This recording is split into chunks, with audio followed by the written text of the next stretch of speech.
you know, drifting off and getting We're away from going to that. keep going over it, and I'm going to keep twisting your words. To remind everybody, we don't owe white people. We do not owe white people shit. It's a place. I run the risk, and it's not my channel, so I will just drop this fucking link.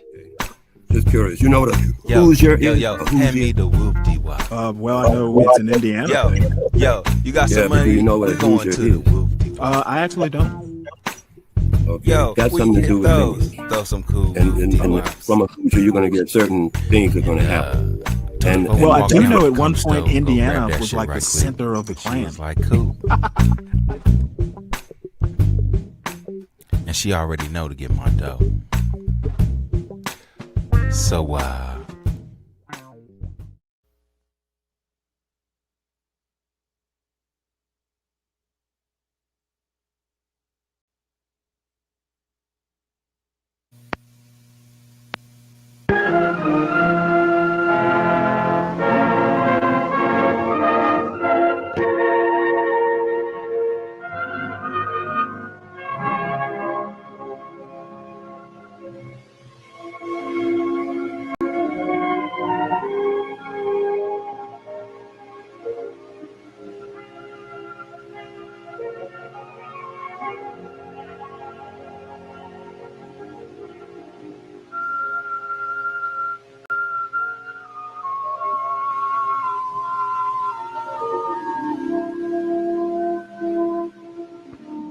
West of these Atlantic dunes, pioneers found North Carolina. There were inland sounds abundant with fish. Large rivers flowed through the wooded tidelands where game was plentiful. On a broad coastal plain, pines grew tall in the sandy loam. Then Piedmont hills rolled up. Hardwoods rooted in the red clay to shade fast-running streams. On the Blue Ridge was more timber. And in the valleys, good land waited for the plow. West of all stood the Great Smokies, green to their crests with balsam and spruce. It was a land of great beauty. So men came to find a living here. English settlers from Virginia built plantations in the tidelands. Often the craftsmen were men whose fine skills in metalwork had been developed in Africa. From Pennsylvania came Germans. Their neat Piedmont settlements were the first centers for industry. Scotch-Irish farmers settled wherever there was a piece of land to grow corn, and where there was game for their kitchens. Independent, isolated, these yeoman farmers set their stamp upon the face of our state. It was seldom an easy life these early Tar Heels knew, and the family of North Carolinians kept growing. Even before 1840, many people were leaving the state to look for more new land. Too many mouths to feed from this kind of farming, on this kind of land.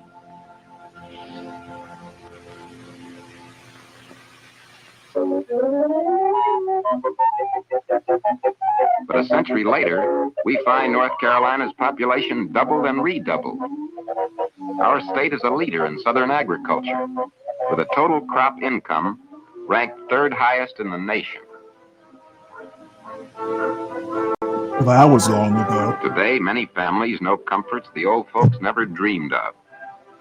Yet we make our living out of the same things as did our grandfathers. The same mild climate, the same indifferent soil, and lots of family labor. Prosperity has come only as we have learned to make better use of these three things. And prosperity has come slowly.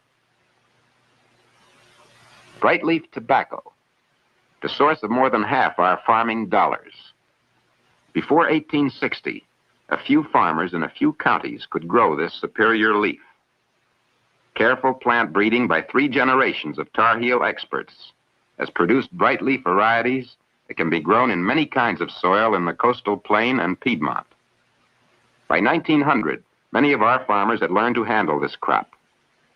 Tobacco takes little land and lots of hand labor. North Carolina has many farmers with large families and little land. Growers from Canada to South Georgia come for advice on curing. Each year, our farmers find new improvements. But tobacco is still a handmade crop. Hard work all the way. But in good years, when tobacco finds a high price in the markets, some people come rolling back home in style. With new varieties and new farming methods, we have doubled the per-acre yield of many old crops. Some northeastern counties have become famous for peanuts. Some lowland counties famous for early vegetables. Some mountain coves famous for late ones. Pastures are being developed for year-round farming in all sections, where milk is becoming an important crop too. Yet our cities want more than we have ever produced. There are plenty of buyers in our Piedmont cities, buyers with cash. In these Piedmont hills, far from rich seams of coal and iron, and with no water route to the sea, stands the South's largest industrial development. A century ago, many of these town sites were gullied farms. Often crops were short. Often children were hungry. But the streams run swiftly in the Piedmont, and men learned how to use them. With power and with labor, they could make yarn and cloth from cotton grown on the lowland farms.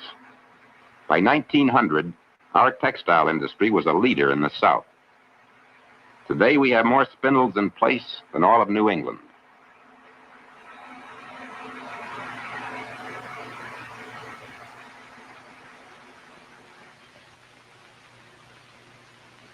Other Piedmont factories turned bright leaf tobacco into branded products known the world over. Today, half the cigarettes in the United States are made in our state.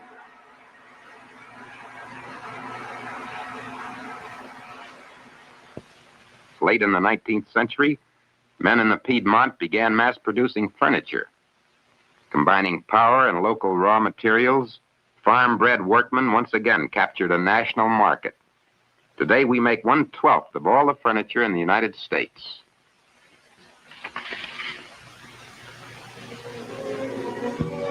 New developments keep us on our toes. We turn chemicals into yarn. We have new skills and new machines. We turn trees into paper. We have new factories and new products. And with all this has come a new kind of pioneering, as union and management extend democracy for our industrial age. You know, this is actually kind of interesting. Hearing how I like these old videos. They're basically talking about the transition from farming into industry, though, the Industrial Revolution happened way before this video, but the transition from farming to, all these farmers basically turning into mill hands. These transitions, from industry to customer or consumer, from a manufacturing economy to consumer economy. We're in the middle of a transition now. Probably everybody knows this. And I don't exactly know what AI is going to bring. I don't see more industries. Back in the day, it was like, well, learn to code, just 30 years ago. You know what? If you're losing your customer service job, learn to code. Well, AI is a little bit more complicated than just coding. So I don't know where we'll be even 10 years from now. We are losing jobs Amazon, places like that, all these FANG type tech companies, we are losing simple, like, coding jobs, apparently a lot of them this year. So who knows? But it's interesting watching these old historical films. The Rip Van Winkle State, they once called North Carolina. Now visitors come to study our developments, our health services, basic to prosperity, our foster homes and other welfare programs that help children develop the self-confidence our state thrives on, our schools that nurture a spirit of community. Visitors see North Carolina as a place where industry and agriculture are both strong, and where the joys of a simpler life have not been forgotten. Ours, they say, is the well-balanced state. A well-balanced state, they say. Visitors who stay with us for long find out we Tar Heels look for facts behind such compliments. Our industry has grown splendidly, but how balanced is it? We have little heavy industry, no steel mills, little machine building, few factories to use our rich clay and mineral deposits. Well over half our factory workers are in textiles. So trade cycles and changes in the markets for this one industry can upset the whole economy of the Piedmont. Just so you know, the textile industry that was half of North Carolina, once we went to like a free trade system, all those textile companies, they moved their operations overseas. I know because I worked for Springs Industries, ran a warehouse for them years ago. They wound up moving their manufacturing operations in Lyman, South Carolina, to Mexico. All those textile companies moved their ops overseas, and those mill hills. There were towns that sprung up around a lot of these textile mills. Those places became kind of ghost towns.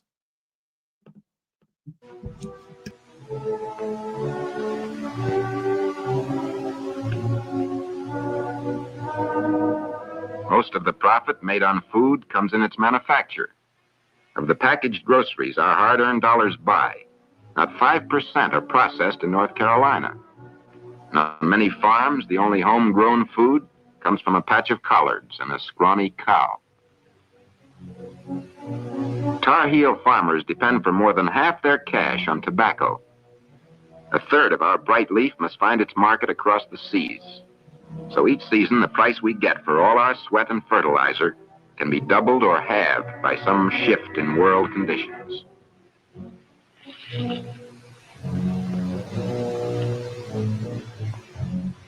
Too many farmers still earn nearly all their living from a single row crop. While farm for farm, our livestock production ranks only 40th in the nation.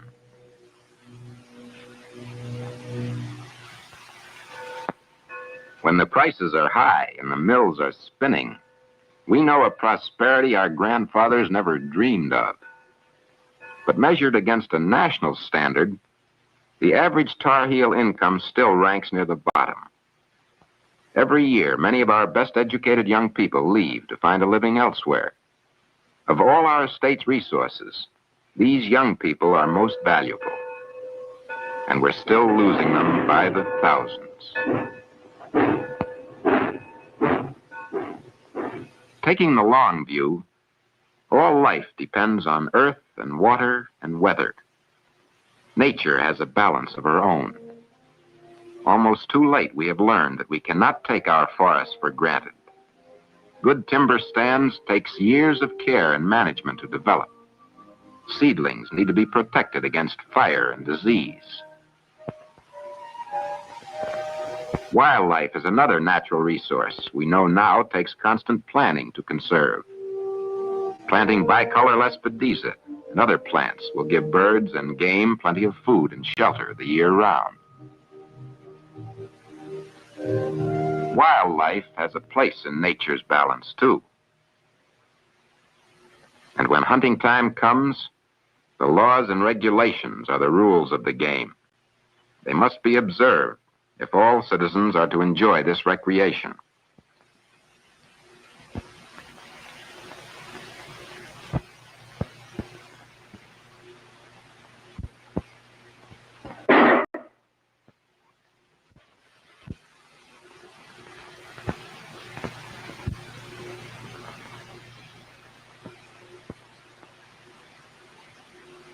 As man's needs grow, we complicate the natural balance.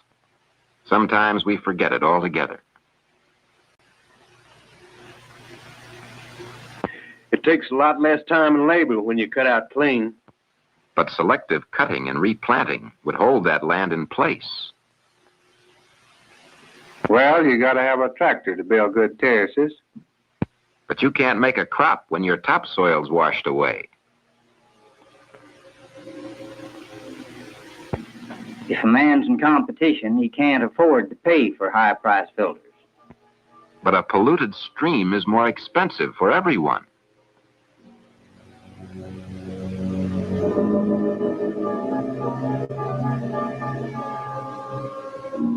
Why should we vote bonds for a sewage disposal plant? Nobody upstream has one.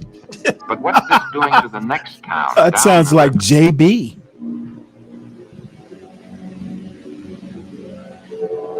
It costs a lot of money to make this river water fit to drink. But many towns find rivers their only dependable supply.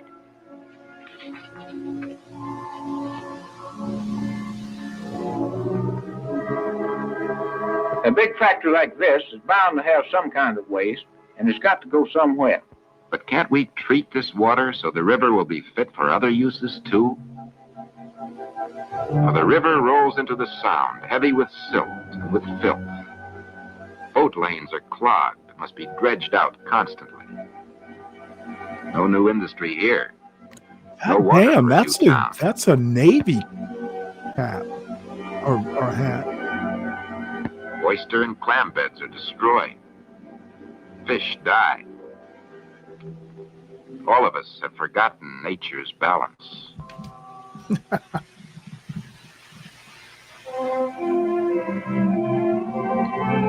How can we Tar Heels find a steady, dependable future? Well, here is one town that is showing us the way. It's a typical trading center. For years, farmers in the country around it grew cotton, tobacco, little else.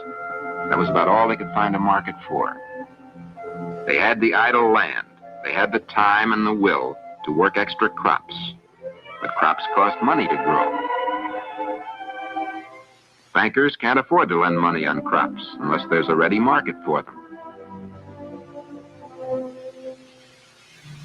Shippers can't develop the needed market unless they can be sure of a steady supply. Yeah, I was about to say No that. markets, no money, no crops. To break this deadlock, town leaders, helped by a Young Men's Civic Club, brought together Young Men's shippers, Civic farmers, Club? bankers, and community leaders. Experts told them what crops could make best use of the farmer's idle land and idle hours. Marketing specialists found where these things could be sold at a profit. A local banker agreed to back the scheme with money. In 8 years, enough vegetables were being delivered to justify building a huge wholesale market. Farmers who once had only tobacco and cotton to sell take away from this market several million extra dollars.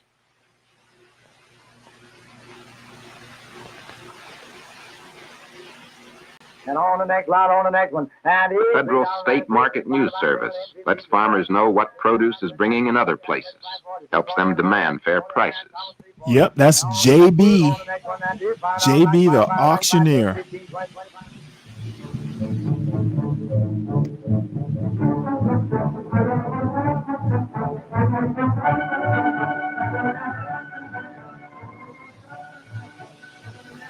Farmers found they still had time to raise hogs if there was a good market for them nearby, and so a meat processing plant was built.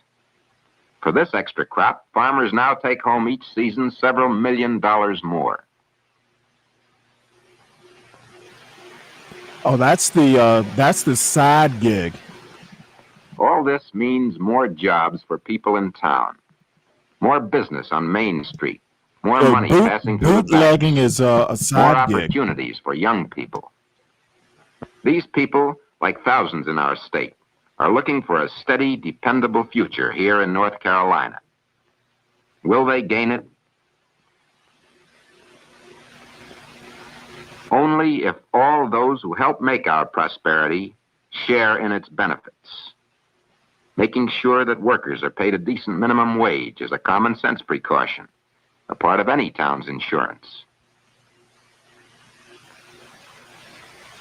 Good community health is another common sense precaution. In our need to fight disease, North Carolina developed the first rural health service in America. Today, every county has local health service. Its chief job is to keep people well.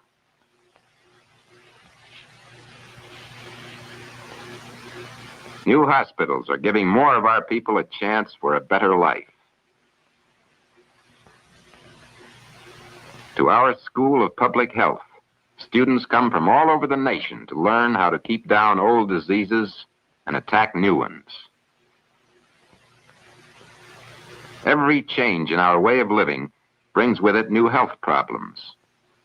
With public support, each problem becomes an opportunity for young people, a chance for them to do good and useful work in North Carolina. A strong statewide system of education brought North Carolina to leadership. In many places, the buildings are now crowded and out of date. All over the state, committees are taking a fresh look at their schools and are making plans for their improvement.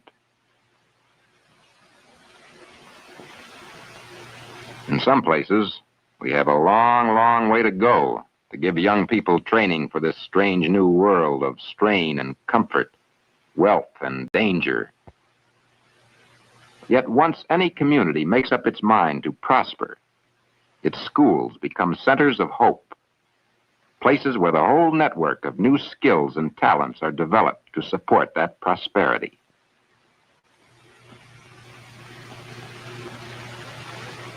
New buildings, better lighted rooms, pupils and teachers working together in surroundings that inspire learning. These things give us full returns on our educational investment.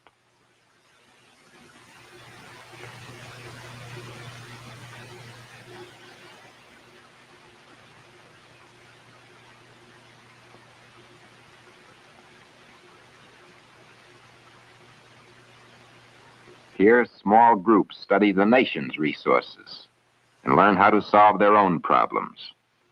This helps them prepare for the time when the community's problems will be in their own hands. As we decide that education is of real importance and is basic to the further development of our resources, we can make the progress in North Carolina, which is the inherent birthright of all our people. A century ago, it took 8 farmers working hard to grow enough for themselves and 2 families in town. Today, 2 farm families can feed themselves and 8 town families. Though half of our Tar Heel family still lives in the country, nearly 2/3 of us now earn nearly all or a part of our living in town. People have worked hard, have learned quickly, have found their place in this new life with amazing swiftness.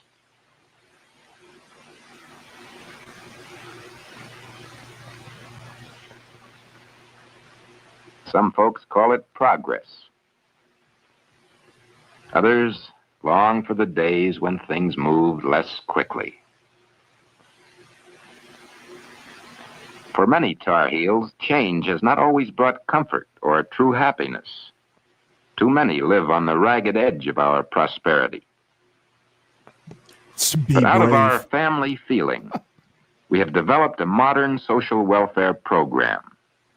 Today, we can't afford the haphazard charity that once left children of the unfortunate as unfit as their parents.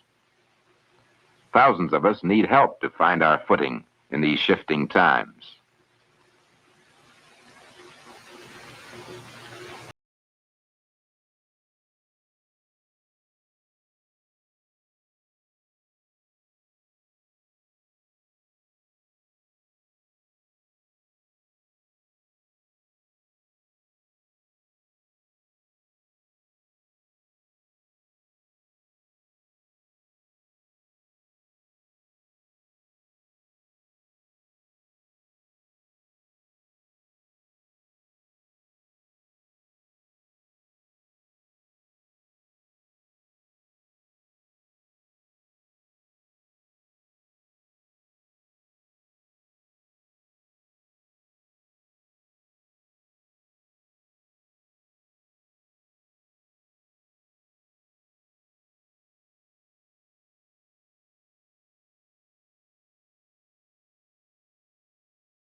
All right. Well, that was lovely. Welcome to Stanley versus the World, everybody. Come on in and please make sure you hit the like button. And if you wander in and you're new, please subscribe to the channel. Make sure you like it. And if you do like it, recommend it out, please. We are driving towards monetization. One new membership at a time, or one new subscriber at a time. It's slow but steady, and I definitely appreciate the interest in the regular crew around here. It is Friday, so the Sovereign Beer Fund is actually looking for investment. Tomorrow's show looks like it's going to be centered, at least part of it, around JB. He seems all excited that he had an interview with 777. I haven't watched the interview yet, but we will watch it tomorrow, and then putting some other things together, trying to come up with the theme, but at least the beginning of it, or a portion of it, will be dedicated to our connoisseur of corn squeezins, JB. What's up, Kimmy? How you doing? So welcome in J-Dub, welcome in Brian, Kimmy, Slick Rick, and the other people that are in the bushes somewhere out there. Say hey. So I've got news stories, and then we will catch up with Helen Andrews, and then there are a couple other this Cynthia G. I'd never heard of her before last night, but I found one show that she did that I at least want to hear a portion of. She seems to have interesting ideas about the male of the species and black males of the species specifically, and I just have to hear it. So what's up, Ryan? So let us go through these news stories right quick. Of course, the government shutdown drags on as Senate GOP eyes key Friday vote. I haven't heard anything on it other than, they're having a vote. So it says here Senate Republicans are planning a different approach to try to end the government shutdown on Friday. Sources familiar with the matter tell CBS News, with the hopes of peeling off enough moderate Democrats to end the stalemate. The GOP plan involves a vote on advancing the House-passed continuing resolution with the goal of amending it to include long-term appropriations bills and an extension of government funding beyond November 21. Senate Republicans are hoping that moderate Democrats who have been involved in negotiations all week will be enticed by the appropriations bills and a promise to hold a vote on extending health care subsidies. Friday's vote would need 60 votes to succeed, a bar that the Senate has failed to clear for the past 37 days.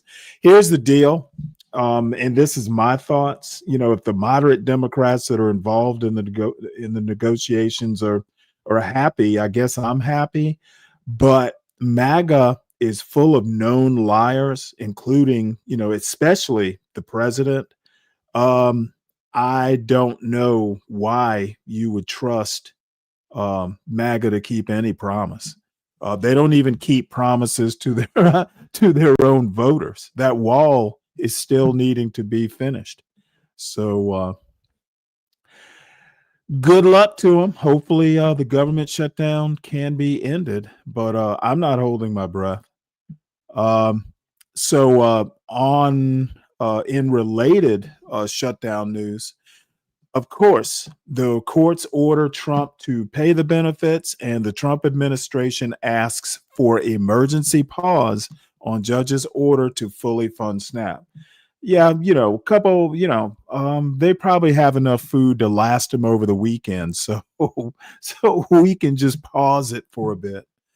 On Friday, the Trump administration asked the First U.S. Circuit Court of Appeals for an emergency pause on a judge's order to fully fund SNAP this month, seeking a stay of the Thursday ruling. basically they agreed to do partial funding. Says here, operationally, partial payments are slower and more complex, with delays likely causing SNAP recipients to go hungry, as a judge ordered full payments by Friday. DOJ lawyers told the court that the injunction is a mockery of the separation of powers, and the government asked the appeals court to allow USDA to continue partial payments without transferring other safety net funds. Well, here's the deal, that any politician could sit by if one person goes hungry, one American citizen or someone who's due the benefits. If one person goes hungry, that's one person too many, and that is not that's not leadership. It's not governance. It is a travesty, and starving Americans is bullshit. So get your act together there, Trump administration. All right, and in further shutdown news, apparently hundreds of U.S. flights are canceled as shutdown hits air travel. The Trump administration ordered the cuts as the government shutdown leaves air traffic controllers working without pay. Disruptions at major airports appear limited for now, but I can only imagine they're just going to get bigger. And all I have to say is the Trump who stole Christmas. There are going to be some. I just kind of I can't wait to see what the Thanksgiving table looks like for SNAP recipients. It's gonna be a blue Christmas if the Trump administration can't get its act together. And this cruelty is the point. Governance. I think last Tuesday pretty much gave an idea of what America thinks of the way Trump is governing right now. It's got to change. And it's funny, Trump himself learned a new word, affordability. Who knew that was actually a word? Thank God Zohran Mamdani held an English lesson and taught the president a new word. Thank you, Zohran. You're a great teacher. Let's see. So this is kind of unrelated, but I've kind of been thinking about it. This video here is called "Why is Trump Threatening to Intervene in Nigeria?" Well, I've been wondering that myself, so maybe this video can shed some light. Christians are being targeted for their religion in Nigeria. They're killing record numbers of Christians. He's threatening to send troops. We've heard this allegation from several conservative politicians, from conservative media, from celebrities in the United States. Nigeria denies that this is happening. Ruth, you've been reporting a lot on Nigeria in recent years. Is there any evidence of this actually going on? In some cases, Christians are being targeted. That is undeniable. And in other cases, Muslims are being targeted. But the reasons actually are very complicated, clashes between ethnic groups as well as religious factors. So what are the root causes for all this violence? Well, there are a lot of things going on in Nigeria at the same time.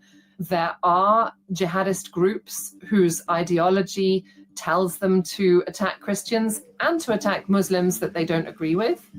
There are bandits who kidnap for ransom to get money. There are intercommunal clashes where religion is one of many factors, land disputes being another. You have secessionists in the southeast who want to break off from Nigeria and who have been carrying out attacks on the largely Christian population there. There's different types of violence happening in different parts of the country, and there's not really any one-size-fits-all explanation that ties them all together. We know that more than 90 million Christians live in Nigeria. They go to church. They live perfectly normal lives like many other people in the world. It's easy to kind of cherry pick cases and make a whole country look like it's in total crisis, which isn't the whole story. And how does this get translated into this narrative of a Christian genocide? The narrative has kind of captured imaginations on the other side of the Atlantic. So in September, Ted Cruz brought a bill asking for Nigeria to get this designation as a country of particular concern. He was saying that Christians were being slaughtered in huge numbers in Nigeria. I've been very vocal calling out the mass murder of Christians. That was kind of the first point this year when it really started taking off. I guess that's what President Trump picked up on. And what would a U.S. intervention mean for Nigeria? There is a lot of fear that a U.S. intervention could do a lot of damage to an already very fragile situation. Some people are kind of hoping that it's a bit of an empty threat, but one that causes the Nigerian government to sit up and take notice and start sorting out the insecurity that plagues the nation. President Trump is claiming that Christians are being targeted for their religion in Nigeria. They're killing. Yeah, well, I don't really have any comment on that. We'll just have to hope that Ted Cruz complaining about something without actually leaving the state of Texas. I like his stick-to-itiveness. I bet if he were actually in Nigeria, he'd be leaving. So next story.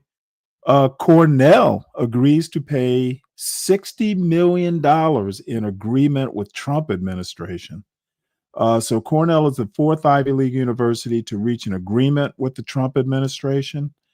Cornell University agreed to pay $30 million to the federal government and invest an additional $30 million in research on farming in a deal with the Trump administration that closes federal investigations and restores the university's research funding. The agreement explicitly recognizes Cornell's right to independently establish our policies and procedures, choose whom to hire and admit, and determine what we teach without intrusive government monitoring or approvals, the university president, Mike123, said in a message to the campus community Friday. But it does require the university to report information to the federal government, such as anonymized admissions data and climate surveys. The university was not found in violation of Title VI of federal civil rights law in any of the investigations and compliance reviews launched by federal agencies this year. So, I don't know. I don't think any educational institution should submit to the Trump administration. They're anti-education, and they're just democracy dies in dumbness, and the Trump administration is full of dumb people. You know what? I meant to actually go, and I guess the next video I'll go in. Supposedly there was some Halloween terrorist threat. I've not heard anything about it. Has anybody else heard anything? It just kind of magically went away. So apparently, let me put it to you this way. If there was not actually a credible terrorist threat, I think Kash Patel is gone by the end of the year or at the very beginning of next year. He's just been a total screw up. The boy cannot lead. And he's just one of many dummies that Donald Trump made a point of hiring third and fourth tier people. Besant and Rubio are probably the only exceptions. Everybody else is like fourth tier. They were like fourth string. So let's move on. And speaking of fourth tier administration officials, Tesla shareholders approve Elon Musk's $1 trillion pay package. I'm like, Jesus Christ. Talk about failing up. This is pure America. Now the dude just leaves scars all over the Trump administration. He leaves with Doge in a mess and he gets a pay bump. What in the fuck is going on with our meritocracy? Meritocracy is a myth in the United States. So it says here, on Thursday, Tesla shareholders approved a proposed pay package that could be worth up to $1 trillion, with over 75% voting in favor at the Tesla annual meeting. I'm like, God damn. America has no meritocracy if they think Elon Musk is worth $1 trillion. I cannot believe this. So this next story is the EAE science story, which I actually found really fascinating. A robot rescued Ukrainian soldier trapped 33 days behind Russian lines, navigating minefields and mortar strikes. Unfortunately, there's not a video that I could find, so I'll just read it. It's totally fascinating. Ukrainian forces managed to rescue one of their own recently, a wounded soldier trapped for 33 days behind enemy lines, by sending a casket-shaped off-road robot to navigate a perilous route, dodging landmines and drone attacks to retrieve him. After 6 failed rescue attempts, the 1st Medical Battalion of the Ukrainian Ground Forces managed to rescue the soldier from Russian-occupied territory in the east of the country. The remotely operated robot, which looks like an armored casket mounted on an ATV frame and wheels, traveled a total of about 40 miles for the mission, almost 23 of them with a damaged wheel after it struck a landmine. The mission took just under 6 hours, according to the battalion, which shared a video of the operation on social media this week. We'll watch that video. We received a request from an adjacent unit to try to evacuate their soldier. The medical battalion's head of communications, Vladimir Koval, told CBS News on Friday. They had already made 4 attempts on their own, but they were unsuccessful. They turned to us because we had the appropriate capabilities. And this is a picture of the thing. It almost looks like well, it does look like an ATV, but it's got this armored capsule, casket-shaped capsule on top. So let's watch this video. Let me see if I can open it in a new tab.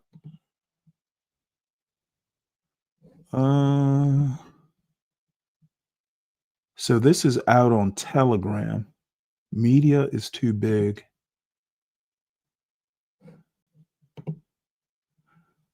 It's out in Telegram and it's in Russian.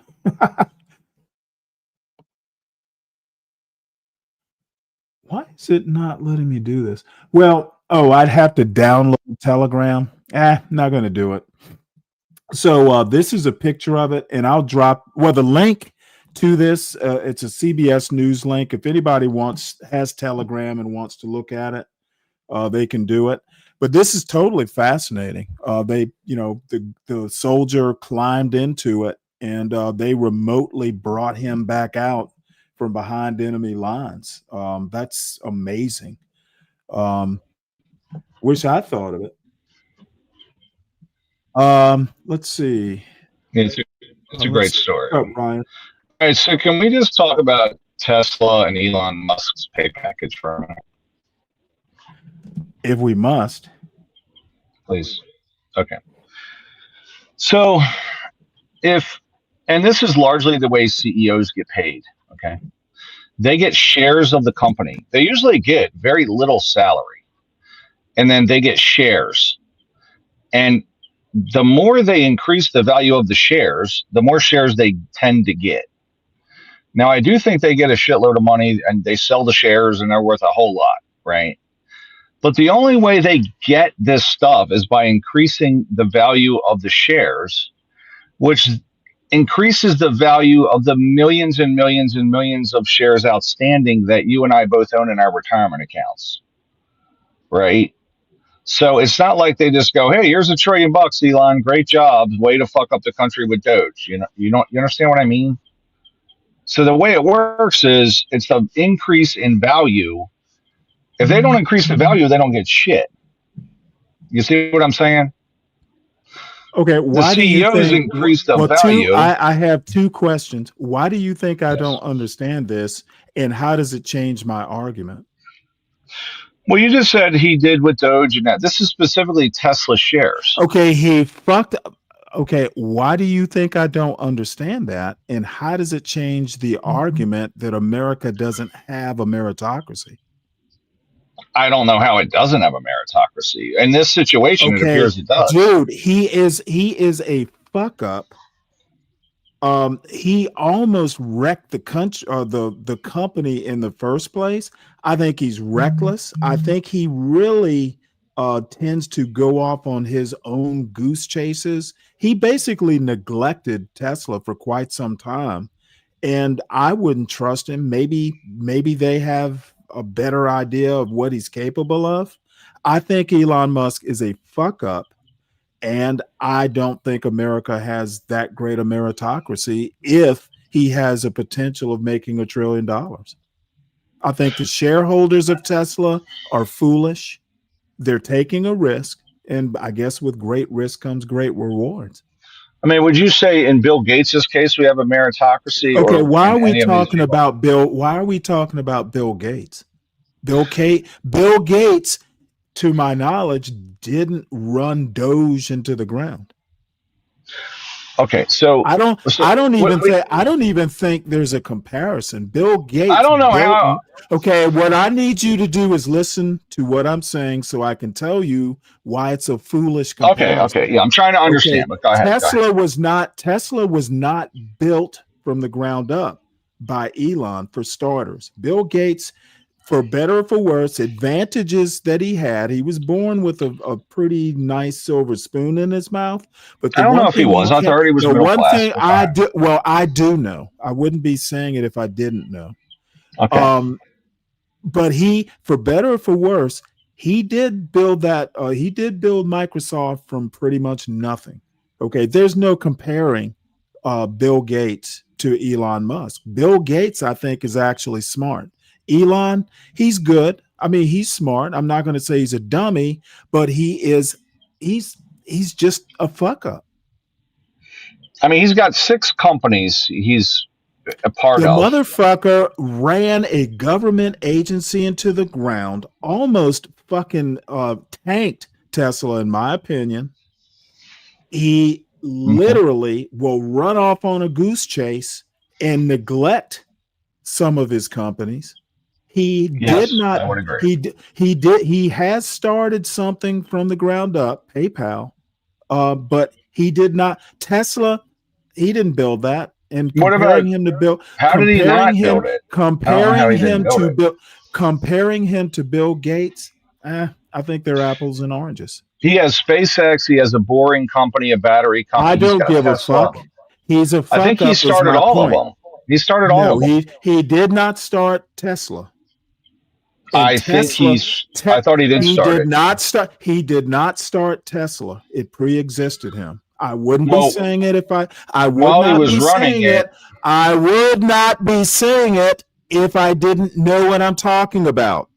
Okay, so can we just say then he took it from a small company to a monstrous, largest I don't give a fuck. company? Comparing him to Bill Gates, you're comparing apples to oranges if you want to compare him to Bill Gates. I will go back to my original statement. I don't think America really has a meritocracy. I don't know what that has to do with Elon Musk about meritocracy. Well, giving a fuck up the chance to make $1 trillion or in compensation. If it's not in money, it'll definitely be in compensation. I personally think Elon Musk is a fuck up, and I would never. I would fire his ass and tell him to work on going to Mars. It'll be good riddance. But the thing is he only gets it if he increases the shareholder value by I wouldn't X even number give of him dollars. I wouldn't even give him the opportunity. Yeah, but that's how it works. And listen. Okay, Do I I think don't he care neglected? about any of that. I Can I just understand finish how what I'm it works. saying? I need you to address my point, not your point. We can Well, you've get to had your 3 point. points. I'm trying to address all of them, but you won't let me address any of We can get to your point when you're done them. Okay. addressing my point. All My right. So point which is one? it is more important for you to address my point But than which you to one? You've come had up 3 with an points. irrelevant You point. said 3 points. Which one? Point one We was don't about have. we're not a We don't. meritocracy. Let me repeat them Point. for you. I don't know why you're Okay. not writing these golden words down. I'm not writing them down. Go We ahead. do not. We do Go not ahead. have a meritocracy like an Okay, that was actual point one. meritocracy. That's point one. Okay. And the reason I say that is because you can be an Elon Musk and fail up. He fucks up Doge, almost fucks up the reputation of Tesla, and then they want to give him $1 trillion opportunity. I don't think that's a meritocracy. Number two, he is just a general fuck up. He does not compare to Bill Gates. That's really my second point. Okay. And I can't even remember what the third point was. He's just a general fuck up. What was, He is a general fuck up. Yes. So do I think he If he fucked up if he Doge? wasn't Yes. if he wasn't a billionaire, he would just be another baby daddy. He is not okay. So he certainly isn't cut out for government. There's no argument there, Stanley. I agree. And neither is Trump for that matter, but that's a different show. Yeah, that whole venture into Doge and that was crazy and foolish, in my opinion. He should have been dealing with his companies. However, concerning and specific to his companies, he has done tremendous things to create shareholder value, which is the goal of the CEO. For SpaceX, Twitter now has recovered which is his company. I think it's backed by loans, but I think he bought it for $44 a share. I think it's up to 50. It tanked down to 20. He's recovered Twitter. Like, he's done a good job with recovering that, right? Okay, so, and which company were we talking about again? I forgot. Tesla. Okay, then why are we talking Twitter? It's hard to keep you on track, isn't it? Okay, so you mentioned Doge. I was mentioning some of his other entities as well, because Tesla isn't Doge. I'm the host. You mentioned Doge. I need you to concentrate on the stuff that I mentioned. So I think one way to rate you're the Elon Musk of debate. You just wander off. One way to judge what he's done at Tesla. So you said he acquired that company, or he got it at some point. He didn't start it. He acquired it, became CEO. He did not start it. It was So we can look at the market cap when that was online. We can look at the market cap and see what it is under his tutelage, and see if he increased the market cap or the capital, the total value. I don't give of the a fuck company. about any of that. Well, wouldn't that be important to see what that increase is? Not to my point. Not to my point. I mean, that would be the judgment of a good CEO: is the increased market cap, profitability, blah blah blah. Okay, right? Well, let me put it to you this way, because I did make the point that for all the good he did, he almost fucking tanked the reputation of the company. I didn't hear you say he did any good at all, because you hate him because he was well, in my opinion, he really hasn't. Someone else probably could have done a better job. If he went against Trump today, you'd love him. Let's just talk about. You'd fucking love him immediately. Let's just talk about the last year. Well, let's say 2 years. I would not take a risk on him after this last year. Now, maybe in the contract, they have basically said, if you veer off on another project, the deal is off. Hopefully that gets put into the contract, because, I would not even take a risk on him, but it's not my call, and I'm biased. I will admit that. I have no use for Elon Musk. But I don't think after the opportunity to go into Doge and do a good job, he had a golden opportunity to be a hero, and it's not his bailiwick, man. He's not a government guy. Well, you know what? Like I said, he had the opportunity, okay, I don't care whether it's his bailiwick or not. He took the opportunity instead of begging off from it. He had the opportunity to go in and actually make the government efficient, actually do some good, and he fucked it up, and Trump let him. I'll guarantee. Look, they should have picked Vivek Ramaswamy. I bet he would have done a good job. And at Doge? Yes. At Doge? And maybe. I don't know. I don't know what Vivek and I don't know what his deal is. I think him and Elon Well, Musk. Vivek is smarter, and he seems a lot more willing to like actually roll up his sleeves and get work done. I love the guy. I like him. He's great. Well, I don't love him. I just think he would have been a better choice. He was kind of driven out because of comments he made about America worshiping mediocrity. Talk about getting castigated for being correct. He was absolutely right. But that's besides the point. I know he was right. I'm glad that you admit that he was right. Elon Musk had a golden opportunity. He ruined the opportunity. I don't think highly of him. Meritocracy, I don't think America has a meritocracy if Elon Musk is getting trillion-dollar compensation packages. I wouldn't take I don't think that's a way to define meritocracy, by the way. Okay. I don't really care. I don't really care what you think about it. I mean, that's not really what that is. I'm defining it. That's bonus money. I mean, I don't think it's a true meritocracy if you can fail up.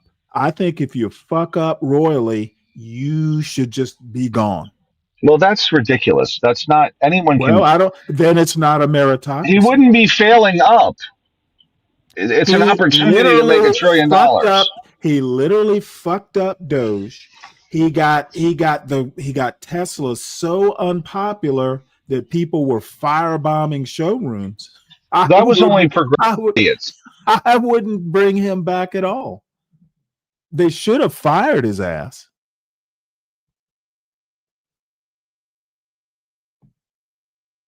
But hey, I'm biased. I'll admit that. Well, apparently he's traveling. He'll be back. So anyway, this robot story is great. Where do I get one? So speaking of meritocracy and the Trump administration, this is a Labor Department social media campaign. It depicts a white male workforce, which I think is subliminal, a Freudian thing. This is the Trump administration right here. The campaign has drawn scrutiny, with critics saying the agency is not realistically portraying the diversity of the country and is sending messages that feel exclusionary. Well, of course, it's America. But these are the 6 kind of like parts of the ad campaign. And look at them.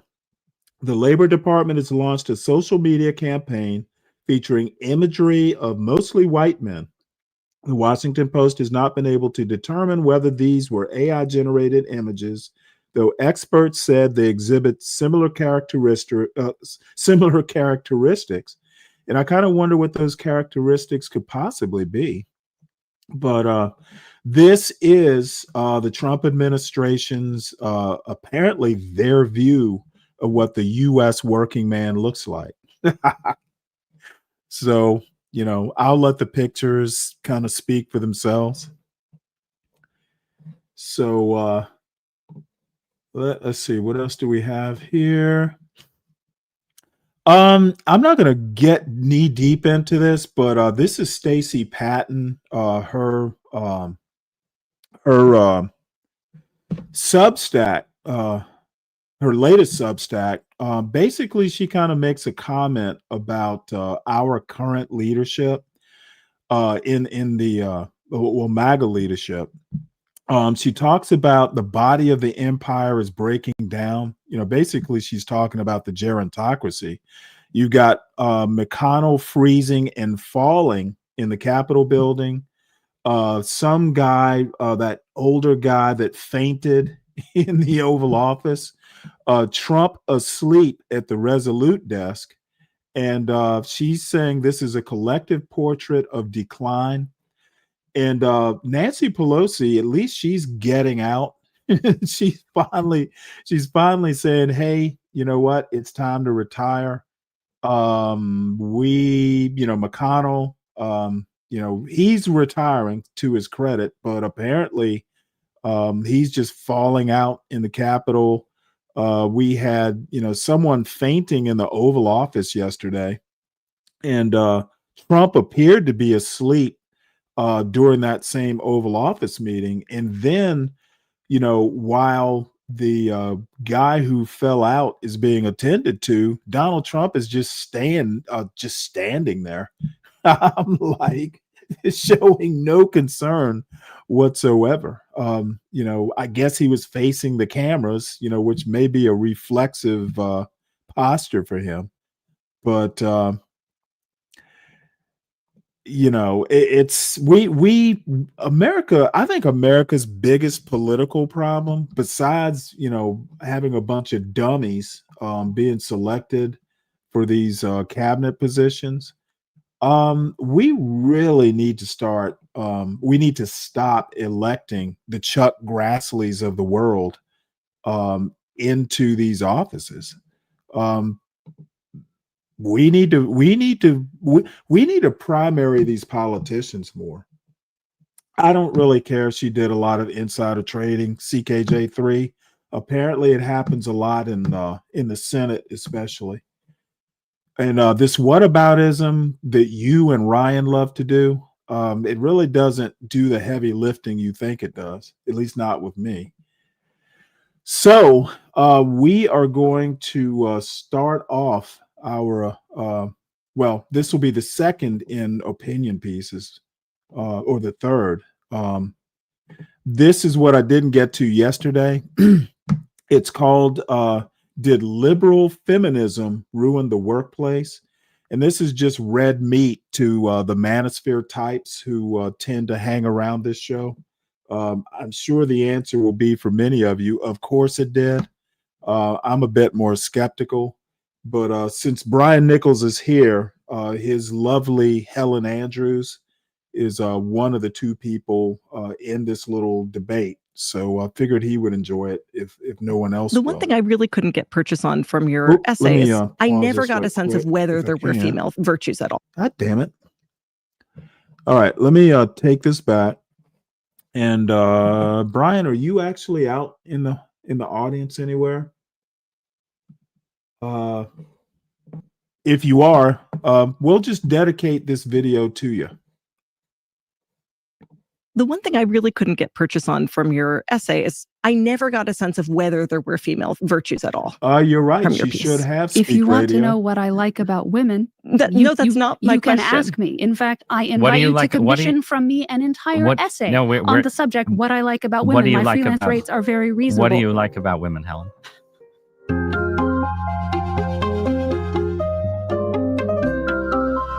Men and women are really different. But what do those differences mean? Should the right be trying to roll back the entire feminist era? Or is there a conservative feminism that can correct liberalism's mistakes? My guests this week are both conservative writers, both critics of feminism, both women who have very different views of what a right-wing politics of gender should look like. So Helen Andrews, Leah Labresco-Sargent, welcome to Interesting Times. Thank you. You're welcome. And I should note, this is the first time this show has had more than one guest. So it's a radical experiment for me as a host. So I make no promises about how I will handle the disagreements or agreements to come. But you're both here, I'm sorry to say, as theorists. And I'm going to we're going to try to debate your theories. Helen, you recently wrote an essay entitled The Great Feminization that attracted some commentary on the internet and argued, at least in my gloss, that feminism has failed us because it's made our institutions too feminized, driving men and masculine virtues out. And Leah, You have a new book called The Dignity of Dependence, where you suggest that liberal feminism has failed us by forcing women to suppress their nature and fit into workplaces and social systems made for men. So those are two fairly distinct critiques of feminism as it exists right now. But before we dig into those arguments, I want to start by asking a really simple, basic, and easy question. And I'll start with you, Helen. What is the difference between men and women?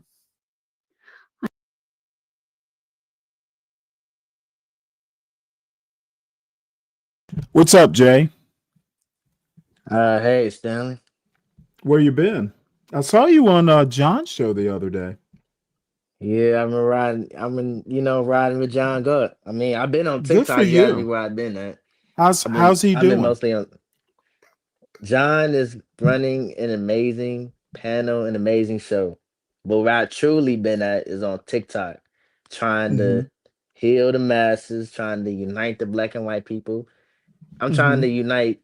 I'm trying to do something big. I'm trying to unite the pro-blacks and the white nationalists because these two are causing great division to this country. People like Umar Johnson, Tariq Nasheed, Barack Obama, Nick Fuentes, these people are causing great division to the country. So I think we all need to come together because right now, Let me ask you a question. Do you think any of those figures are unique in American history? Other than well, Barack Obama, you might be able to make an argument for. The rest of them, not so much. no, they're not about American history, but those are the people. Well, no. Named. I didn't ask if they were about American history. I asked if you think they're unique. Their perspectives, for instance, they're not unique in American history. And I guess what I'm trying to get to is why do you think after, say, let's just say 250 years, you would be the first to heal or bridge the divide? What makes you uniquely qualified to solve a 250-year-old problem? Because I feel like I'm good on like both sides. Because growing up, like my mom, she sent me to like white schools, and she said something unique about you is that I would say that you're good at like hearing both sides out and like uniting the people. She said I can hold people accountable, but she said I can also like unite people because like I'm a Christian. You know what I'm saying? And that's how I was like raised in Interesting. the church. Okay, well, best of luck. If you want, if you put your TikTok link and all that stuff in the back chat, I'll drop it into the chat. Yeah, because you gotta follow, you gotta be on some of these pages on TikTok. I don't hold lives, but I be going into other people's lives and talking. They have great discussions on there. Cause TikTok, I ain't gonna lie, I think YouTube bad. I get on TikTok, it's like a civil war on there. It's crazy. It's crazy. It ain't nowhere. I think it's worse than YouTube. TikTok is crazy. Oh, it probably is. But just put your stuff in the back. I'll drop it into the chat so we can visit you over there. So any comment on this particular video? I just started it. The topic is of this video is did liberal feminism ruin the workplace?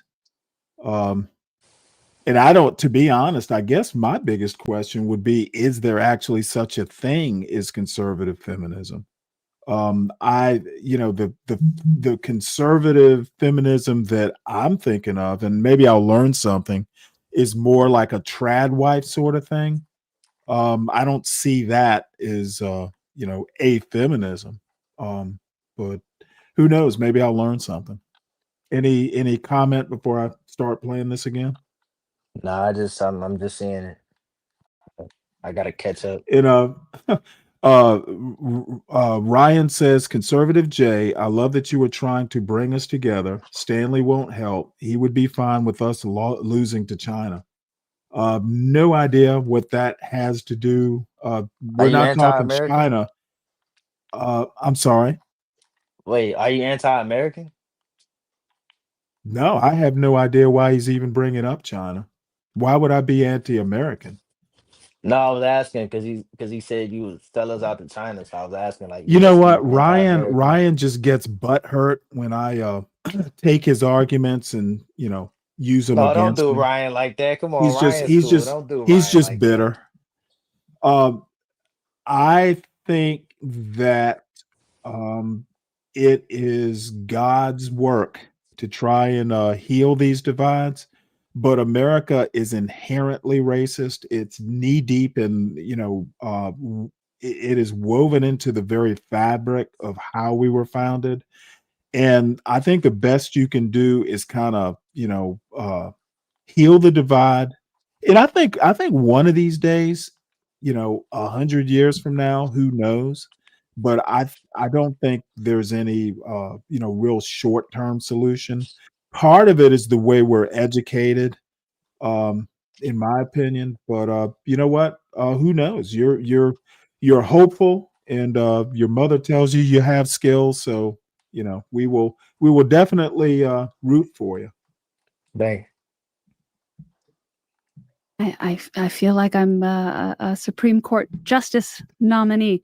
Well, no, you. Because the Supreme Court justice nominee is allowed to not answer, but I'm afraid I don't have that privilege. that you don't have that privilege here. Well, thank you. I think that question starts us off backwards, because in the piece that I wrote about the great feminization, I did not start from my opinions about what the differences are between men and women and then proceed to speculate on how that might affect our institutions. I started by observing our institutions in all the ways that they seem very clearly, self-evidently broken and not working the way that they're supposed to, in ways that you could.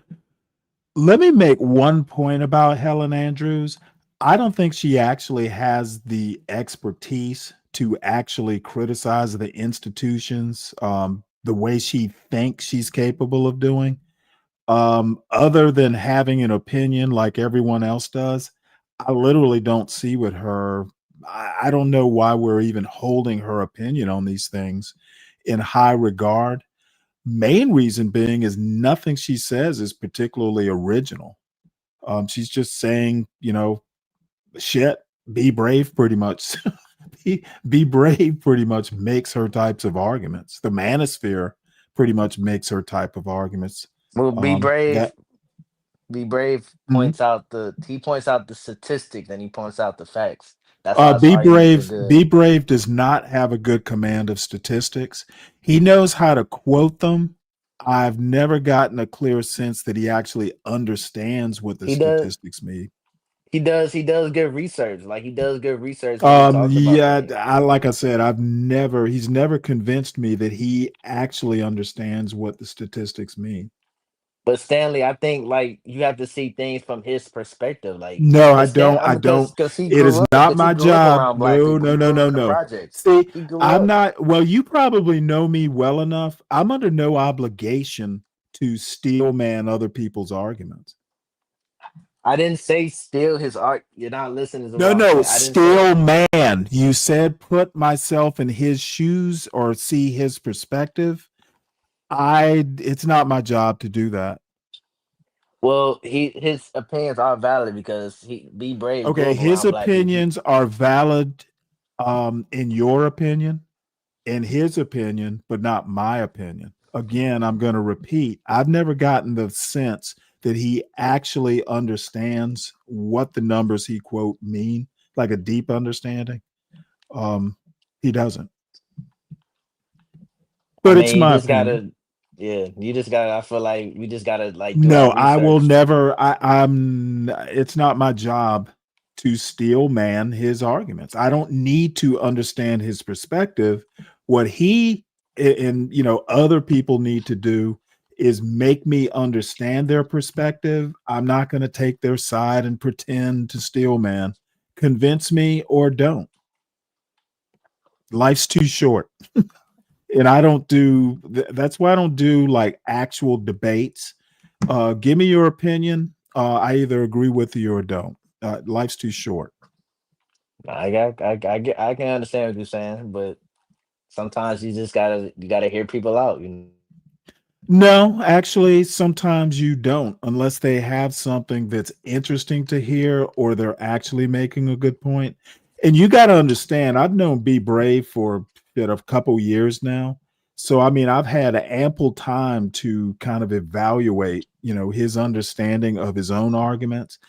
So it's not like I just met him 6 months ago. I've known of him, or actually been up on panels with him for a couple years now.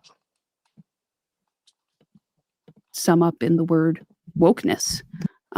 So I think that there are some generalizations that can be made about tendencies that are male or female, masculine virtues and vices, and feminine virtues and vices. But those things are always a spectrum, and it's hard to get a grip on them. And if I sat here and said women tend to be more emotional while men tend to be more intellectual, you could have 5 perfectly valid objections to that right off the bat. So I think I will restrict myself to the judgment on which I am confident, which is that the pathology in our institutions known as wokeness is distinctively feminine and feminized, and that. Okay, so we know what her opinion is. I want her to actually qualify and quantify exactly what she means by wokeness, because I've never heard anybody give a really good definition of wokeness, and there are reasons that they can't or won't. The other thing is, how do you prove, if you can even define wokeness, that it's female or feminine? She has not so far, and this isn't the first time I've heard her talk on the topic. She has not done anything to prove it to anyone that does not hold her opinion. It's very opinion driven. And, again, everyone has an opinion. She's done nothing that isn't easily refutable with the opposite rhetoric. These non-data driven arguments are very easy to counter. In a very literal sense, our institutions have gone woke because there are more women in them than there used to be. What is the nature, the essential nature of wokeness that you associate with a certain kind of Ross feminized is politics or excellent feminized ways interviewer. of relating to other people, relating to colleagues or coworkers or anything else? Let's pick one flavor of wokeness, and that is the Me Too movement. It was not just an increase in the volume of sex scandals. There have been sex scandals since the dawn of politics, and it was. Let's pick one example, one just kind of anecdotal, basically, nothing definitional in the way she's approaching this. That's my problem. She can pick examples, but she can't define it. So essentially, the argument so far is, I know it when I see it. It's not just that there were more of them than there used to be.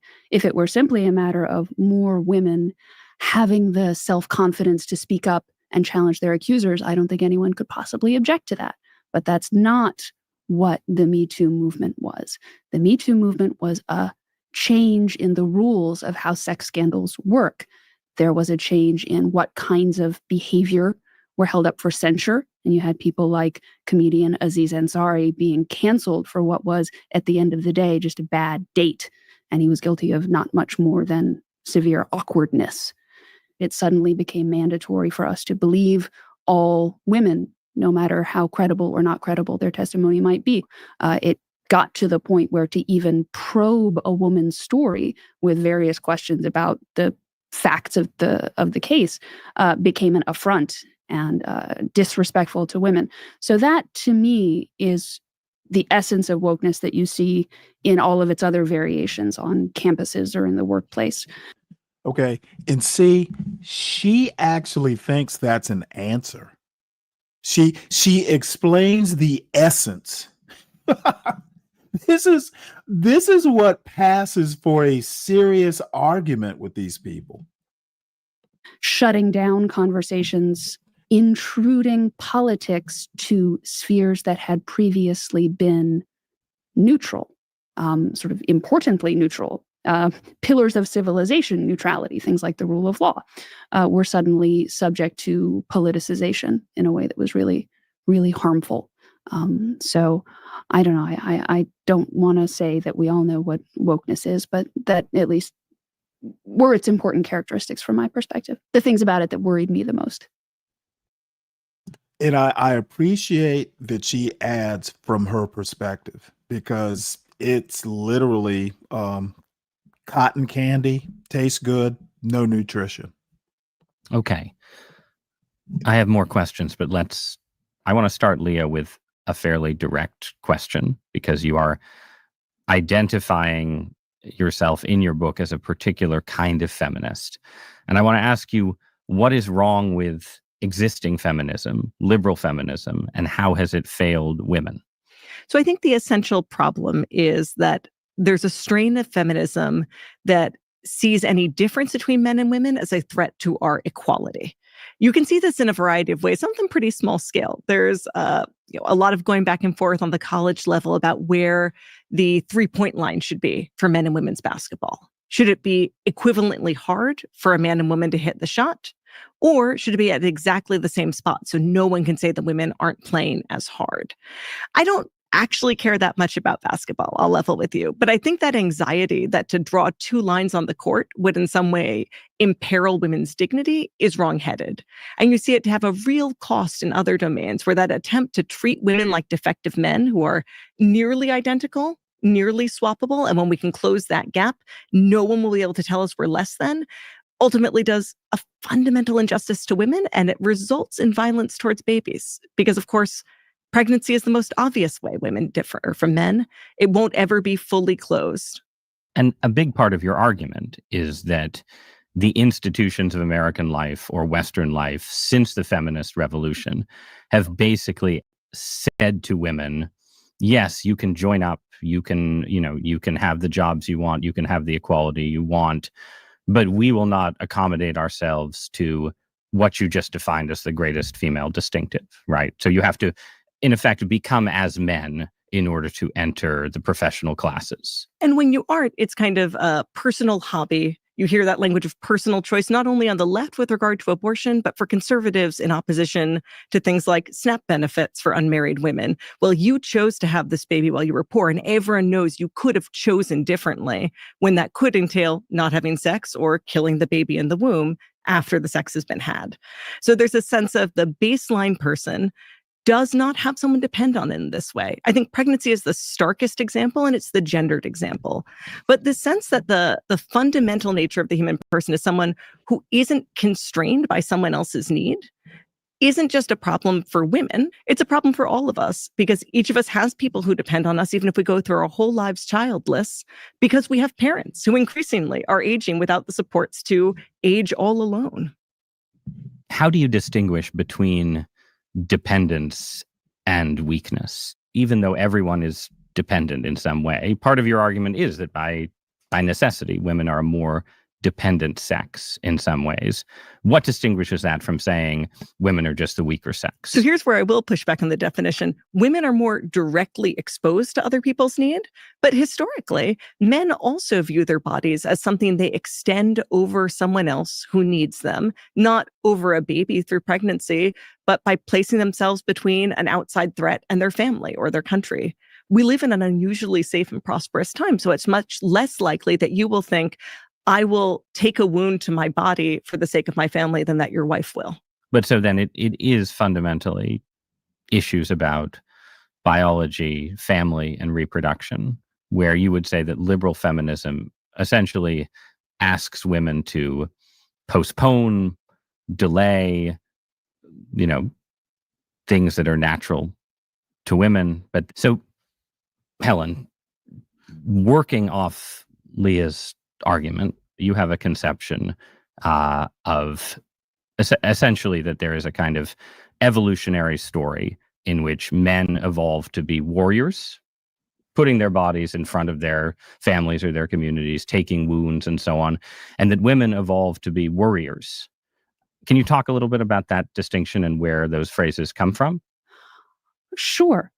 That phrase comes from a psychologist called Joyce Benenson, who did a book called Warriors and Worriers. And that is a book that I found very enlightening because it was not about the differences between individual men and individual women. That's something that there has been subject to a lot of study, that you give men and women polls and they will give different answers to your surveys. Her subject was group dynamics. How do groups of men interact versus how do groups of women interact? And that seemed to me to correspond very closely to the changes that we would describe as wokeness. Her theory is that this originated in the mists of prehistory, that men were organized to have warrior bands, which meant they needed to have hierarchical structures. They needed to know how to take orders and give orders and not take it personally when their leader made a choice that they didn't agree with. And that they needed to be able to engage in conflict, to fight. And then when that fight was over, you needed to be able to make peace. And that women, being more oriented towards child rearing, were more likely to have protracted conflict with their rivals within the tribe, and less likely to reconcile at the end.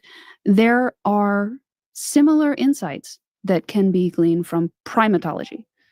Now, when you're talking about gender differences, I think you need to hold different kinds of expertise as having varying levels of credibility.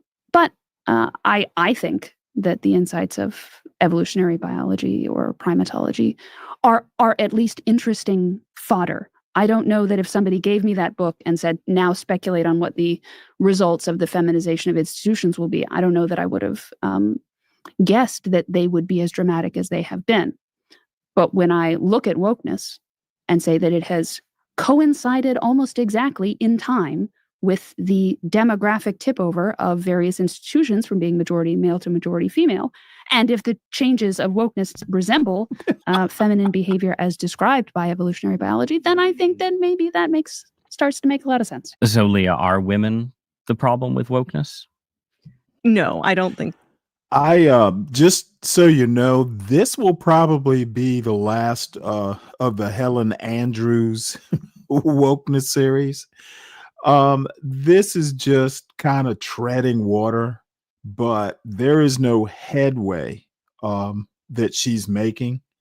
Literally, it's treading water.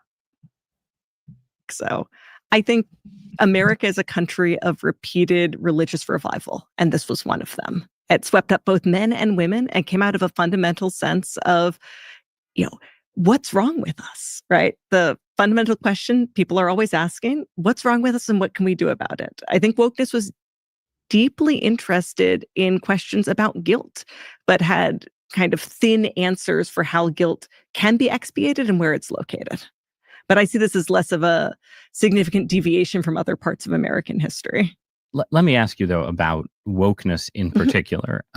In the course of your own argument, you write, a society that cannot imagine placing the weak at its center, that forgets that society exists for the weak, will be drawn toward the Manichaean modes of cancel culture, right? So you're looking at the same phenomenon that Helen is looking at, and you're saying, well, there's not enough respect for dependence and weakness. Don't you think that wokeness, whether it is a sort of feminized phenomenon or not, is certainly, in its own self-conception, a mode of trying to get people to care about the weak? I think this is where we couple that first, an orientation towards the weak, a preferential option towards the poor, with truth-seeking, right? They do go together. The weakness of a baby is pretty incontrovertible. The moral status of a baby is where people start to have a philosophical fight. I see a lot of the kind of frenzy of wokeness around people of a sense of, could it be true that in a meaningful sense, I'm complicit in systems of evil? This zeal for moral concern, that's good. Like the sense of How do I put things right in a situation where I'm constantly entangled with at least partial cooperation with evil? That's a good question. How do you put it right is not primarily through self-flagellation. It's through active doing good. What about the aspect of wokeness that says, look, we are going to give special attention to people who are disadvantaged, who are sort of represent a tradition of suffering or disadvantage, who come from disadvantaged minorities or the disadvantaged sex or gender, as the case may be, right?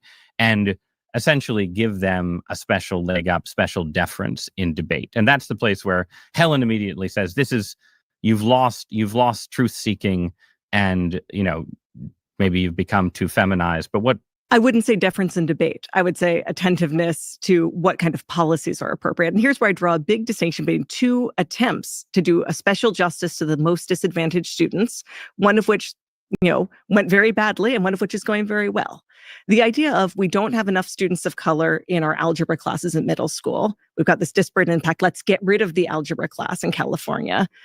That's not ultimately rooted in this sense of, okay, well, what are we doing and is it working? Versus the schools that overhauled the Mississippi Miracle, how they taught phonics and how they got everyone on board. And they said, we'll tell it's working when the test scores improve, not when we hold a congratulatory press conference where we say we're getting rid of the way we were measuring a difference. But when we provide material support, knowing it may not work, check, roll back. And what I think is often missing, and part of the reason some of the excesses you're describing turn up a lot in the nonprofit and academic sector, is the sense of, do you work in a domain where there are tight feedback loops about whether you're failing? It's normal to fail when you do things. And I think that's what's missing in a lot of domains of life. That if I were going to do one thing to say, how could I make the workforce feel more like the way Helen wants it to? It'd be less about adjusting the gender difference and more about people having more experiences starting in school where they do things they can fail at.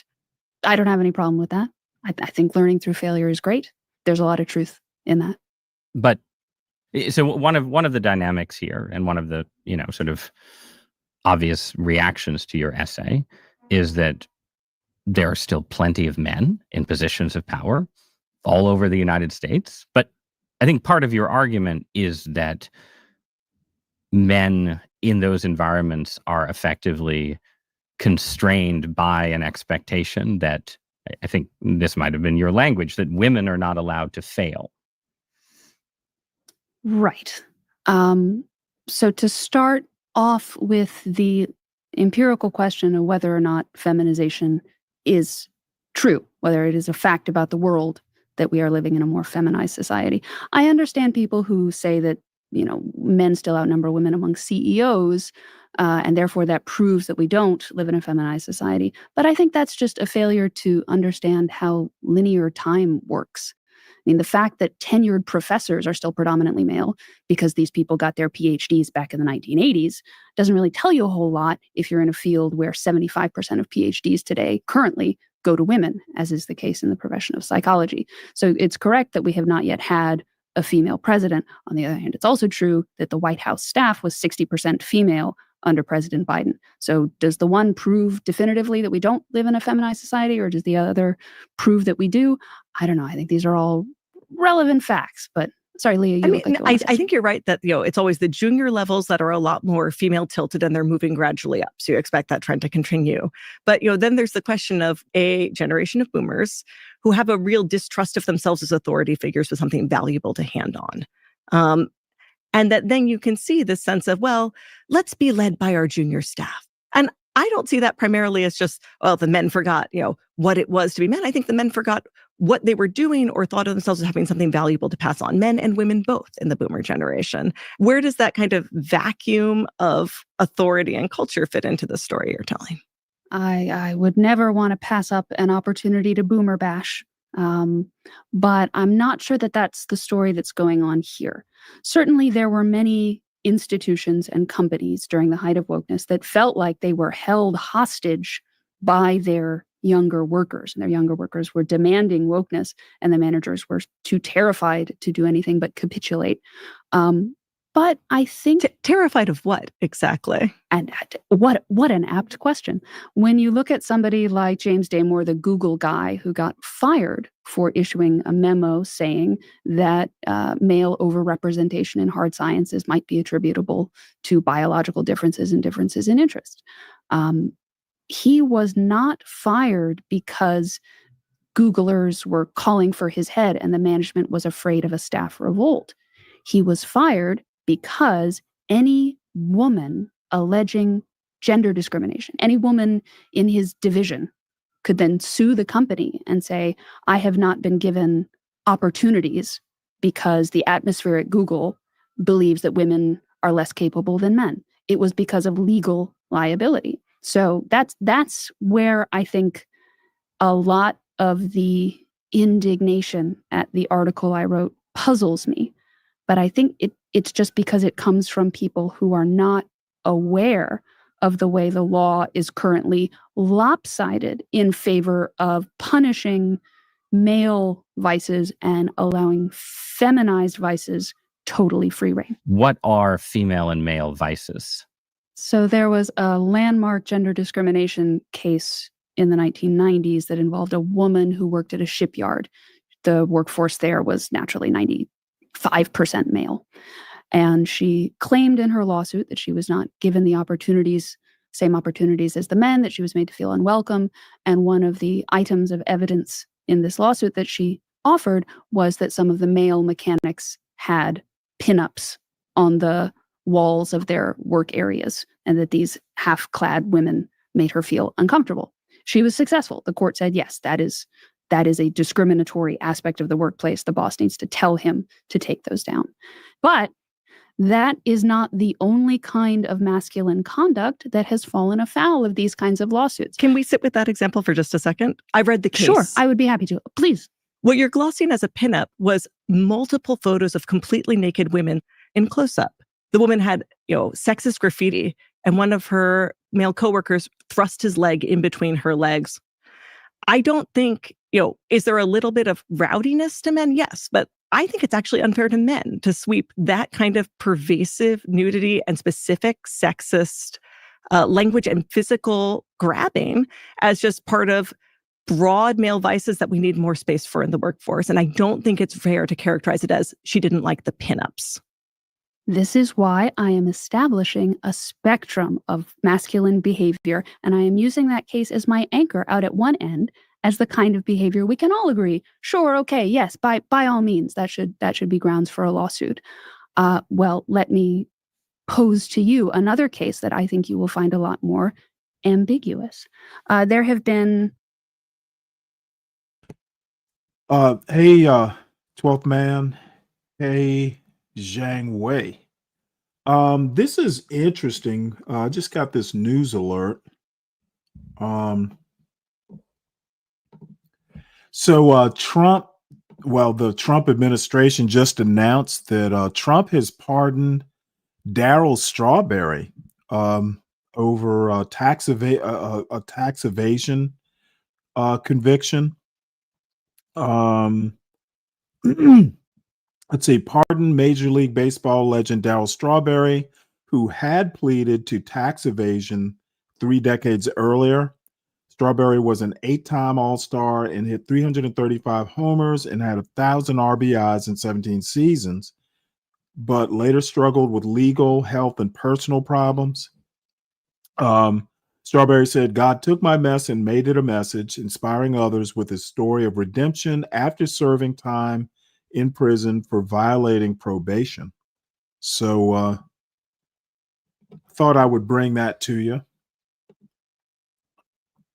I vaguely remember that Strawberry was in trouble. I don't know what he's been doing lately.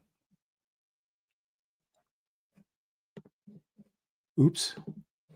Let's see, where were we? Several gender discrimination lawsuits against Wall Street firms in the last 20 years, female traders and analysts who say that the men at Morgan Stanley make more money than they do, that the most aggressive traders are given the best clients and those tend to be men, and that is discrimination against women. Now, some of the women in these Wall Street cases can point to incidents that we would describe as sexual harassment, that some coworker grabbed them and kissed them after a drunken work party. Okay, that's fine. But some of these women cited as their examples of testosterone-fueled behavior in the workplace, push-up contests. She said the other traders on my team had push-up contests, and this was discriminatory against me because that was a form of team building that I was not able to participate in. The real problem with these laws is that most masculine behavior falls into the gray area of not clearly illegal, but could be cited by somebody if they filed a gender discrimination lawsuit. So I think managers take that information and they think, I can get in trouble for having a toxically masculine workplace. I'm not really ever going to get in trouble for having a toxically feminine workplace. So if there is ever in the balance, I am all. And see, I can see Ross getting annoyed with that. Prove it. That's just your opinion. Please prove. Please prove that you don't get in trouble for a toxic a toxically feminine workplace. That's interesting. Always going to err on this side. So for both of you, bad. what is toxic femininity? If there are distinctive masculine vices, I think we can knew that was coming. That there are. There's a lot of talk about toxic masculinity. It's a regular subject of discussion. What are the feminine vices in that story? Gossiping, inability to deal with conflict directly, and kind of suppressing conflict and aversion to directness, which naturally in a workplace is a big problem because you need to be able to give direct feedback to people, including negative feedback. But how would you imagine a landscape where the equivalent, the fairness you have in mind, right, that you think is absent in how men and women are treated? Are you going to have a man sue for, the hostile work environment, complaining that his female coworkers gossiped too much or didn't argue with him enough? Or that I was reprimanded for giving what I thought was really straightforward, clear feedback to somebody that she then reported me to HR and said I was being abusive. That happens all the time. And to be clear, I am advocating for fewer lawsuits, not more. I think probably the best equilibrium is, not every workplace is going to be a good fit for everybody. So why don't we have some workplaces that are more masculine inflected and some that are more feminine, and we'll just not sue each other over it at all? How about that for a deal? I think some of what you're describing is not exclusively feminine, and it's strange to characterize it so strongly in that direction. It's a product of human beings being bad at group dynamics in a variety of ways that men can fail at, women can fail at. And it happens in male-dominated places too, where they're explicitly doing truth-seeking, because it's very hard as a discipline to value the truth more than your own pride. We say sometimes that pride can be, I think, a masculine vice as well as a feminine vice. And both men and women have trouble loving the truth more than they love their image of themselves as someone who already knew it. Is that the primary thing that you think is lost in institutions that undergo what you're calling feminization? The failure to seek truth? I mean, in terms of the actual effects on society writ large, right? Not just, people in the break room, people dealing with HR, but all of society. You are saying that What's up, 12, institutions that have this kind of conflict aversion are less What's likely. good, Stanley? Good to see you this morning. And I think that's you why. Too. Any comments on this video? Not yet, but give me a few minutes. I might think of something. Okay. I just seen you as harms or perils. Just did what? I just seen you was up, so I thought I'd give you a good morning. Oh, good. Is it still morning there? Well, I guess it is still morning there. Yeah, it's 3. It's after. Yeah, it's about 3:20 here. So yeah, it is still morning there. It's afternoon there. Yeah. Yeah. What's up, Dave? Hey, what up? What up? What up? Are you enjoying Helen Andrews? I do like the fact that she's willing to address somewhat of an invisible taboo. Like we can all conceptualize what a toxic masculine environment is, but nobody would even speak on a toxic feminine environment because there is no clear You know definition. What why they do, nobody speaks on a toxic feminine environment is I just because, said, like, because there's no clear definition. correct. And there's no clear definition of woke. There's no clear definition of toxic masculinity. It's like that old thing, Larry Flint. I think it was Larry Flint who said that I can't define pornography. I just know it when I see it. No, maybe it wasn't Larry Flint. It was some senator. It is notoriously it's notoriously problematic. The topic that Helen Andrews is tackling here, it's really all feelings and no facts. And the other lady, I actually prefer her argument. It's at least a bit more concrete. Okay, how about this? This is probably going to sound incriminating, right? I went to okay, so you better invoke the fifth. no, I'm gonna tell this story because it was just a weird thing, and things like this don't happen in your life that often. But there was a restaurant, a fine dining restaurant or whatever. They had a ballroom style atmosphere, and at night, I guess Corey Stringer. I don't know if you remember him. He was a football player for the Vikings. What's his name? Corey Stringer. He passed away in the training camp from heat exhaustion. No, I don't remember him. Yeah, but he's from my hometown. And he had a restaurant that was in his memory. It was 77 Soul. So at night, they would open it up for a nightclub. Professional atmosphere in the daytime, but niggas ran the asylum at night. Excuse my French. It was a restaurant during the daytime? Yeah. Interesting. It was called 77 Soul because that was. What'd you say? Dave, What'd you say, you're man? you're not supposed to say the N-word on this show. I apologize, right? Paul, You man. did? Oh man, I said it. I said it quickly. I apologize. Continue on. Okay, so at night they had female bouncers, right? And they had like some weird twisted idea of what a female bouncer should be. So they're right next to the door. There was a private booth. It was like one of those black curtain type of things. And I didn't know that you can't get in unless you go through the booth. And when you go in the booth, there's two girls sitting down. They got 2 bags full of Mardi Gras beads. And, they want to see what it is. They want to see what you're working with. And so you had to show them, the goods before they let you in. Not only do you have to show it to them, they get to check the texture, I guess. So this is what they do. Okay, well, what was the purpose of that? They wanted first dibs on what they like, I guess. I don't know. They were bouncers, female bouncers.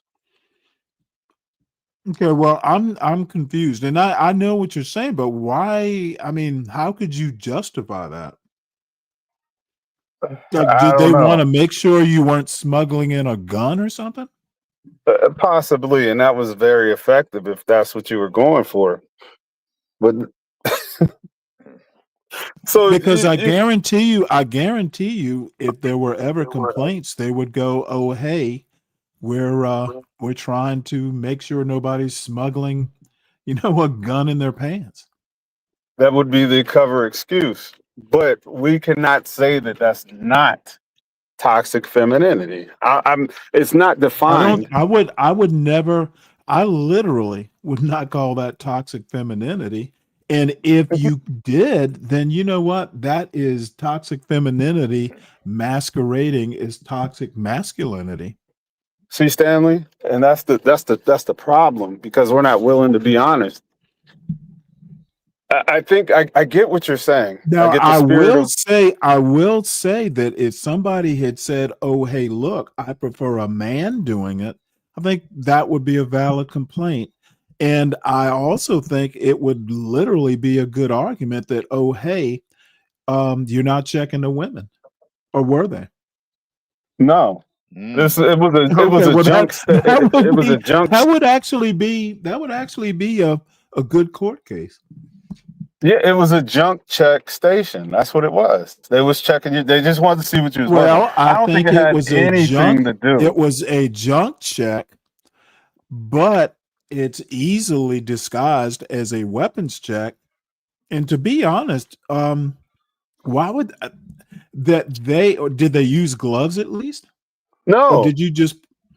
No, you walk in the booth. In order to get in, you got to get fondled. That's what it is. Now, see. Now, were they? Well, hold on. Were you actually dropping trowel, or were they just feeling you up? No, you was dropping trowel. Well, yeah. Okay, this is their so what's idea. your point? I'm just saying, if I have ever seen an example or could define an example of toxic femininity, that would definitely be it. Now, I don't think that was would you what the have been intention. less offended? Would you have been less offended if a man was doing it? Stanley, that would be gay. Okay, well then, dude, you know what? Your toxic femininity argument just went out the window with that comment. But see, Stanley, you would understand it if the sexes were switched. If men were in there and women couldn't get in unless they got their junk check. I literally just proposed. You would that understand scenario. that. You would understand. Okay, but that. listen. Did you hear? You're not hearing my point here. You were uncomfortable, apparently, with the women doing it, and you're more uncomfortable if the men did it, and they have a valid reason to check for weapons. You're not going to win this argument. You're missing the whole point.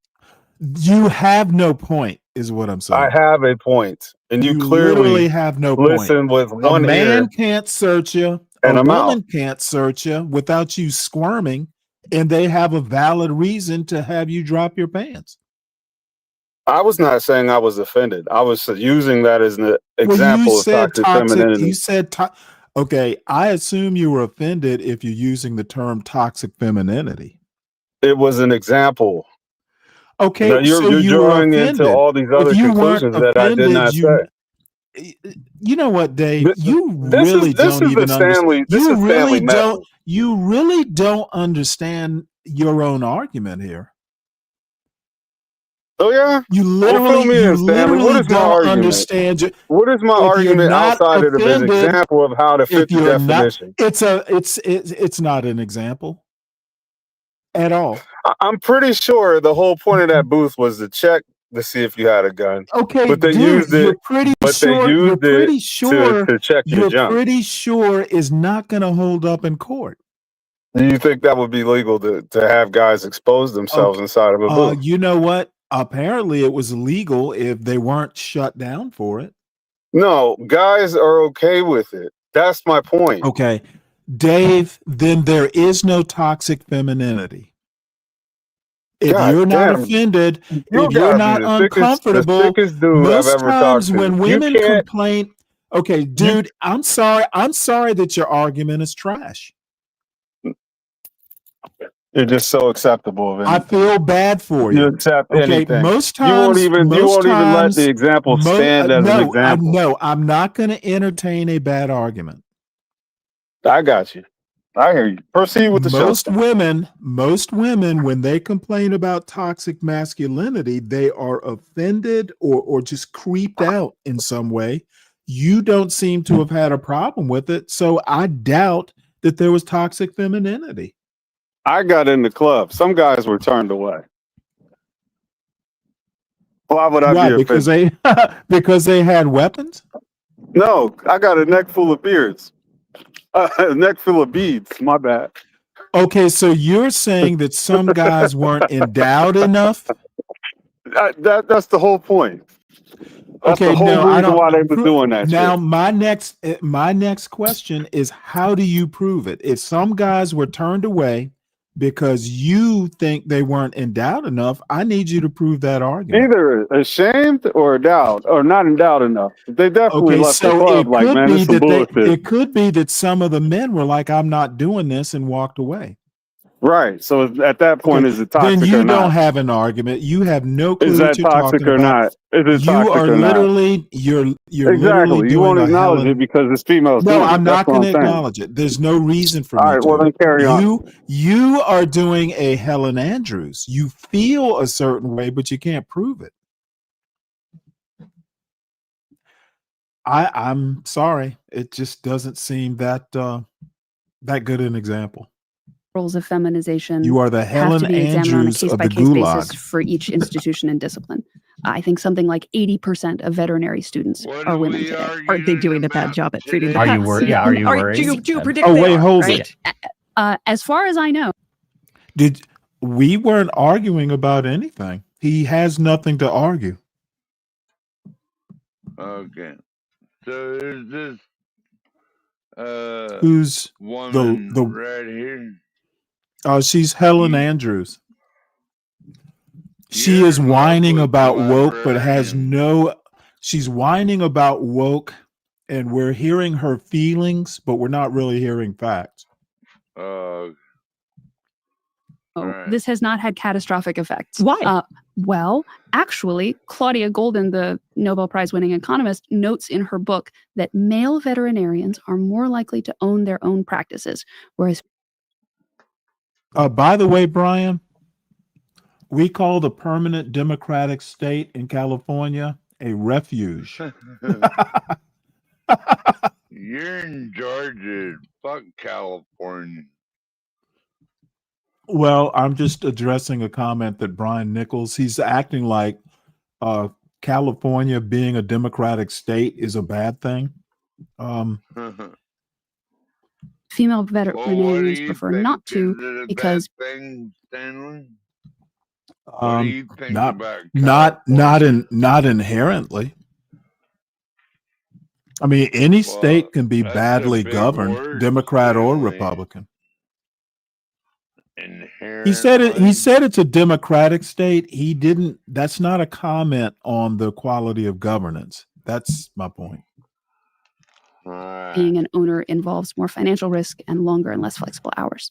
So the shift from a male-dominated profession to a female-dominated profession in the area of veterinary medicine has led to corporatization. That we've gone from a world where most veterinarians own their own practices to one where most veterinary practices are owned by private equity, which has not been entirely without problems for the pets and farm animals of America. But I am willing to state that corporatization aside, the feminization of veterinary medicine has not led to the collapse of society and is unlikely to do so. I think it's basically fine. What's the protective element there? Or what can be learned from veterinary medicine to take into white collar work, right?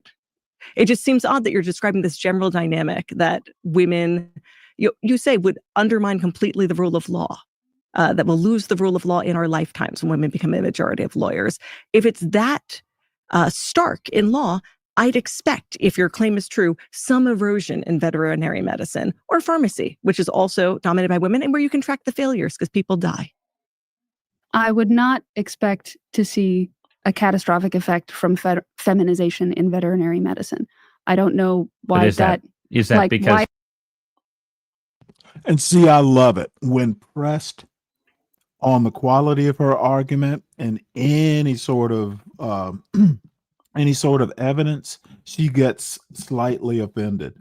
Now, I personally think that this interview is feminized, and Helen is actually the one lone male in this trio. Is that hard to see? Stanley, Well, let me maybe. Stanley, did she say that she was a veterinarian as well, or something No. like that? No, she uses heard her say she that. uses the example of veterinary medicine in several of these interviews, and her opposite, who happens to be a conservative as well, is asking her, well, how is feminization of veterinary medicine actually a detriment? So, and Helen is expressing her opinion, but there are no numbers.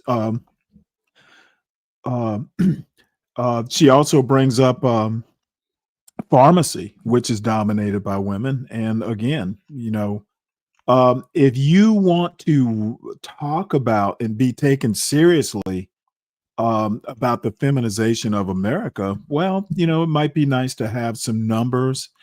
I've yet to hear Helen Andrews present any sort of empirical evidence to support her argument.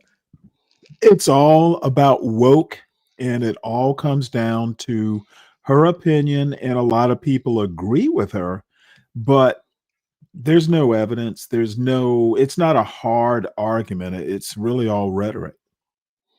Reframe it in a way that will make a point that seems very obvious to me clear to the people at this table. If there are more female historians than male historians, that will have some effects on what gets studied in history. You will have more social history and feminist history and a lot less military history and economic history. Now, I'm willing to say that that's sort of fine, and then maybe the old male-dominated history profession did not enough social history. And we can all probably agree that the correct balance for the history profession is a little bit of each. That's kind of a neutral result of feminization. On the other hand, the fact that certain areas of inquiry are ruled out of bounds in history now or in psychology now because they are too controversial, that, which is what wokeness is, seems like a genuine problem. That's not just feminization has caused some changes. Some of them are good and some of them are bad, and we all need to learn how to live with the world being different now. That's a bad thing because it involves history or psychology not doing what it is supposed to do, which is pursue the truth. Don't you think, though, that there have been a lot of moments and eras in history when institutions have failed catastrophically at the task of truth seeking? And this is, I mean, just in terms of the overall societal consequences, right? The stakes of this argument. Who the soy boy was that interrupted the woman? He's the host. He's the host. His name is. I'm sorry. What? Do you get? You know what? This is the one thing that I hate about MAGA voters. They just fucking think everybody has to wear a cowboy hat and walk around with a 6-shooter, and if they don't, they're gay. Do you people understand how deplorable you sound sometimes? You people? What do you mean by you that? People, you MAGA voters, you deplorables. Hillary was right. And we're not just talking about, sort of workplace dynamics, right? Oh, I'm gay. You'd believe it then, wouldn't you? Dude, you're the one pointing out, you're the one wondering about his sexual orientation. Well, why is that? Why do you worry about another man's sexual orientation so much? I can tell by the way he talks like a soy So boy. your gaydar is going off? Is that what you call it? I bet you call it your gaydar, don't you? Carry on, brother. We could have done without your gay curiousness.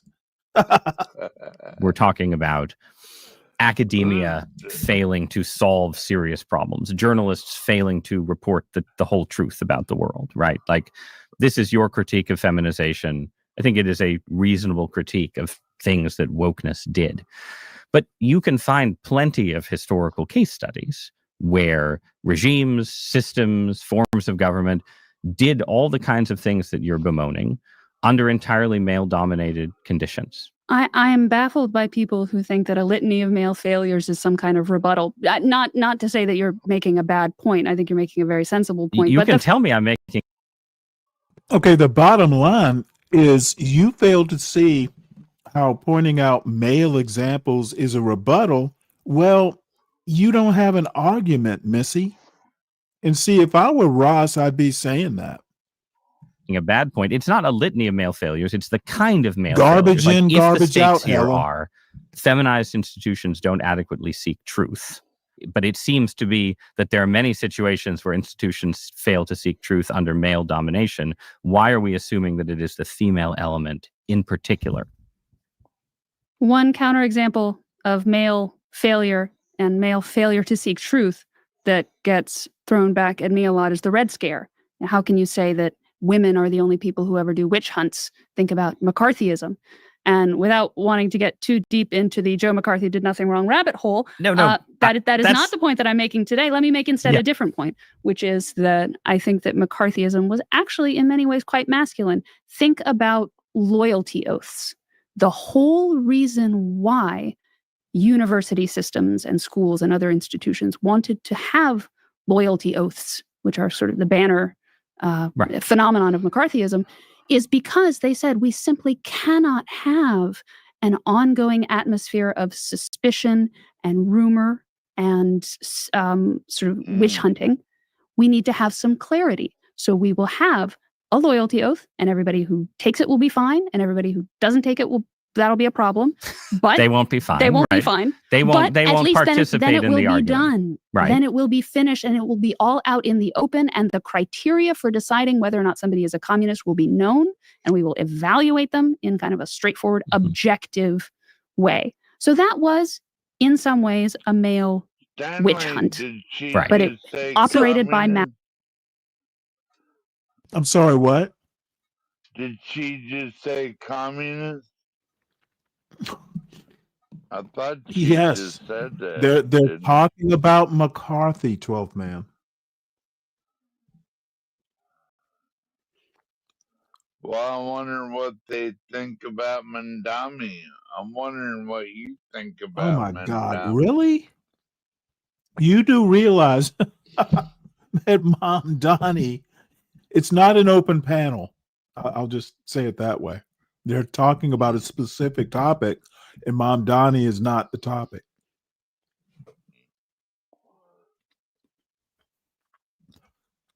You did miss my Mom Donnie commentary over the past couple days, but you can always go back and do the replay.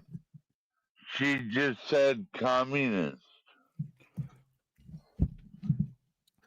She was talking about the McCarthy era.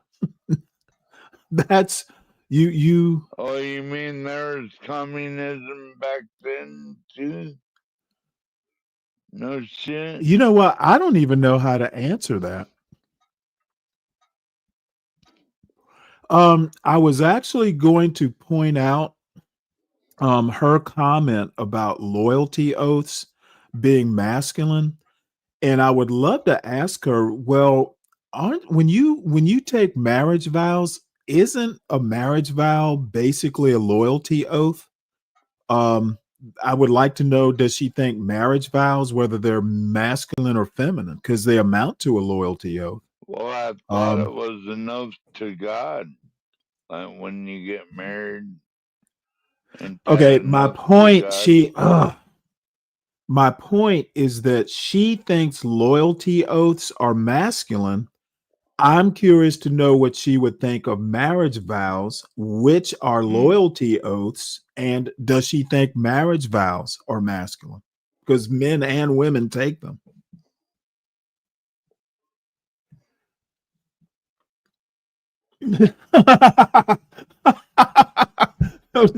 Yes, he asked that, Fred.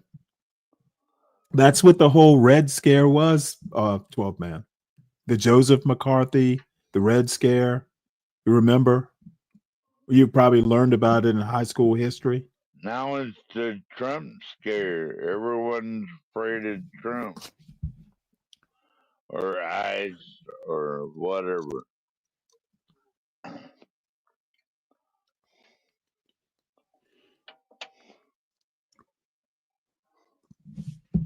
Okay. I don't recall that article, Zhang. I think Ross Douthat is a religious, he's kind of like a Catholic conservative. David Brooks is probably a little bit less conservative. What do you think of Brett Stevens, who is another conservative in that group? There's David Never French. heard of. There's like four or five actual card carrying conservatives that write opinion for the New York Times. Masculine. Are diversity statements the All same of kind them, of thing? all of them tend to be kind of never Trump-ish, though Ross Douthat is a little bit more MAGA than he has been in past years. It's a loyalty oath about the aims of the institution. It's a masculine attempt to put an end to feminine gossiping in the universities. Yeah, I think the thing that offends a lot of people about diversity statements, especially for new applicants to jobs, is that it's not a clear ticking the box. Are you gonna treat people fairly or not? It's show me how much you care about diversity. Prove to me that you are really on board with this wokeness. By your defense of the communist loyalty oaths, if it were less of a discursive essay and more of a signing a statement of principles, which some people could sign and you possibly could not, that would feel like more of a masculine policing of the bounds in which a rough and tumble of academia seeking truth within certain definitions could flourish. Is that right? I think the existence of a woke university that wanted all of its faculty and prospective faculty to sign on to some kind of clear statement of principles, yeah, okay. And maybe it would be one that would be super DEI and I couldn't sign it. But I would be okay with that. What I would not be okay with is people intruding DEI statements into, for example, the accreditation of law schools. And to be a valid law school in the United States, you have to teach everyone DEI as part of their legal ethics training. I think accreditation is about, are you a valid law school or a valid university? And so let's leave politics out of it altogether. Right. But the temptation to not leave politics out of it altogether, again, it just seems to me it may manifest in some different ways in environments where you have more women in leadership positions versus more men. But there is still a similar impulse to police speech and debate. But I want to pose a question for Leah rather than just arguing with Helen. So the truth-seeking question, right? So you agree with Helen, institutions should be truth-seeking. Yes. Right.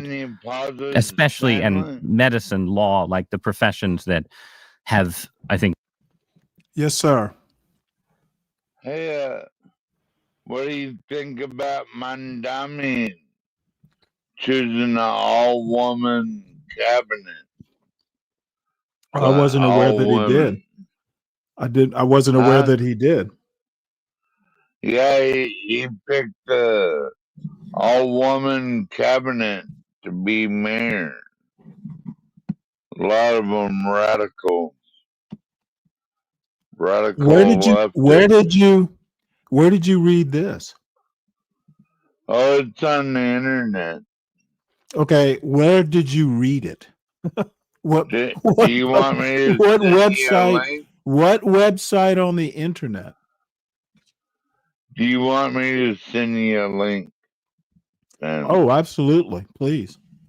All right, I'll get it. Okay, and I was about to say something. I can't remember what it is now.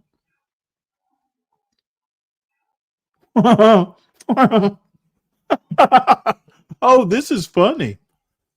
Zhang Wei with the sophisticated joke. My daughter went trick-or-treating as a Holocaust victim and knocked on Barry Weiss's door. Barry chased my daughter for an entire block, accusing her of stolen valor. Wow. Wow. That is oh my goodness, that's almost stand-up comedy worthy.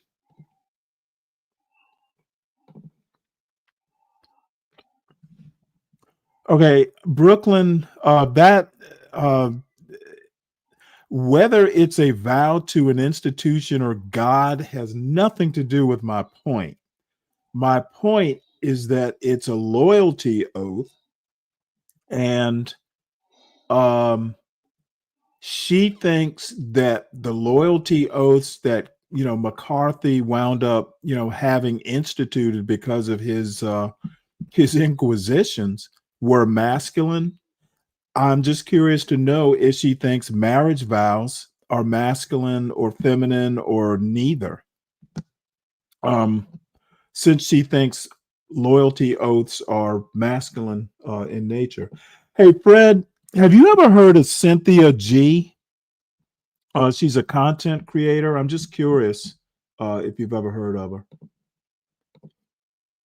Zoran did indeed choose an all-woman cabinet. He's probably attempting to be a fake-ass Muammar Gaddafi. Okay. At some point after this video, I've never heard her before. Didn't actually. I guess I'd heard the name, but I was getting her mixed up with the other G. Can't think of her name now. The matchmaker, Kevin Samuels type.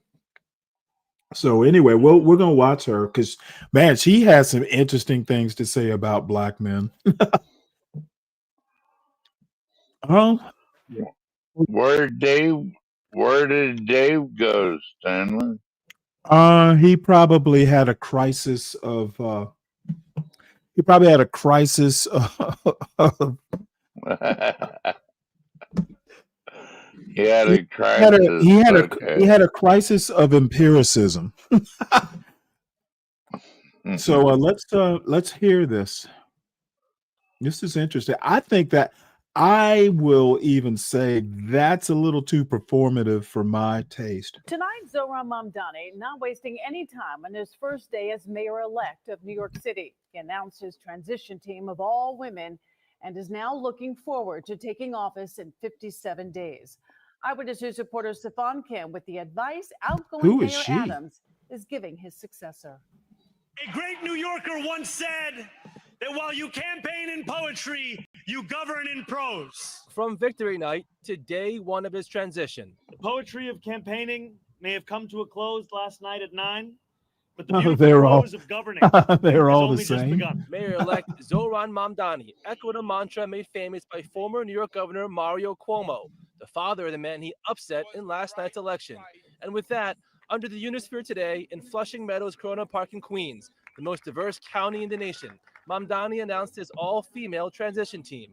Among the 5 members, Maria Torres Springer, Mayor Adams' widely respected former All women, resigned over Stanley, Adams' what feelings of could go feminine wrong? power, and the former chair of the Federal Trade Commission. Probably I know that nothing. Zohran has the vision and I courage don't to make happen sure that to. he can I don't. I deliver. think And women there are is a lot of qualified vision to be Mamdani is politicians. promising to deliver. He really doesn't understand what are the legal limits on the mayor. So you Political like experts this say guy? universal daycare and free Then. buses may prove challenging, but building I'll more I'll affordable reserve housing, judgment. He freezing the seems rent like a on really. stabilized units are He seems realistic like a goals. smart guy, but it doesn't matter whether you like him or not.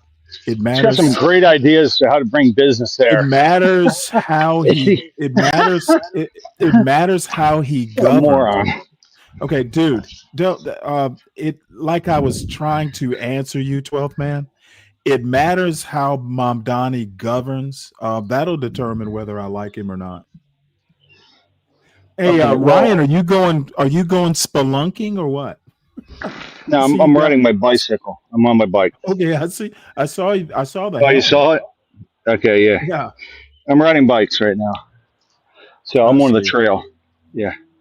So sorry. Lead, motherfucking Clinton. How you been? It's good to see you. Hit the link if you want. It's pinned at the top. So I totally understand what she's saying about the feminization of all these institutions. And if we just take case in point the education system, it's 80% women. It's always been mostly women. Well, but it's now run by women pretty much. It was run by both. It's Now it's run always by women. been It's dominated destroyed. by women. The focus is they have IEP, which disrupts the class and things like that. I would have had an IEP myself, but they put me out of class when I didn't behave smartly because I didn't want to listen at all. Smartly, they isolated me out of the class. But now you just sit in class and disrupt the shit out of it. So that's a woman policy. Trust me. My personal experience, pretty much the first male principal I ever had was at an all boys Catholic military school. Up to that, 1st through 8th grade, it was all nuns. They were probably great too. They probably had a let religious me fervor go to even them. better than that. In 8 years, I had one male teacher, my 8th grade science teacher. I'm sorry, I think he was 7th and 8th grade. Well, you're talking about private schooling, not public schooling, which is failing largely globally. If you look at the statistics on it, Okay, not my point. My point run by was women, by the way, run by women. my opinion, and most of it's anecdotal. I don't have numbers. Education has always been female dominated. The only, going back, and this is a weird way of proving my point, and it's not really proof, it's still anecdote. But going back in history, or my literature history, the only male I can think of would be like Ichabod Crane. I think, isn't he The a fictional school character, marm, Stanley? He's a fictional character. the school marm is a trope, not the school master necessarily. Now in Britain, it would probably be the opposite. Well, just name all the good institutions run by women, okay? I Just don't name really them all. care about Ready, any of go. that. I'm just saying most in my anecdotal experience, and I said I don't have numbers to back this up. It's been a female dominated institution. Now there were male principals. Like my sister's I'm just listing one. I'm just listing one. My sister's a Feminization of retired principles. teacher. My mother was a retired teacher. There were male principals, of course, but there were probably an equal number. If I had to just go off the top of my head, there were probably equal male and female administrators. Well, I'm just giving you one institution that women dominate that's really going very poorly. So overall, Do you really want to blame females for bad no, educational I don't. But I institutions? will say that I think it is interesting. I'll just say this: that 80% of them, single women, vote liberal. Okay, 80% of them, maybe more. Oh Right? boy. Like why is that? Like wouldn't you think they would just kind of go back and forth ideologically speaking? It's kind of weird, right? So No, don't you think that's odd? And they have for a long time, right? I've never really thought Why? about it like you do. Yeah, they vote liberal because it's overly compassionate until they become the victim, right? Like soft on crime, that's women typically until they're the Well, maybe victim. we ought to just send everybody to Catholic schools. The nuns could be a little harsh. Dude, I'm all about it, but we're talking about public education. You can't do that in public education. You have to be nice to all Well, the you stupid used to idiot be able students. to. Not now. Look, it started in the 90s as we went through the, leftward, the education system.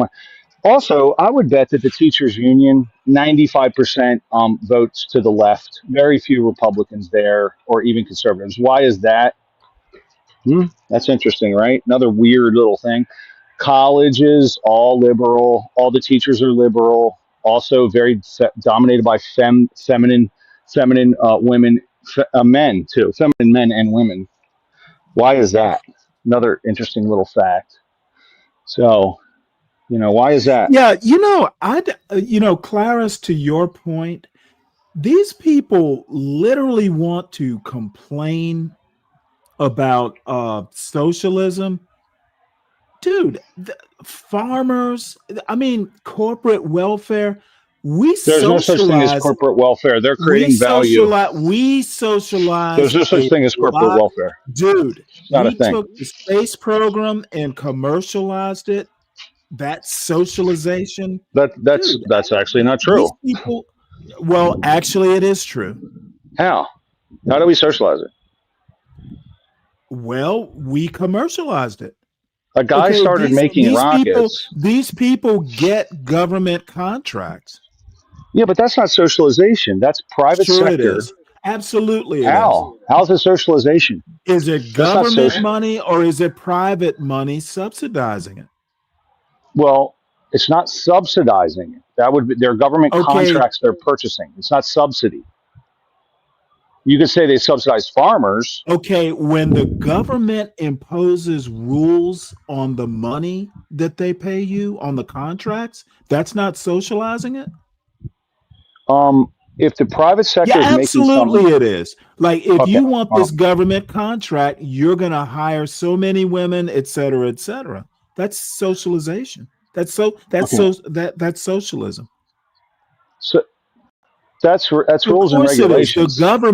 The government is putting stipulations on the money. If that's not socialism, I don't know what is. So if you're talking about socialism in the quote unquote the people own the means of production, that bullshit, right? No. There are Okay, so many you're not types of okay, cool, cool. If That's you're fair. That's fair. socializing the losses, or you're socializing to a point to where, hey, if you want this money, you're gonna follow our rules. That's socialism too. Well, that's rules and regulations. They're saying you That's can't do this and socialism. that. That's socialism. It is not private industry. It's unless you're just handing them the money and saying, here, Yeah. go do with what you will with it. That, of course, that's grants, I guess. But Well, what Trump did for COVID was he did that. He said, here's a bunch of money, go come up with a cure, right? I don't even think that's socialism. Socialism is what Trump is currently doing when he's purchasing companies by government, yeah, you're buying into absolutely right. companies. Look, Okay, but if the like rules, like government, if regulations the are just government, regulations. if the government is controlling the means of production with the people's money, how is that not socialism? So hold on. What's the question? If the government is controlling, If the government is, if so you're we have a mixed taking, economy, right? We have a mixed economy. well, There's yeah, some of that's both. all I'm saying. I'm not Yeah. trying to prove a point. What I'm trying to say is people just they want to just shit on people if they think they're socialist when our tax dollars go to all kinds of socialist-ish type funding mechanisms. So I think that you could call the public education system largely socialist, right? Because everybody gets I think its you could tax. probably I think you could probably get away with that. It's public money. Yeah, very Even though largely so. it's not always federal money. You know, a lot of it is local. And a lot of it's Yeah, federal too. It's a split. well, It's a split. I mean, the rules and all that stuff tend to be local, though there are some federal mandates. Look, all I'm saying is that we have a lot of things you could probably call socialist, and rightly so. Okay, technically, government regulations are socialist. Well, they're really more so guardrails just to keep like a Well, I monopoly understand that, prevention. but it's not Frederick. It's not a Hayekian market where there are No, where the government doesn't interfere at all. no, and it shouldn't be because that doesn't work. Like true I libertarianism doesn't agree work, with that. doesn't What I'm function. trying to get people to understand is that there's a whole lot of socialism going on in American capitalism.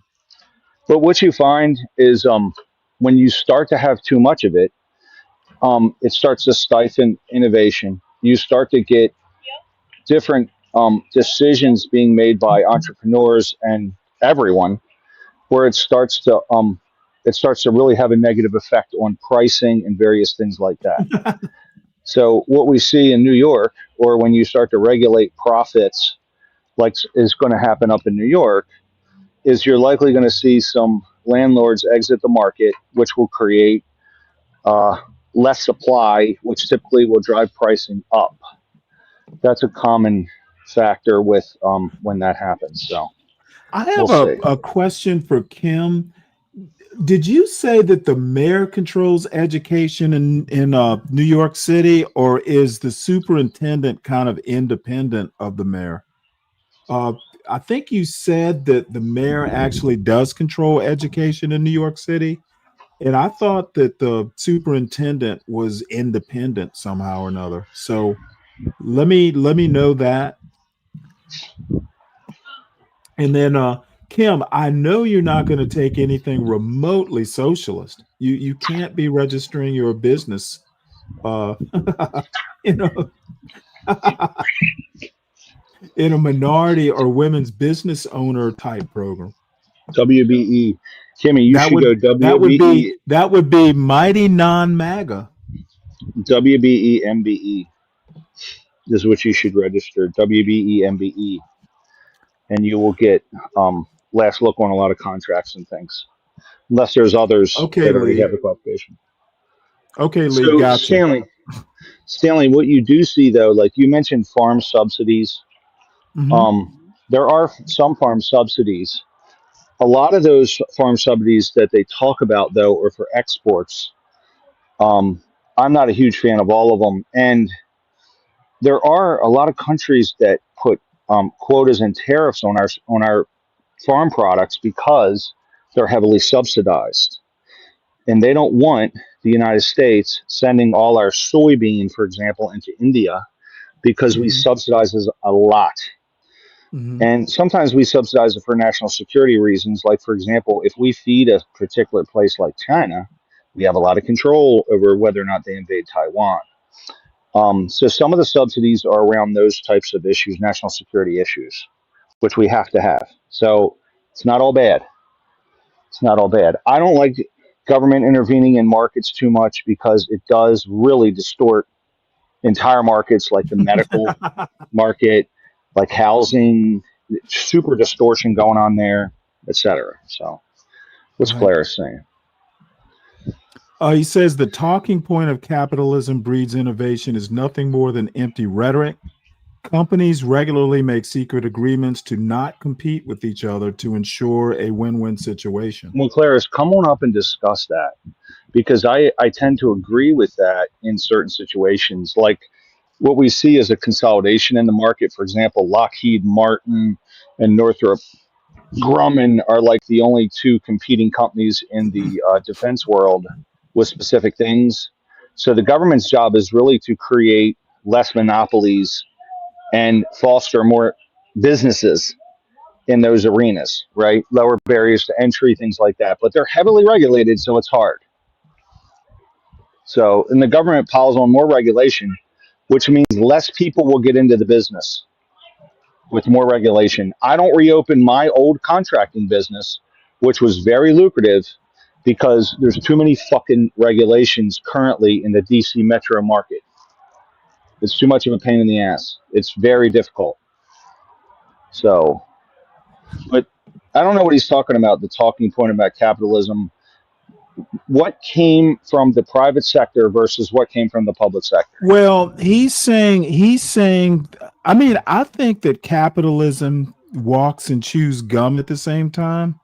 I think that capitalism does breed innovation, and I'm thinking of Edison and Tesla. You know, where basically Tesla probably had the better idea in the long term with AC electricity, whereas Edison was more famous and just had more political power, I guess. So DC won out in the short term, direct current. The only thing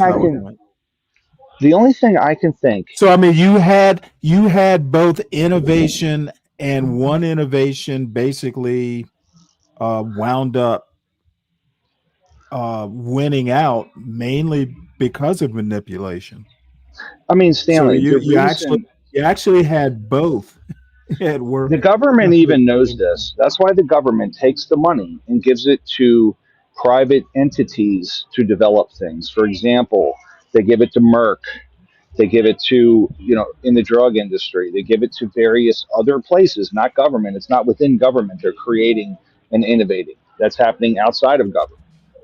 So the government funds that, The government funds R&D at Johns Hopkins University, for example, which Trump cut the funding because he's a moron.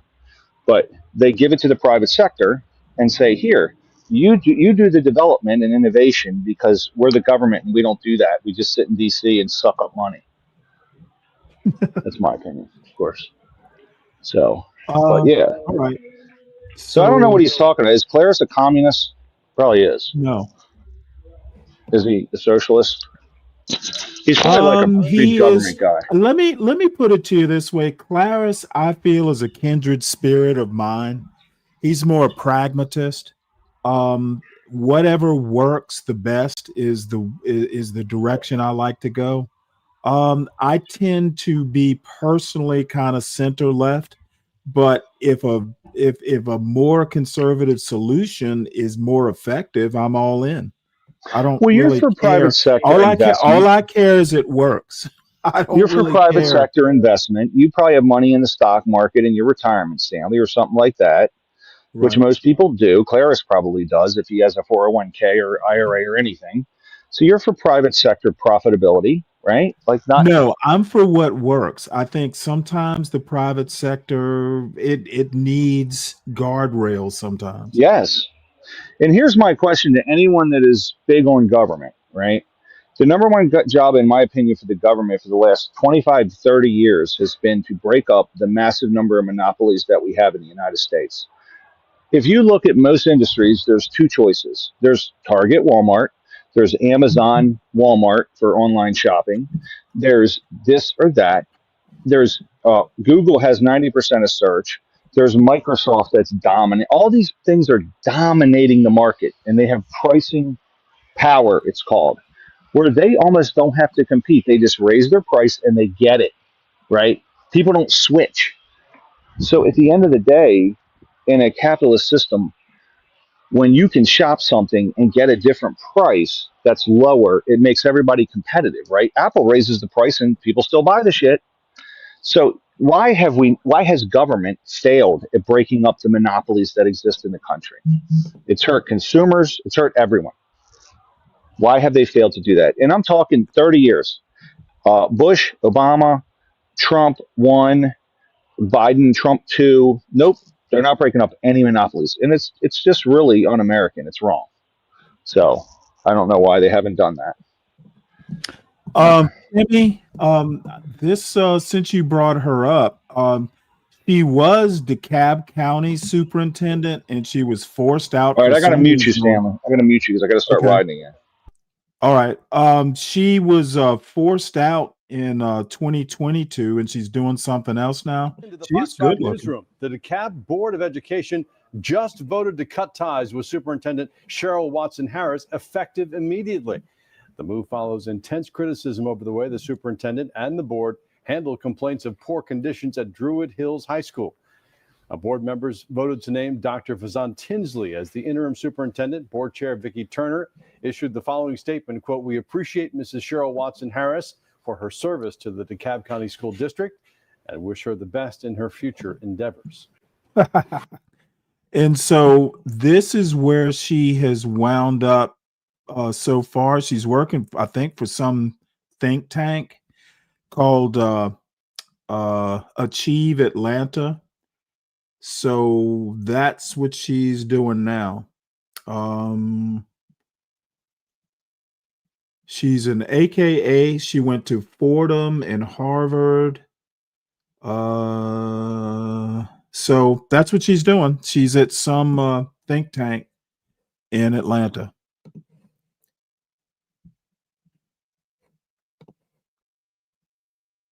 So it looks like she pissed some people off in DeKalb, which is not hard to do. But she looks like she's landed on her feet at a nice think tank, educational think tank. Nothing wrong with that. So basically, oh shit. Okay, well, wait, hold it. I said think tank.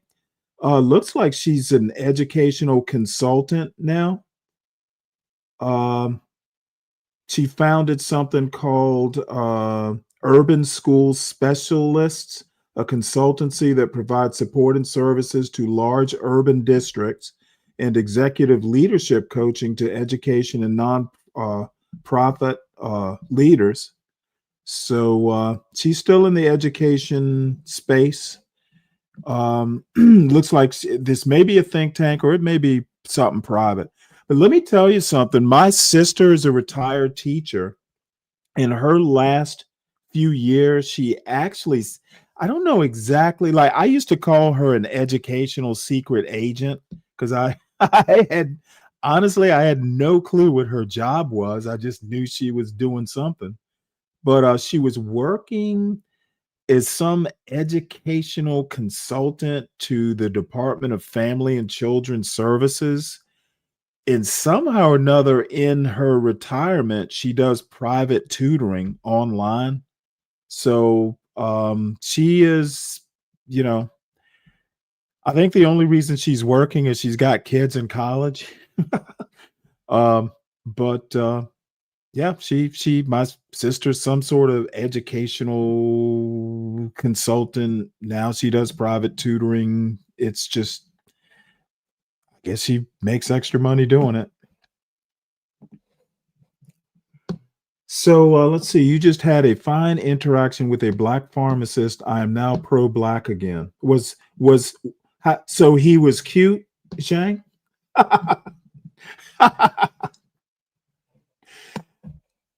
he had that pharmacist had the right medicine for you, did he? So let's finish up this Zoran thing. So I think I will raise an eyebrow that he's decided to do an all-female. But I mean, it's his choice. He did, by the way. It's all females. And he'll get nothing passed because it's all, Well, he can't. I mean, I guess as long as his wife's okay with it. We'll see how it turns out. So let me play the rest of this. If you have 5 things, you don't get it done. You've got to have at the most 2 things, because while you're trying to implement your vision of something new and exciting, you still have to deliver basic services for New Yorkers. Then there is Washington. Donald Trump, since I know you're watching, I have 4 words for you. Turn the volume up. And now let's see how a communist does in New York. We're going to see how that works out. And we'll help him. We'll help him. We want New York to be successful. We'll help him a little bit. That was the president in Miami today, lowering the temperature a tad from the rhetoric on the campaign trail. The president also said Mamdani should reach out to him. He needs to go to Washington, D.C. and sit down with the president and say, here are the needs of my city. You have to put all of that. What's up, dirty dude? It's unclear if Mamdani will follow that advice, but he says he does want to meet with the outgoing mayor. He also reiterated that he wants the police commissioner to stay on. She hasn't said yet if she will. At City Hall, Stefan Kim. Man, he's gonna have a female police commissioner too. Awesome. Talk about feminized. Helen Andrews is gonna go nuts. Oh, what's up, JB? Hey, what's up, bud? Oh, nothing much. So we're going to go back to Ms. Andrews and Ms.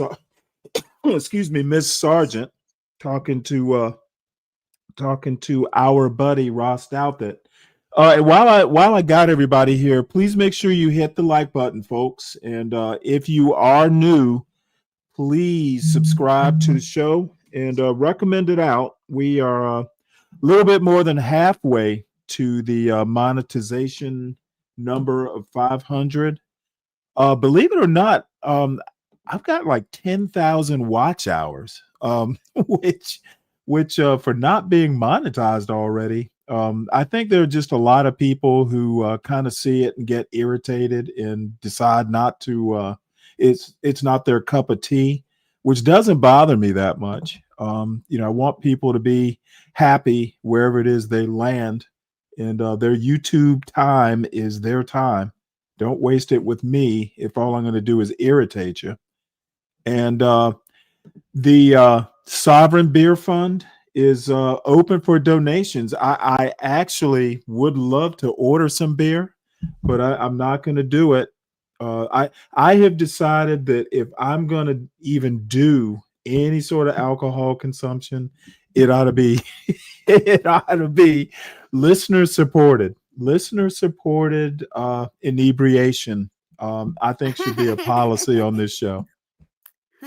So donate.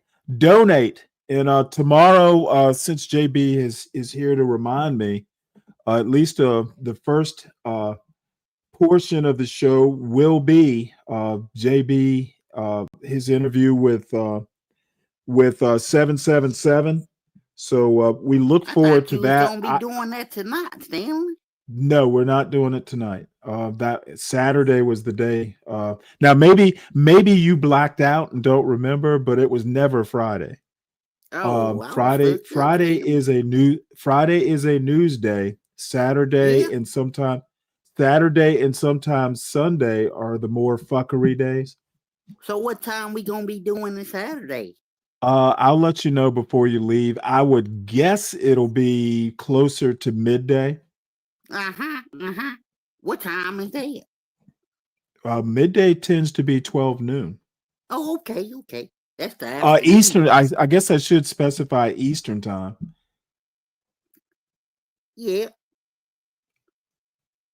But it's probably I mean, who knows? I'm probably gonna get, you know what? Let's just say high noon or 1 o'clock, somewhere in that range Eastern time. Because if I do it, I mean, I tend to be well rested by the time I start the show, because I still get up early. And what I've been doing is I'll get up. Sometimes I'll, listen to Nightish's show. I even listened to CT's show today, which I don't get to do that often. CT actually had a really good show today. I think he's still live, but I feel well rested if I start at 1. If I have to take a nap, for an hour or so before the show, I can do that. And then I can, I'm kind of a night owl anyway. I can go late. It's waking up early that tends to be a little bit of a strain. So, but anyway, let's get back to Ross Douthat. Everybody tune in tomorrow to the show. Yeah, it ought to be special. Yeah, it's gonna be amazing, Stanley. Oh wow. Okay. We're gonna definitely save this. At some point, I don't think it's this weekend, it's the following weekend. Ken Burns's Ken Burns's American Revolution is going to be on PBS. And I see that he and his co-producer are talking to Heather Cox Richardson. But we'll do that tomorrow. It's live now, but I'm not going to switch. So let's get back to this. Been most feminized in terms of the number of women entering into them. Yeah. To what extent is by the way, in those I just noticed that James Watson of Watson and Crick, they're credited with discovering the structure of DNA. He just died at 92 or something like that. And the reason he's important to me is I took a lot of biochemistry when I was in college. So, Watson and Crick, or Crick and Watson, are like, the gods of biochemistry. She's a Brit or the American? I think he was the American. Because he was the one that was so controversial in his old age. It's some guy. It's a lot. Yeah, I of don't know. I videos know of that guy. one was, I think they were. Well, I think Francis Crick was the Brit. Also, by the way, there was a female who was one of the collaborators. She never quite got the credit she deserved. I'm sure. So anyway, let's get back to the lovely Helen Andrews and my new favorite conservative woman, Ms. Sargent. I can't think of her first name. Professions or other places, but I'm definitely going to read her stuff. A certain degree of intensive competition within those institutions. And I think you can see the follow-up question, which is that the idea of Kimmy, probably dependency. I think you could say almost necessarily makes some next institutions Friday. less less hyper competitive, right? The New York Times has incredibly generous, I'm not just saying this because my corporate overlords want me to, we have incredibly generous maternity and paternity leave. And when I confronted, after we had our most recent child, the incredibly generous paternity leave package, I was like, well, if I take all of this, I'm going to fail as an employee, right? In some way, I'm going to become less competitive as a newspaper columnist among other newspaper columnists if I take this amount of time off. Are there professions that you look at and you're like, honestly, I don't think, I wouldn't want this profession to be required to have this amount of maternity leave because it would cut into its competitive edge? It's not competitiveness that I see as the main hindrance. Here's where I would tell someone not to work if they want a family, which I think is doing good work, but in a method that isn't compatible with family life and isn't plausibly going to become compatible. It's SpaceX, which I admire a lot, which iterates very quickly, and for the whole beginning of its company had such a tight runway that each individual rocket meant possibly the end of the company. There are some things you can take on where your responsibilities are so total that they don't leave you room to say yes to someone or something else. Monastic life is also like this, but there are fewer massive explosions, hopefully. But I think those are rare. And I think there's a tendency for many employers to see what a company like SpaceX can ask and think, well, I'd kind of like that much of my employee's life too, without actually having a business model that depends on it, without doing anything nearly as ambitious as they are. Okay, but I want to push you on that point, right? So we started out, or I started out talking about visions for how conservatives engage with gender difference. And I think a lot of conservatives listening to your narrative might say, well, I don't think it is just SpaceX, right? I think there's a lot of zones in American life, from the tool factory and the car dealership all the way up to Elon Musk's landscape, right? Where there is a certain kind of ruthless competitiveness that is important to the truth seeking that is the work of capitalism, right?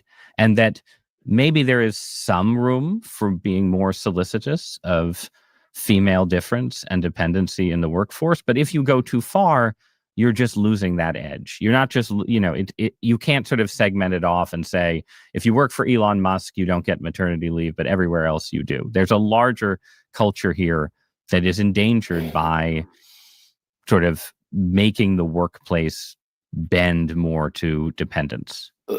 I think part of it is that in any kind of work, in any kind of truth-seeking work, you have to be realistic about your materials that you work with. Like SpaceX, deeply rooted in truth about its materials, cares a lot about exactly what can this steel take, what will happen to this particular part of the heat shield. But I think many employers and workplaces are not interested in the reality of the materials of the human beings they work with. And there is something unjust about building a system that chews people up and then tosses them on the scrap heap, or chews up their fertile years, promising them egg freezing and ignoring the fact that tends not to pan out. But by the time that happens, they won't be working there anymore, and it'll be their problem, not yours, right? So what does it mean as a steward of your employees? It means being realistic that people are fragile. They have other people who depend on them. They themselves can get sick, injured, pregnant, and a responsive workforce will have ways of responding in justice to that. Helen, what do you make of Leah's vision? It seems like your argument, in effect, is that corporate America and American institutions are too solicitous of female vices. Is there a way that they could become less solicitous of those vices, but more solicitous of the female distinctives that Leah is championing? No, I think this is one area where Leah and I probably really agree that employers need to be solicitous of the people who work for them and take care of them. But there's a big problem with doing that as things stand right now, and it is anti-discrimination law. A good employer, if you've got a protege that you care about, and she's a woman, a caring person is going to sit her down and say, I think if you want to have kids, you should probably choose a career track that allows you to shift to part-time midway through so that you can have children, and you should avoid a career track that's kind of all or nothing, that's going to burn through and not allow for part-time work during your childbearing years. Right now, that conversation is illegal. I mean, it happens all the time because, of course, you'll naturally have that conversation with people that you care about because you want them to be happy. But if you talk to a female subordinate that way and have that conversation with her when you don't have the same conversation with men, hopefully she won't sue you. But if she decides to, you're in big trouble because that's a problem. So I think we should make it more possible for employers to have the kind of conversation that I just described. And the problem is that right now, it's the constraints on frank discussion that HR and these lawsuits have created make those kinds of really sensible conversations that you, Leah, probably want You know, I don't know that I agree with Helen on this. I know a lot of corporations will have maybe senior non-management um, people mentoring. They won't necessarily be management. I don't know. I don't know that I agree, but then I've not worked in every corporation, but my experience have been it's usually like for instance, say we had a new hire, and I've been working at this job for like 5 years. My boss would go, "Oh, hey, I'm going to partner you up with Stanley.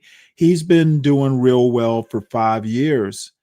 I'm not a manager. I'm just, a senior engineer or something. And yeah, I'm going to tell you what the ropes are. Yeah. And I'm not management. That's been my experience. You won't necessarily have an actual like member of management doing the mentoring.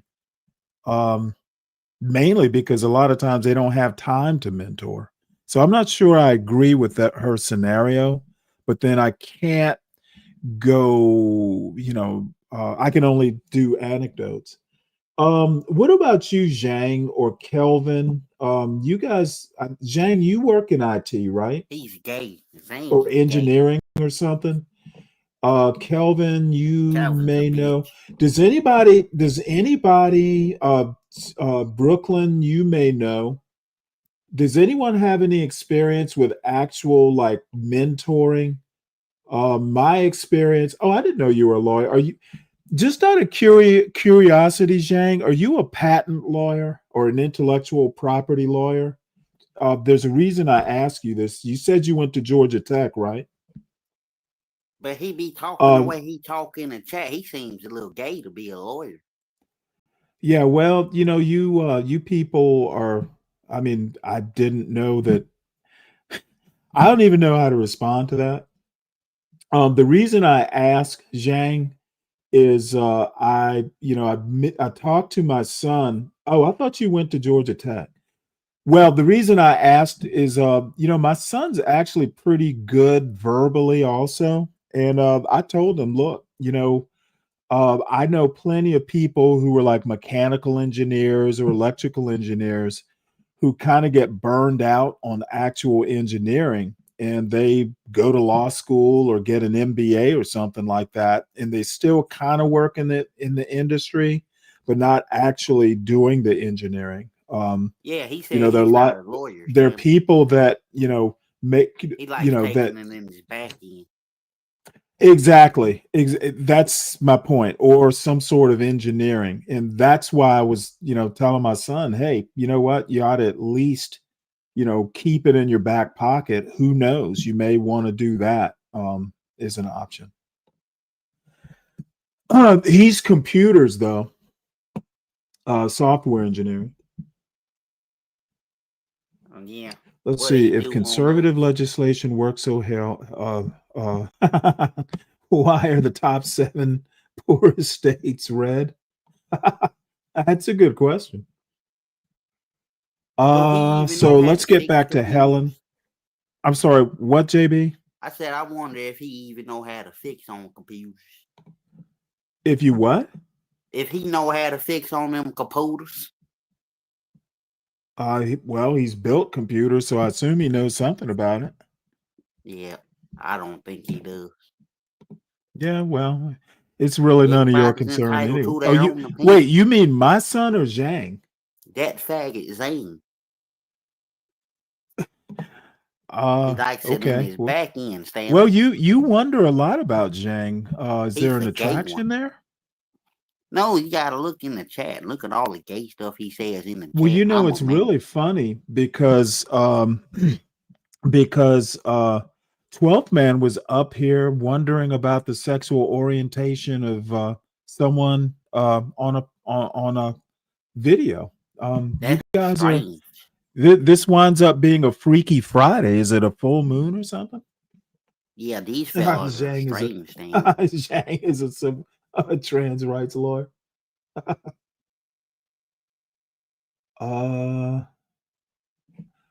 Let's see. There's no poll question on Trackable. Yeah, there's a poll question. The poll question is. Oh, Are really? y'all There's ready not a for the poll. show tomorrow with JB? Oh, well, you know what? I typed a question into the poll, and somehow or another, it wound up being deleted. So everybody just hit the like button, the yes, when you get into the chat. There it is. There. I don't know. That is weird. Thank you for pointing that out on Trackable. I thought there was one there. I saw the answer key for the poll. It's multiple choice. So what you got to circle? What you need to circle in? What do I need to what? What you got to circle in on it? Oh, I think he's just making a joke. I meant the poll to ask if you had hit the like button.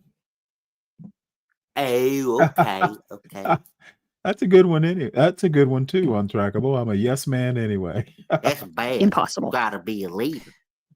This gets to a larger question that I have for both of you, which is that there is something about the post-industrial economy that, as far as I can tell, I don't know. I and kind of this like shows the up in cute multiple Jewish societies. woman. It doesn't just happen in the United You like States, that right? man, Stanley? It seems to produce a lot of jobs I said the cute Jewish that woman. women Oh, I thrive in. thought you said the And man. it Excuse produces me. fewer jobs that maybe, let's say, fulfill the kind of warrior protector mode, right? And these are crude stereotypes, but I think we can look around the economic landscape and see them vindicated to some extent.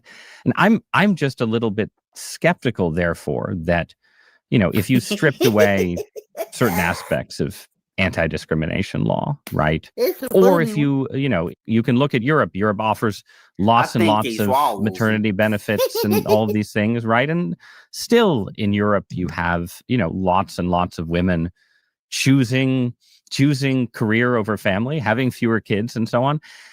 Isn't there something about this landscape that is just sort of a dynamic interaction between the economy we have and the choices people make? And it's not a structural conspiracy. It's just sort of the world of the 21st century swallowing all them wants women goddamn in big certain things jobs. down his I throat. He agree gonna that the get economy sick. has fewer, though not no, places for, you know, kind of founders with brio. And a lot of places for people to work a comfortable job, just in the way that consolidation works.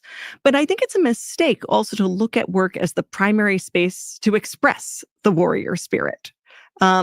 I think everyone, whether they have family or not, should not think about bringing their whole self to work or being fully fulfilled at work. You know, if you are a young man who has a boring entry-level job where you fill out forms, there's probably a ceiling on how exciting that's going to get for you. You should do something interesting in your community, like in the same way an Eagle Scout would, but now you've got to do it yourself. You know, clean up an entire park, construct an amphitheater for the local high school. I think we make a mistake in seeing the workplace as the primary space we work out our cultural foibles versus you're free to do good things in the rest of your life. And in fact, you're freer to take ownership of a project that can fail and take risk on outside the workplace, especially as a young person. But don't you agree that to some degree, you're suggesting that the workplace is not fitted for women in certain profound ways, but women, in Western culture have a myriad of choices, right, before them relative to the constraints imposed on both sexes in the past.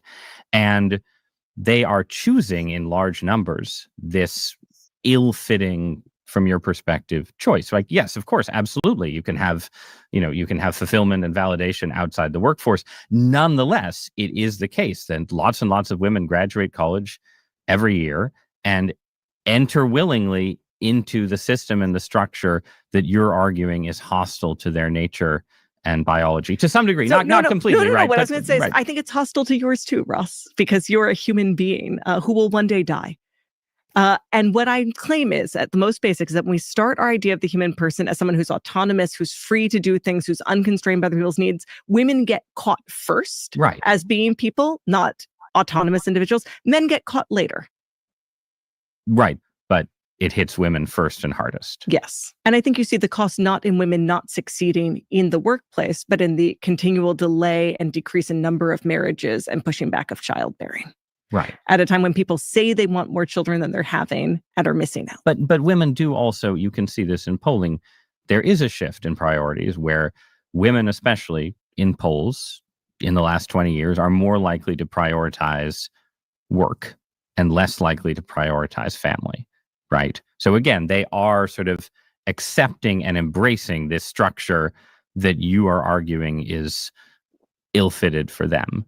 Where is that impulse coming from? Yeah, where is my respect for revealed preferences, yes, right? Yeah. I think part of the issue is we have a lot more scripts for how to succeed at work than how to succeed at family life and forming marriages. And we see people forming marriages later with fewer kids because they have fewer on-ramps, and the on-ramps they have are bad, right? The prevalence of pornography, the increase in online dating with the endless swiping and Stanley, consumerism you be is watching bad. that So you can porn? say, well, look at people's revealed preferences. Sorry, what? You be watching porn? Why would I do that? I just asked a question. I was just wondering. The last time I saw anything like a porn movie, I was probably 25. I had a roommate. I had a roommate when I got out of Navy OCS who was into porn and stuff like that. But I've never been that much into it because I don't like getting all hot and bothered over, some woman that I can't, physically experience. Yeah. It's a waste of time. Yep. I Go be out, setting up go my out. phone. If you want porn, and this is kind of a flippant comment, but go out and, date a woman. Yep. Why would you waste your time with magazines or film? I call people over, set up my phone, and I record it right there. Best porn you can ever have right there is on your mobile phone. I'll take your word for it. Yeah. I put an endless carousel of pornography. Oh, and by the way, now I do have a couple stories. The first time I ever looked at a Playboy was the year that what's her name? Vanessa Williams was the first Black Miss America. So my uncle, my father's brother, was still in the Air Force at the time. I think he was still in the Air Force. So me and my cousin, we wound up being in the Navy at the same time. We went to the base exchange and found, because in the military, the base exchange, they don't keep the magazines like behind the counter like they do in civilian gas stations. They're on the rack with the other magazines. So we went and found that specific Playboy because it was a big scandal. She had posed for Playboy, and I guess they wound up stripping her of the title. But we went and found Vanessa Williams's centerfold, and it was underwhelming, to be honest. And then the other porn story I have, when I was on my first deployment, I was in the Persian Gulf, and the guy I relieved on station, he I guess there was like a stack of probably 100 Playboys, and it had been passed down from officer to officer to officer. It was just kind of, hey, part of the turnover is, hey, there's a stack of Playboys in the desk in your stateroom. And I will admit, being in the Persian Gulf for 6 months, I did look at those magazines every now and again. Hey, you know what? It's the I Navy. used to go It's to the one of Navy. those. It's my first deployment. There were no women on the ships. So, I mean, you would probably go, it was possible to go 6 months and not even see a female. And, when you're 23, that can be a little bit of a challenge. So, but other than those two, and then, before my first deployment, I had the roommate, who was into porn films and stuff like that. So I can honestly say the last time I actually like opened up a Playboy was 90, the summer of 90. I think that was the last time. I Maybe used it to was go 90. to the No, no, goddamn no. You know video. what? Actually, maybe I think it was the summer of 1991 is the last time I had a Playboy or looked at a Playboy. I used to go to the goddamn video thing where you can watch it in the building. I used to go there every day. No doubt you did. You sound like someone who would do that. Yeah, I used to go in there every day with my moonshine and my lotion. I had a good old time. No doubt you did. I bet it was Cornhuskers lotion too, wasn't it? No, it was that one that's called Jergens. I put that on there and get Jerkins? Gotcha. That one. All right. Well, let's get back to this video with actual women in it. And profiles in front of them, and I put a relatively straightforward work path, and they're picking the work path. Do you respect that? And my answer is, well, let's try it again, but without those things on the table. Helen, tell me about what happens in a world where you get the changes that you want. Oh. Yes, such a world, need to go right? back to them things. I got But just a lot of built-up stress. specifically in terms of I'm sorry, what? Women I said enter the I'm gonna workforce start going back and to how those things. I got a lot of built-up stress. Let me ask you a question. And while I'm happy that you are so trusting, why do you trust?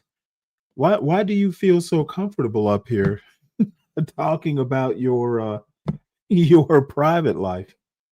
Shit, Stanley, I'm a man. I ain't got nothing to hide, Stanley. I'm a man. Oh, well, wait, hold it. I would actually kind of prefer that you hide it. Yeah, I'm a man. There is no earthly reason why Yeah, I ain't the only one up here done a little jerking. you know what? You're the only one up here comfortable enough to talk about it on YouTube. I will give you that. It's okay. Oh, no, it's not okay, JB. Hey, CK, thanks for this. Where do you want me to start? Do you want me to start at the beginning? Or does it matter? Folks, CKJ3 just sent a link to the Senate debates. It looks like they may be getting close to they're debating the end of the federal shutdown. So I can start at the beginning. Because to be honest, I think I pretty much have an idea of what Helen and Ms. God damn it, why do I keep forgetting her name? Thinking about that goddamn porn.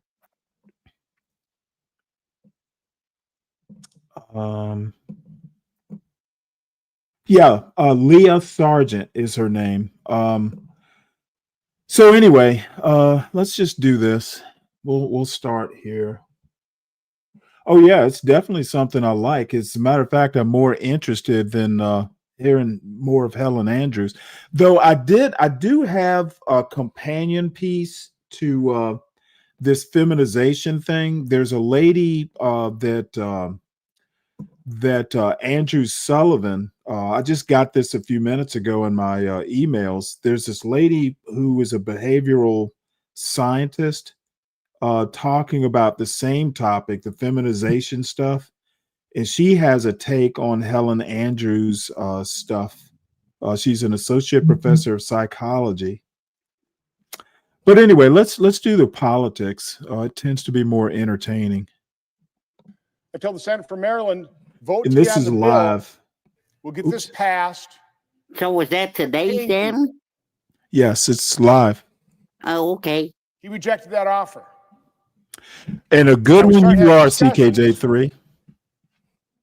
His staff immediately acknowledged the fact that my bill did not in any way, shape, or form impact the president's authority in terms of who determined who was furloughed, who gets, included in reduction in force. It was silent. Even though they falsely accused my bill of giving the great president. Yeah, that's a pretty good one, Jang. Lindsey Graham, you know what? Actually, let's Lindsey Graham, I saw him speaking somewhere along here. See, that motherfucker's gay. There we Stanley. go. There we go. Here we go. This is just for you, JB. I ain't letting no man suck my dick, Stanley. Oh, Lindsay's classier than that. I'm a man. Mark Wayne Mullen trying to find common ground to open up the government so we can move forward and have a debate about health care and maybe find a solution. Apparently to no avail. There's a group of my Democratic colleagues who believe every day gets better for us. That's Senator Schumer. They, I guess, apparently feel emboldened by the election. The question I have for the country is every day getting better for you? If you're trying to get to an airport or fly somewhere, I would say not so much. If you're a government employee working, not getting paid, not so much. There are a lot of services that are being disrupted out there because the government shut down. And truth of the matter is both parties have had government shutdowns trying to get a policy win. One time we shut the government down as Republicans to get money to build a wall. We eventually got money to build a wall because it was a very good idea. Could this be a but show it didn't happen title? through the shutdown. And you know what? so I learned think that I'm going to risk shutting it. the government down, try to get a policy win is probably not good government. And Let our me- Democratic let friends, me go whatever ahead day it and is, copy and paste they're this. shutting your government down, our government down, to try to make Republicans do something on health care we're just not going to do. They're trying to repeal elements of the working family tax cut, big, beautiful bill, whatever you want to call it, that would prohibit health care funding going to illegal immigrants. They're trying to repeal many of the things that we think are just good reforms, over $1 trillion, pulling back $1.5 trillion to go in programs we think that are not good investments. Investing in a program where illegal immigrants can get free health care just gives you more illegal immigration. One of the things that we try to Stanley, deal I'll with talk is to you Medicaid later. I reform gotta at drive 3 50% hours to get me a in the loaf of last bread, 5 man. years, and we're trying to put it on a more All right, sustainable drive path, carefully. helping rural No, hospitals. I'm drive fast. They want to take the provision out of the bill that would give $50 billion Okay. to rural hospitals to help with Medicaid reform. So we're just not going to do that. That's never going to happen, nor should it. So what do we do next? I think the first thing we need to do is understanding that the statement every day gets better for us is a lie. Us being the United States. Every day that this thing drags on is bad for America. It's dangerous for America. It's dangerous to our national security. The people in the FBI, the CIA that have to work no matter where they get paid simply to protect our nation.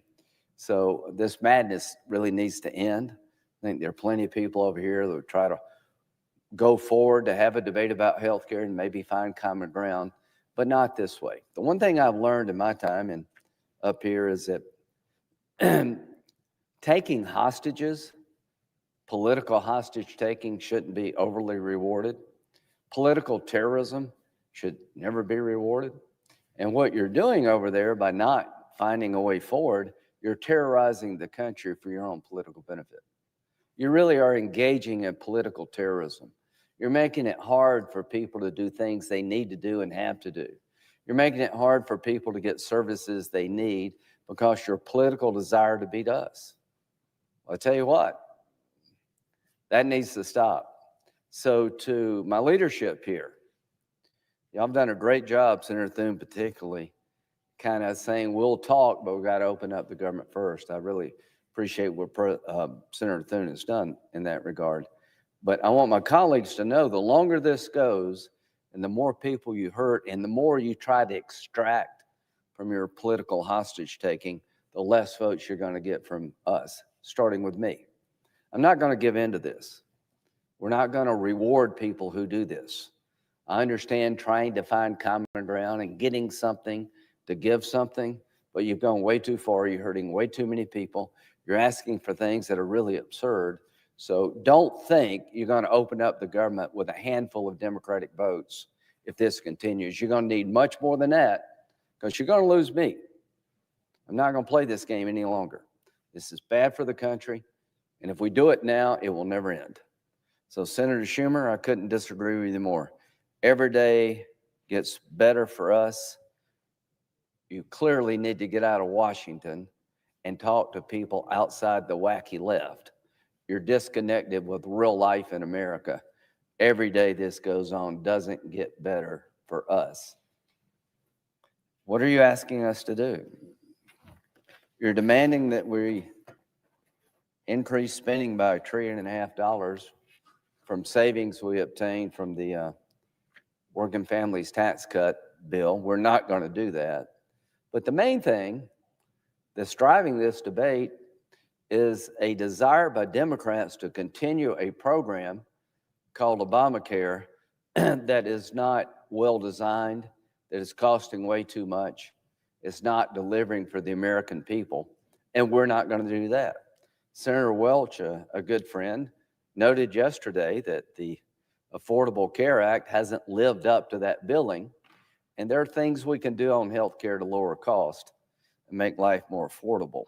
But my statement is that the Affordable Care Act is unaffordable, and we're not going to reauthorize it because you demand we do so, because it makes no sense to keep throwing good money into this program. Now, President Obama told us back in 2010, if we pass the Affordable Care Act, which is the Unaffordable Care Act, families would have a $2,500 a year decrease in their premiums for health care. Well, that's turned out to be a big flop. Healthcare premiums have gone up 100% from 2013 to 2019. So the Affordable Care Act is anything but. You know what?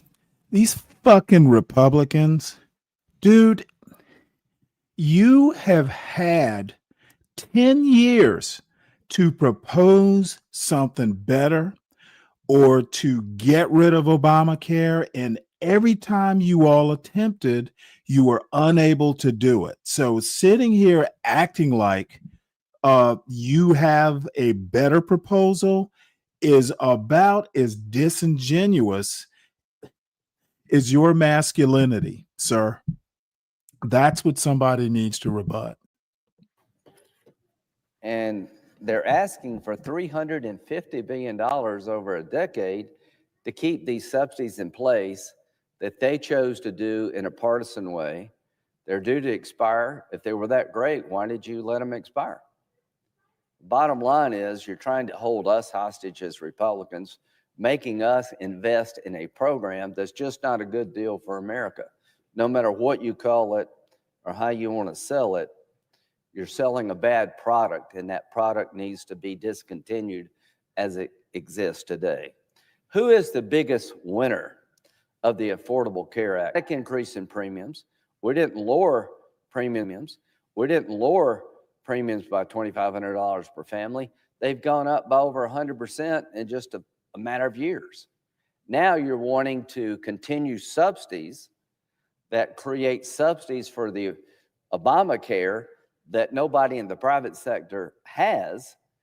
The average person in America is paying about 25% of their premium that works for a company.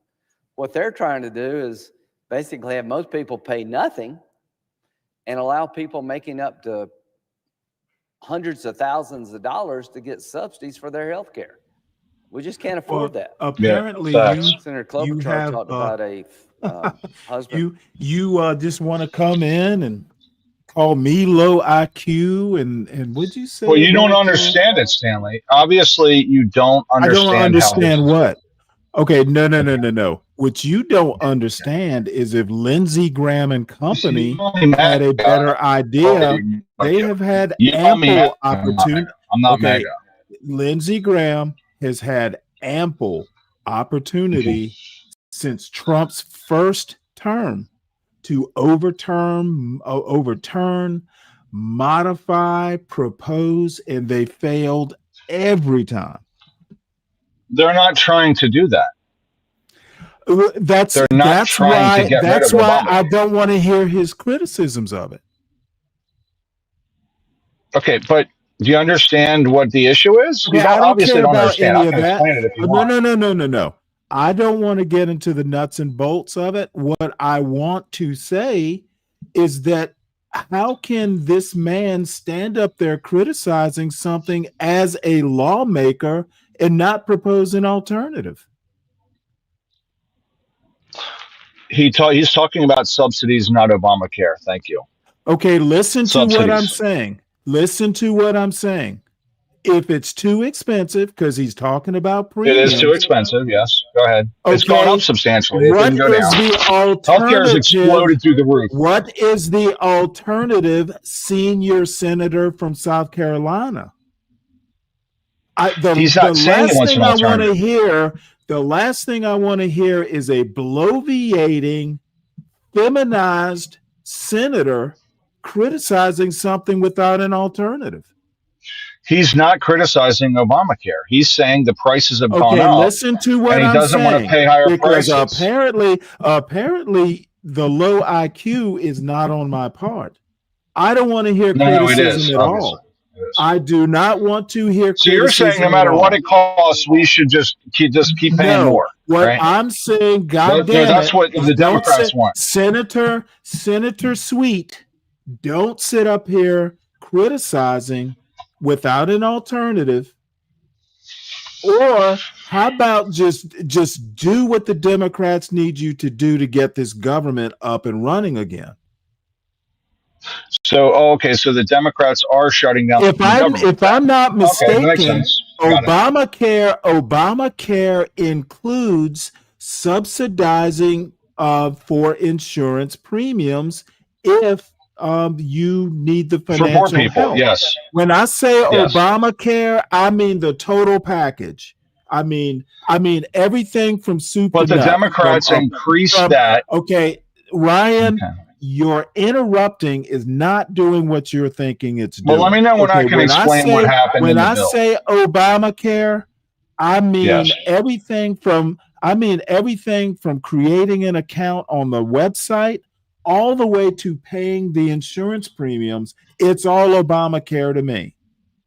Okay, And if go there ahead. is no alternative being proposed by a legislator and a senior legislator at that, then dude, you're wasting time. Stop criticizing if you don't have an alternative.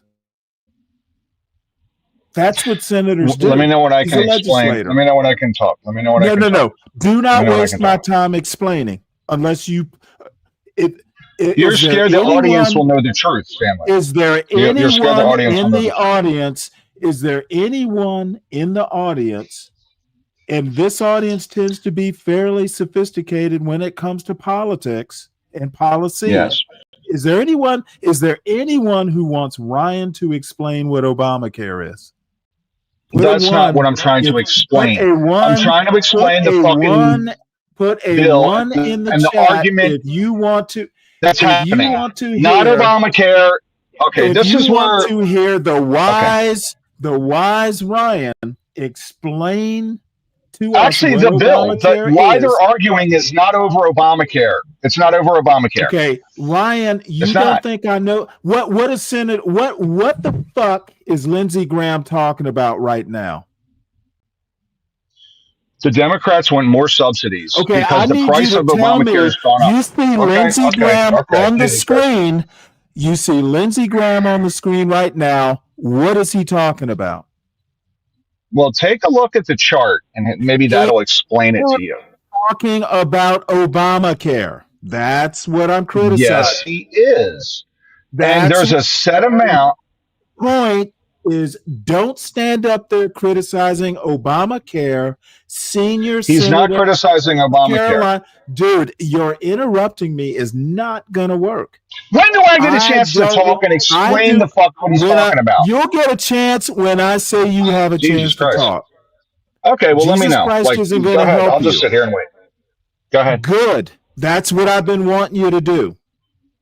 Senior Okay, go ahead. Go ahead. senator Let me know when I from can talk. South Carolina, senior senator from South Carolina, Graham, do not get up here and talk about premiums for Obamacare being too expensive during a government shutdown without some sort of alternative, either replacement for Obamacare, a solution to get the government working again so you can get the Democratic votes. Don't stand up here and criticize. Fix the problem. That's my point. Okay, I'm done. You know, it's just a See fight how over simple that dollars, was? right? It's a fight over dollars. I don't give a fuck. That's all. And the Republicans actually said we Okay, will the fund this through. actual fight is if Cut they me off. don't Go ahead. renew, if Cut me off. they don't renew the subsidies, the insurance premiums actually have already gone up because of the lack of subsidy. It's already happened. So again, this all I want to hear is what they're going to do to compromise. I don't want to hear The continuing criticisms resolution. I don't want to hear about how expensive the premiums are, because if your complaint is how high the premiums are, you could renew the subsidies and keep it affordable, or more affordable than it will be without the subsidy. The continuing resolution that was put forth has fully paid. It pays it. The whole It fucking does not. thing that It does. Read not. it. It does Read not. it. It does not. I don't need to read it. It does not. It pays for it through the end of the year. It does not renew the subsidies. It pays for it through the end of the year. Okay, then what are the It pays Democrats for it. complaining about, Ryan? The Democrats want to extend it beyond that, and they are taking up the fight now instead of taking it up at the end of the year. Okay, Ryan. They pay for it through the end of the year. Read it. The subsidies were due to expire, I guess it was this month. And there is nothing in the continuing resolution that would keep the price down. That's what the fight's over. That's why the Democrats. The end of the year. That's why the Democrats did not vote for the clean bill. It funds the CR through the end of the fucking year. It was so clean that it did not address the subsidies, which were due to expire this month. So the Democrats want to increase the spending, then you're saying? Okay, so I get it. That's what it is. The Democrats want to do whatever it takes so the premiums do not go up.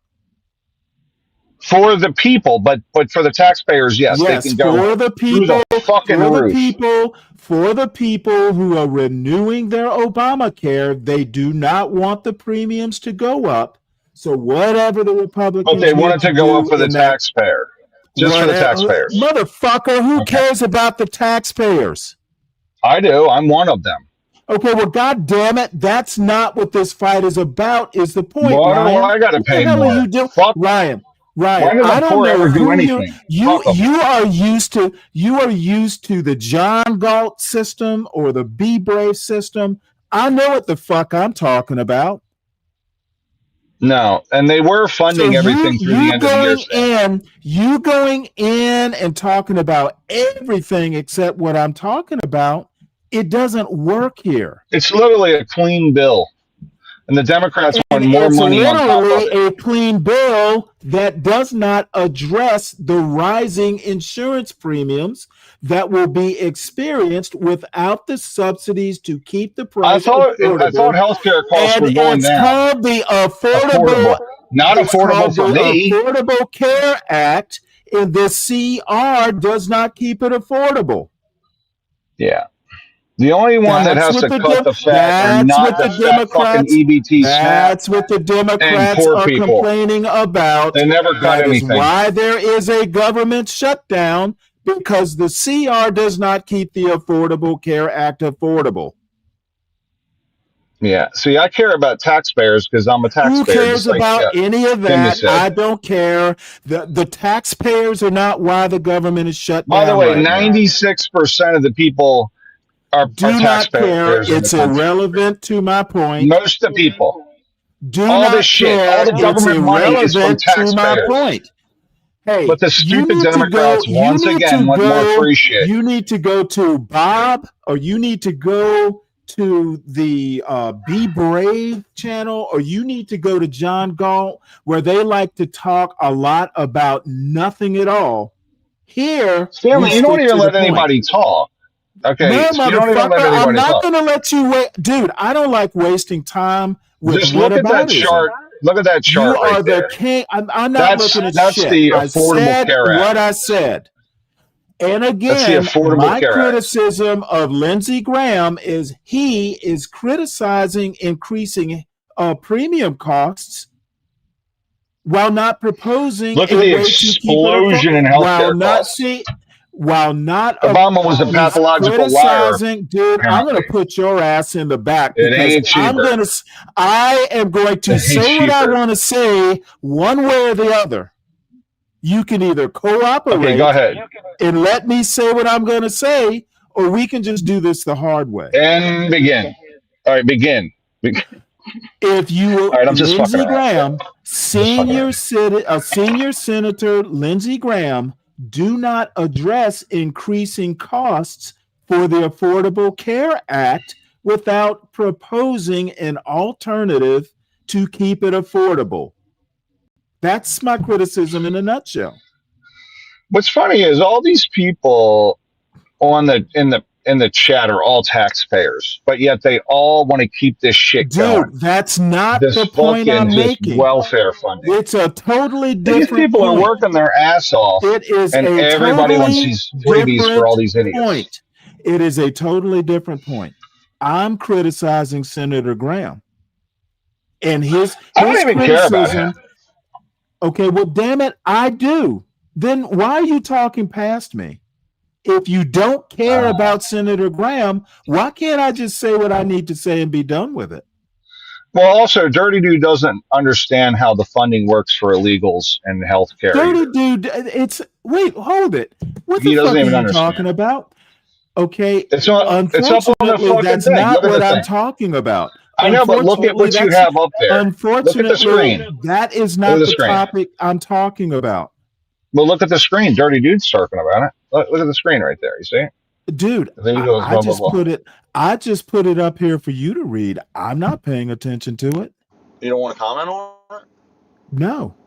Other I than understand how the Marjorie funding Taylor occurs Greene, also. other than Marjorie Taylor Greene seems to have matured. Yeah, okay. That's about it. Since illegals Welcome to Do you our think they side just of walk in town, emergency Marjorie. rooms and get free medical service? Marjorie Taylor they don't. Greene just Someone got pays for about that shit. 10% cuter. That's my comment. Nah, she's a badass butch. That's what Jet See, Crockett all said. I have to say She's a is when badass you butch. start making sense, you just go up in my estimation. What's funny is that people actually think the legals don't get any funding from government. Okay, as if the problem no one's is paying not, for it. It's dude, so they fucking don't get crazy and retarded. Obamacare. They do not get matter. The Obamacare. government's See, paying for the people, fucking see, illegals. See, you want to play semantics games with someone who's way better at semantics than you are. I'm about 80 times better at semantics than you are. for their medical We're not care, talking about period. funding. Every We're time they talking walk about into a hospital, Obamacare, we sir. pay. We're talking Hospitals about aren't losing money. Obamacare, They sir. transfer the cost to us.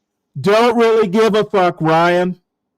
We're talking about Obamacare, sir. And they mince words. It's all bullshit. Are That's how Republicans don't wanna pay for this shit. undocumented aliens eligible for Obamacare? It doesn't matter. We're paying for their medical Oh, all care. of a sudden it doesn't matter, huh? No, okay, listen. You want to use the word Obamacare. It's funny how that works.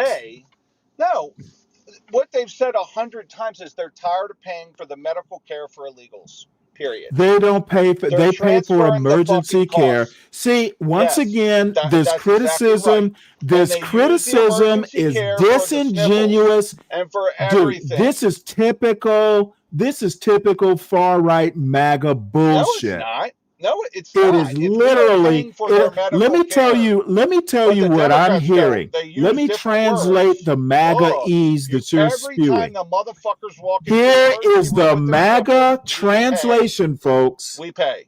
You pay. They Your want. taxes pay. They want sick illegals to die. They want them. They want them them to dying pay for in the their own care. streets.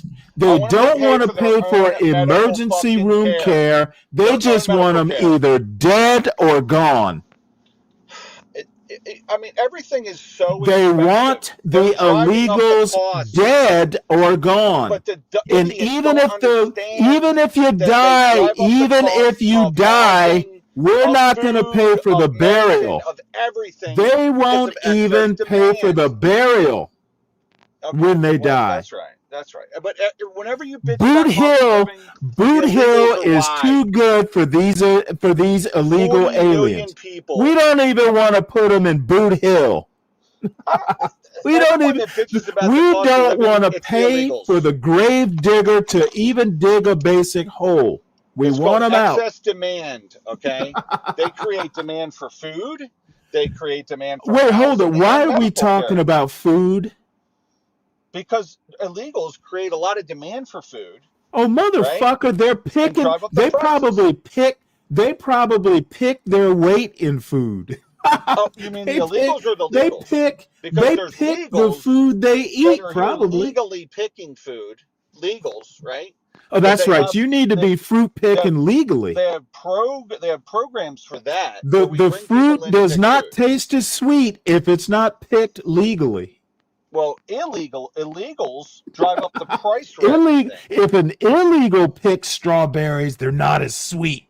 See, that's why they run it through the Department of Labor to figure out what happens to wages and cost of living. My grapes are bitter. My grapes are bitter if they're picked illegally. But if you're bitching about the price of everything, the illegals are part of that. You know what? The thing is we could teleport every undocumented alien home tomorrow and the prices would still be going up. As a matter of fact, they're going to go up more because Americans are going to have to pay. And Americans are not going to work at undocumented illegal prices.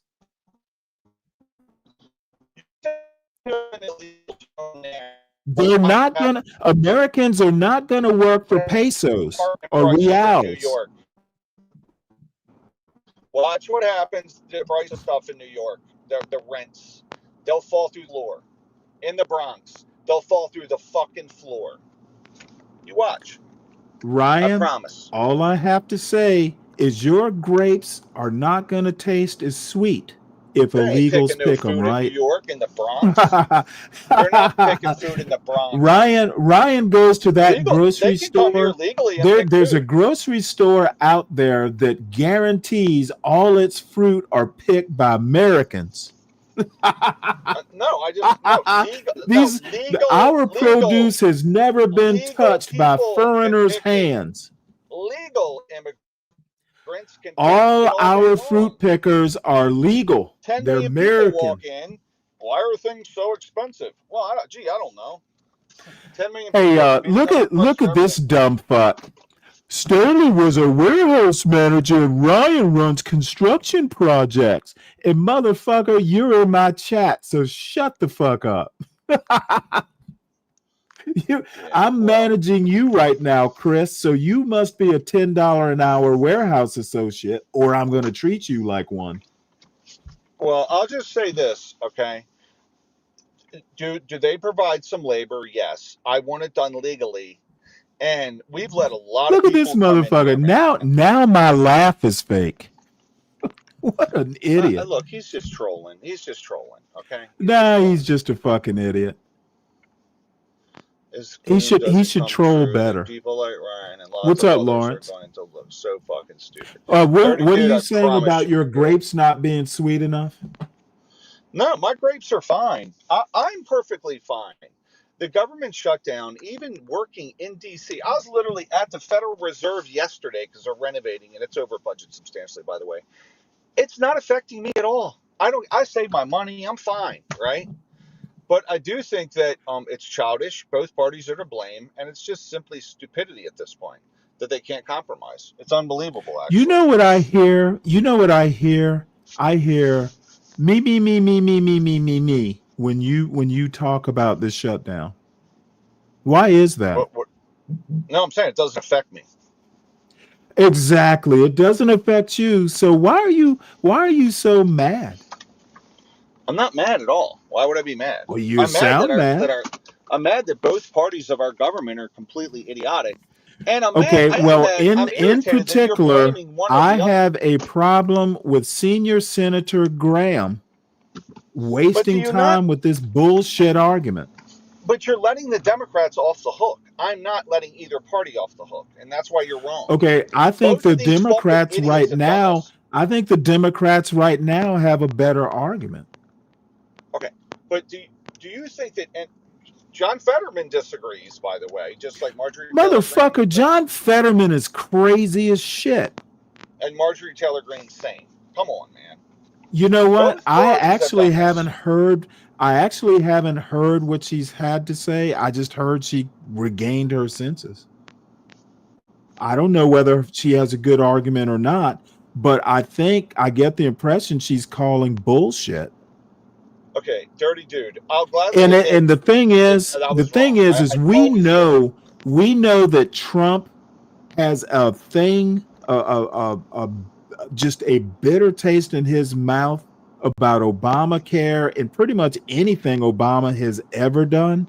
I don't think it's coincidence that Obamacare is the sticking point in this government shutdown. I think it is Trump saying nothing Obama is going to go easily. He will do anything he can to negate anything that Obama ever did. This is Trump's vindictiveness. That's really the root of this shutdown.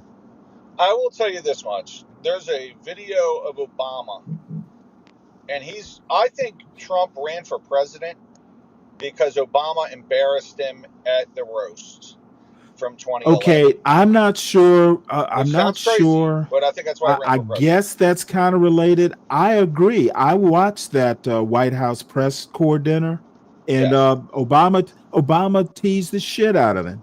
He did. However, that does not change my point, which is Trump is a child, and anything that has Obama and care just basically brings out the vindictive bitch in him.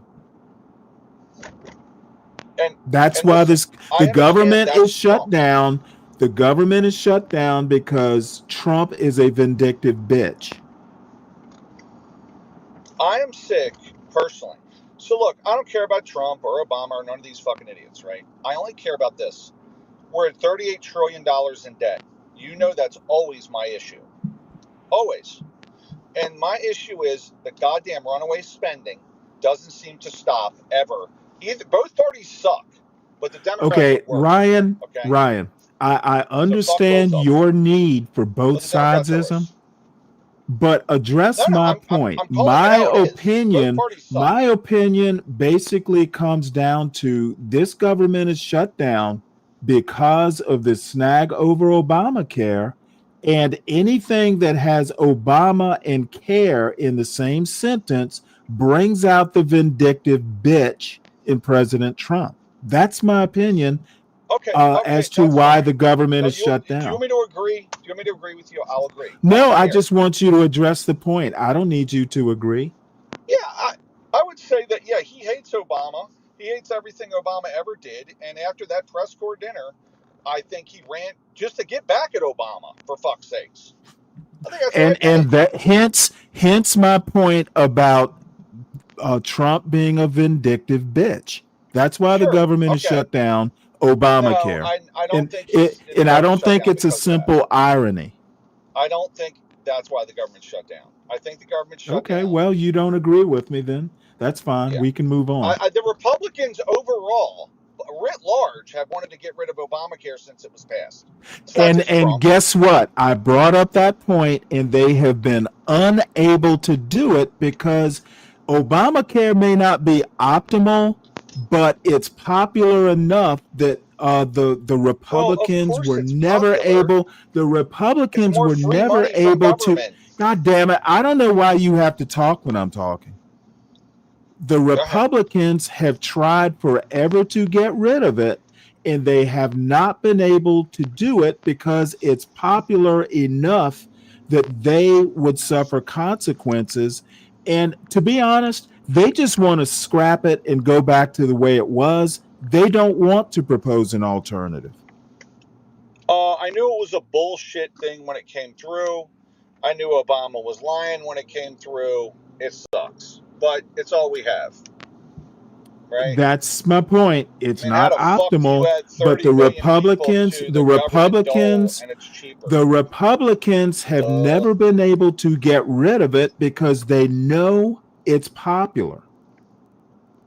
Well, it's You're free not cheap gonna for 30 you're not gonna be able to take 20 million people's insurance away and not suffer consequences. That's why they haven't done it.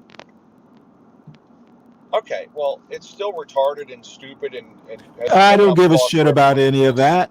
They can't get rid of it. They're stuck with it. They're stuck with it.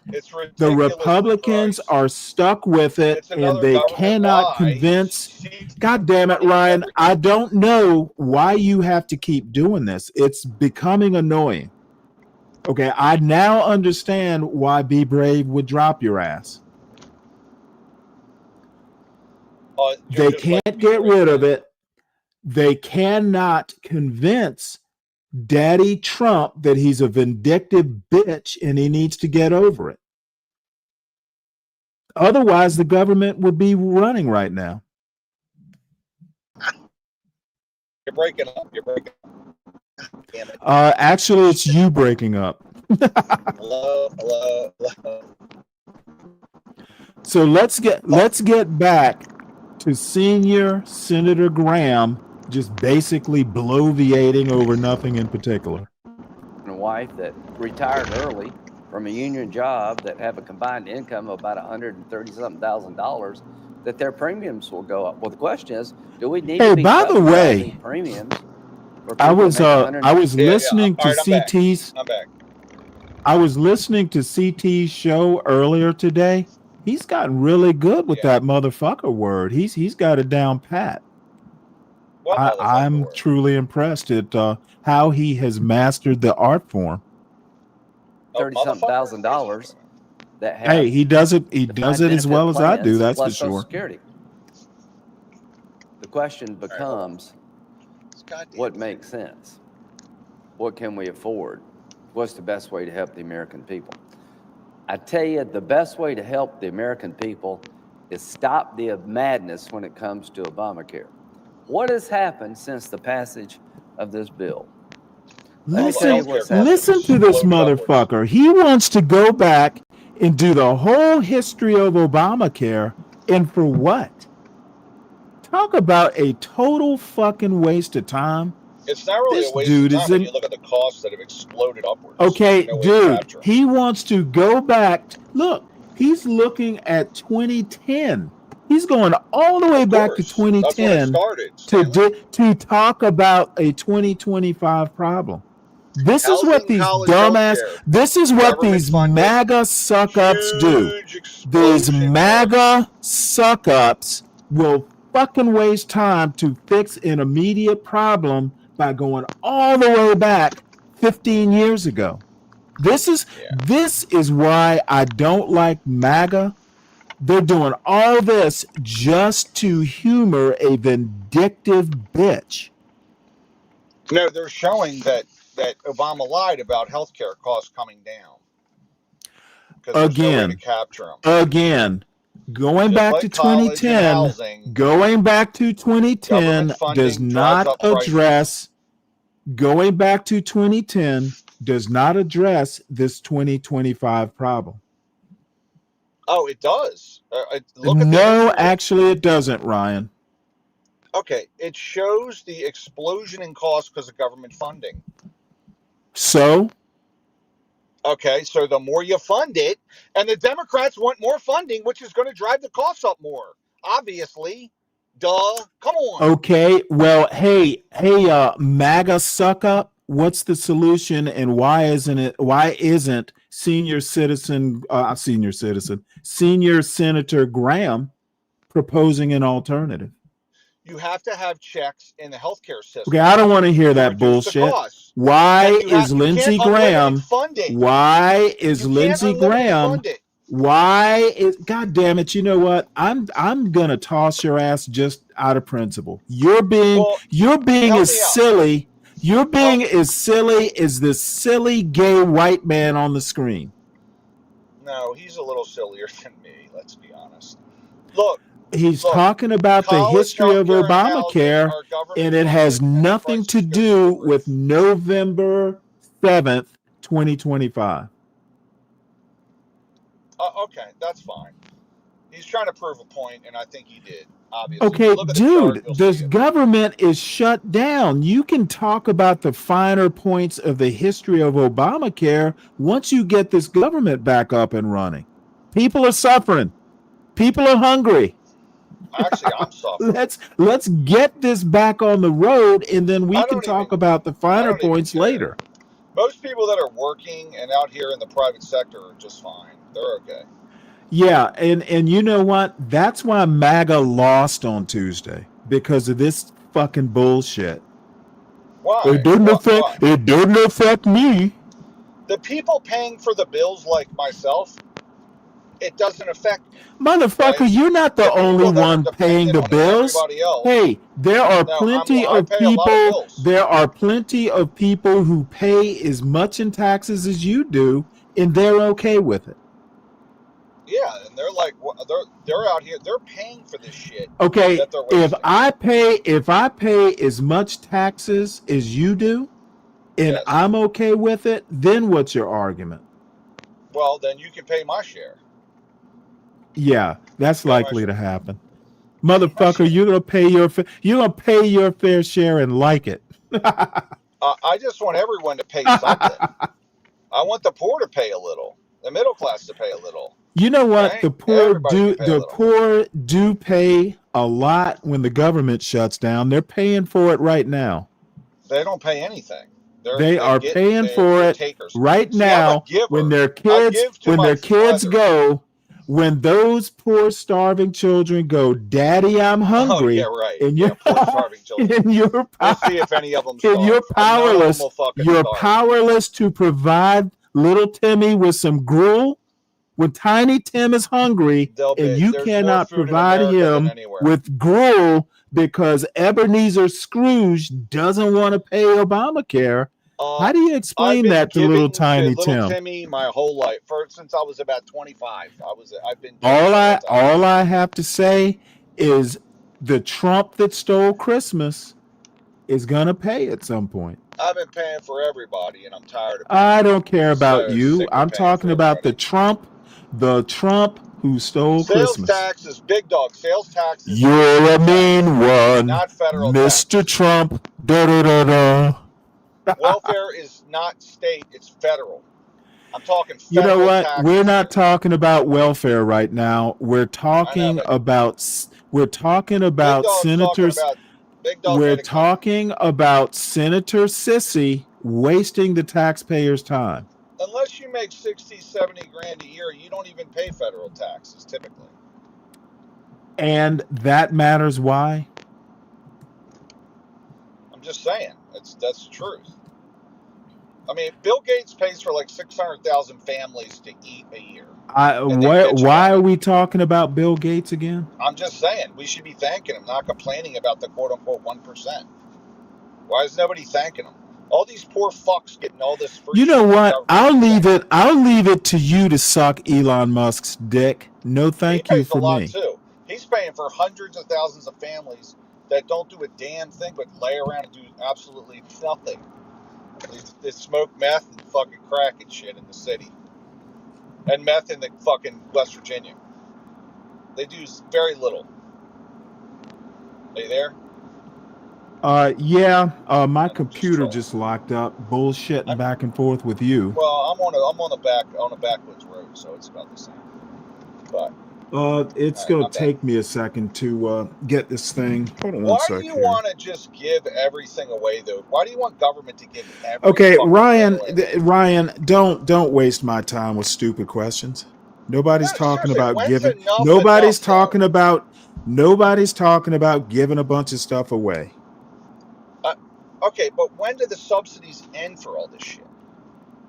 When do the subsidies end? Like, how much is enough? What is your fair share? Define it. Help me. Ryan, there will always be people in need of a social safety net. And you know what? The social safety net traps people in the net for their whole life. And that is bad. That's not good, right? Well, Ryan, what is the MAGA solution to the The problem? dirty dude must be in West Virginia. He said you got him up your way. There's not that many meth addicts up here, dirty dude. They're mainly in West Virginia, okay? And also Arizona and I think Nevada. They got a lot of them. But you know, it's not really an East Coast drug. But anyway, it is what it is. So just thought I'd comment. What's this Madami? Let's see here. What happened here? Yeah, dirty Oh, I dude, see I what the was problem poor is. as a kid. I was poor as a kid, and I'm glad I was poor as a kid. And we got WIC and shit, and that's okay. And that's why I criticize the poor now, because I'm not poor anymore. But I climbed out of the shithole that I was from, and now I can kind of break balls, you know. But I'm And not against dirty helping people. dude, now that he's climbed out of the shithole, he just wants everyone to acknowledge that he climbed out of the shithole and make him a hero and say everybody needs to climb out of Ryan's shithole like he did. There were times when I personally could have went on social services. I was that poor, okay, but I didn't. And Ryan, we don't care. I ate ramen noodles. I didn't eat macadamia nuts and shit, okay? And pistachio nuts like you can fucking get on Amazon with Snap and EBT. That shit's ridiculous, okay? I didn't Oh, eat my them. You Lord. know what I ate? I didn't even get peanuts. I ate fucking ramen noodles and just anything I could get. Cereal bullshit, okay? And you know what? All poor people forevermore have to suffer because Ryan had to eat ramen noodles. Is that You what know you're what, saying? though? I'm glad. No. I feel like if I gave in to government subsidies, like if I gave in, I wouldn't have went anywhere. I had to get sick of those fucking ramen noodles to keep working my ass off to get ahead, okay? I had to taste them fucking disgusting, shitty ramen noodles, okay? But it made me better, and it made me work harder so that I don't have to eat ramen noodles today. But if you already get macadamia nuts, what's the difference? Fuck. I mean, Well, Ryan, $9 do you a small ever like maybe once a year go back and buy ramen noodles? You know how Jewish people do a Seder meal? You know how Jewish people do the Seder meal to remember the Exodus? You know, they eat the unleavened bread and bitter herbs and stuff. Yes. Do you ever do that? Do you ever do something like that with ramen? Do you ever do anything like that with ramen noodles? Nope. But I told To all my kids I wanted celebrate to celebrate your poverty and to honor I your want them to heritage. suffer. Listen, I told my kids, I said, I want you to This suffer. this I want you to motherfucker eats fucking ramen suffer. noodles and bitter herbs. Yeah. Listen, Stanley, I'm telling you right now, I told my kids, I want you to suffer for a period of time so you learn how to budget. So you Because I want your learned how to kids to fucking suffer? budget. Absolutely. When you Oh my suffer God. and you're fucking broke as a joke, when you're in poverty, you learn how to budget your fucking money. And I Well, wanted let me that for just out of them. curiosity, how did you make your kids suffer? Would you like toss them outdoors in the winter and make them forage No, or just financially. You know what I'm talking about. I mean, how would you make you had daughters, right? So you made your daughters suffer? No, I told him I want him to feel some poverty in life. I want you to feel some So poverty what because did it you makes you do? Did you budget your toss fucking them money. outside when it was cold or did you drop them off The downtown? first moment I could, they had to start paying for themselves, like everyone's paying for their kids' cell phones and shit.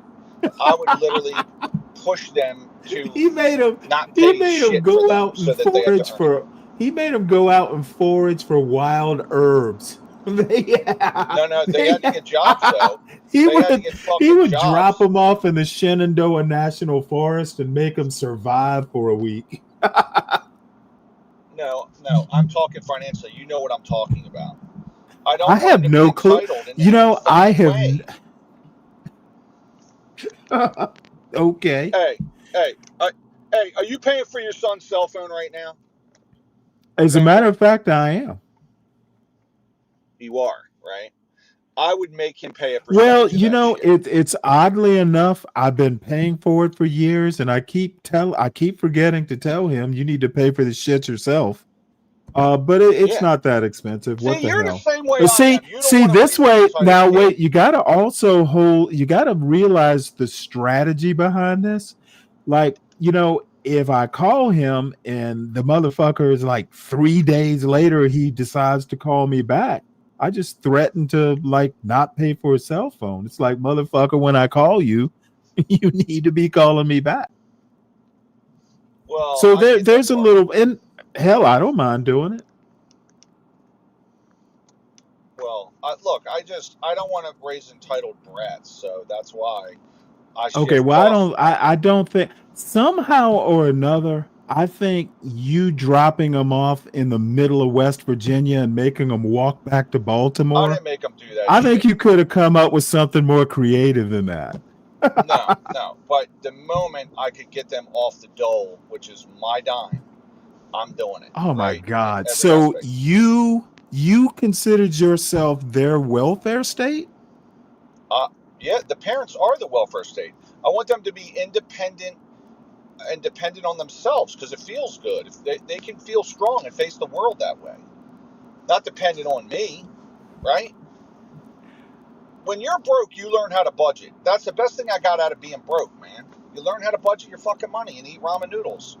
Okay, well, Ryan, you it's a good don't thing. have to artificially induce poverty to make your point. Yeah, but I think it's good for people to. You don't think learn. they would be poor on their own? Young people tend to be poor these days. Yeah, but also there are situations where the parents give the kid a car, a cell phone, unlimited, a credit card, clothing. They're going to school. Okay, well, all that shit. I mean, now why would kids? My son doesn't have a credit card that I know of. Why would a college kid even need a credit card? Hold on, what's saying disinherit? I already told my kids you're not getting any inheritance unless you listen and do what I fucking tell you. And if you don't learn anything about how to invest money correctly, then I'm going to put it all in a trust, and I'll give it to my grandkids. They ain't getting shit. So that's how it's going to go. I'll donate it to charity. Do your just out of curiosity, do your kids come home for Thanksgiving or do they tend to stay away? Nah, they always they gather. They gather. Yeah, we're all pretty close. They gather around. Oh, okay. Because it sounds like you're a little bit of a chore. No, I'm actually very reasonable, but I do have certain expectations, And and I definitely use the financial stuff. All you can use eventually with kids is as carrots and sticks are finances, right? Like that's all you really have left. So my daughters are both independent and pay their way in the world. I don't give them any money. So, they're doing it on their own. Well, And you they're know doing pretty what? well. They are lucky for you not giving them money because you would just be insufferable, I imagine. Listen, man, my dentist gives her 3 college educated children all kinds of fucking shit. I mean, she's giving them cell phones, paying for them to travel and all this shit. I'm like, are you out of your mind? What are you doing? Like, why would you're giving this to your kids? Okay, please tell me you're not getting involved in your dentist's business. No, I'm not. But we talk when I'm there. She's been my dentist for years, so we're just shooting the breeze. And she's like, "Well, I pay for my kids to travel," and I'm like, "What? The fuck? Yeah, to travel all over the place? It's just kind of crazy, right?" You know what? I don't get involved in how other people raise their kids. What was very important to me with my daughters is that they didn't need to depend on a man, right? Like they could make it in the world and not have to depend on a man. They could make it under their own energy, right? Self-supporting through their own contributions, and they're able to do that. So, that was my Well, one of my. BD, I think you can not, I mean, you can avoid coddling your kids without artificially inducing poverty. I don't know that I think any extreme is bad. You shouldn't be paying for, backpacking through Europe necessarily, Yeah, but that's right. you can pay their phone bill if they're in college. I think that's okay. And to be honest, that's really the only bill I pay, except for the occasional, $50 here or there. Well, I know that my eldest daughter is very much a keeping up with the Joneses type, and I just paid for a wedding for her, and she said, "Well, Dad, I don't know if we're going to go to the Bahamas or Bermuda for our bachelorette weekend, right? Because it's very important that the bride go away, right, with her wedding party for bachelorette weekend, whatever the fuck it is." I'm like, who the fuck do you think you are? Do you think you're a debutante that you have all this money just laying around that you can just blow on bachelorette weekend? Are you out of your fucking mind? You're not a Kardashian. I sure as hell ain't paying for that shit. I agreed to pay for a wedding, okay? Not bachelorette weekend. That's ridiculous shit. You see what I'm saying? And she gets this little she thinks she's like fucking famous or some bullshit, right? And that makes me mad because it's total entitlement. I hate entitlement. I hate it. I can't stand it. Can't stand it. Right. Well, BD's point, my son actually listened to me. I mean, I literally don't pay, I pay for his phone bill. I, give him the occasional $100. He scholarships his way through. I've yet to pay tuition. So I don't mind paying for his phone bill. He took me seriously when I told him that, you know what, if you want to go to this expensive school, and all college is expensive, you need to, figure out how to earn your way through it. And he took me seriously. So I don't have a problem paying his phone bill. Yeah, If a kid is actually going to listen to you and take you seriously, I will do what I can for him. Yeah. And by the way, I do believe that as the father, you pay for your daughter's wedding. You don't have to pay for your son's wedding, but you got to pay for the rehearsal dinner. That's the custom. You can actually take care of the rent and food. For what? I mean, there are grants and stuff like that. For what? These there's the FAFSA and stuff like that. There's Pell Grants. There are ways to do it. No, I'm talking about the wedding, Stanley. I'm not talking about. I'm answering Richard's okay, question. okay, my bad. Okay. I was talking about And Richard, it doesn't hurt that he's got two grandpas. Stanley. You know the custom. You got to pay for rehearsal dinner, and the Oh, father of you the know bride. what? I don't have a daughter. I have no clue about But I was what explaining the weddings cost. custom. The custom, right? The father of the bride pays for the wedding, and the father or parents of the groom pay for the. I mean, parents, not just father of the bride, but the rehearsal dinner is typically paid for by the groom. The groom. So you know what I mean? That's the Dowry. custom. It is You know part what? of that history. It is part of that history. So that you got to kind of pay to marry your daughter off. It is kind of like a dowry, right? I have. You know what? I'm sure. I don't see that. If I did have a daughter, that would not be something that I would even consider paying for. There's justice of the peace. I'm not doing that old fashioned, those dowry things. All that is Stanley, you just don't know like, that. If you had a daughter that's and she all. No, came no, to no. you, I absolutely know. I'm not much into ceremony and stuff like that. And I'm certainly not into old fashioned European, bullshit like dowries. okay, well, okay. So And if you and happen to have a daughter, Arabs did it too, I believe. Dirty Dude said again, that's a rich people's thing. Yeah, it is You know what? I would I tend think to it's a do middle class thing as I well. would tend So to agree with him. yeah, see JK219. He must be rich then. I think middle class, a lot of middle class people go by that rule. Middle class and Hey, Richard, wealthy people, yes. Georgia Tech is a state school. So I mean, believe it or not, Georgia Tech isn't that expensive, being a state school. I did learn this custom later.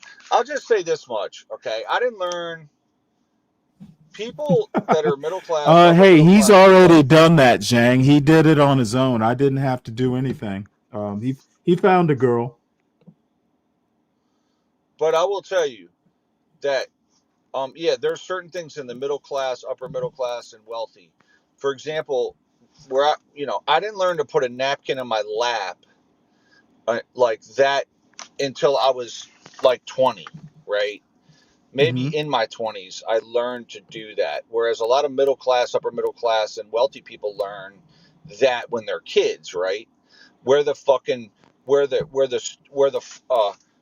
silverware go, like all that etiquette shit you learn in the middle class, upper middle class, and Well, wealthy. see, I don't learn. I mean, why would you learn any of that? That's what the servants are there for. You just need to know which fork is what.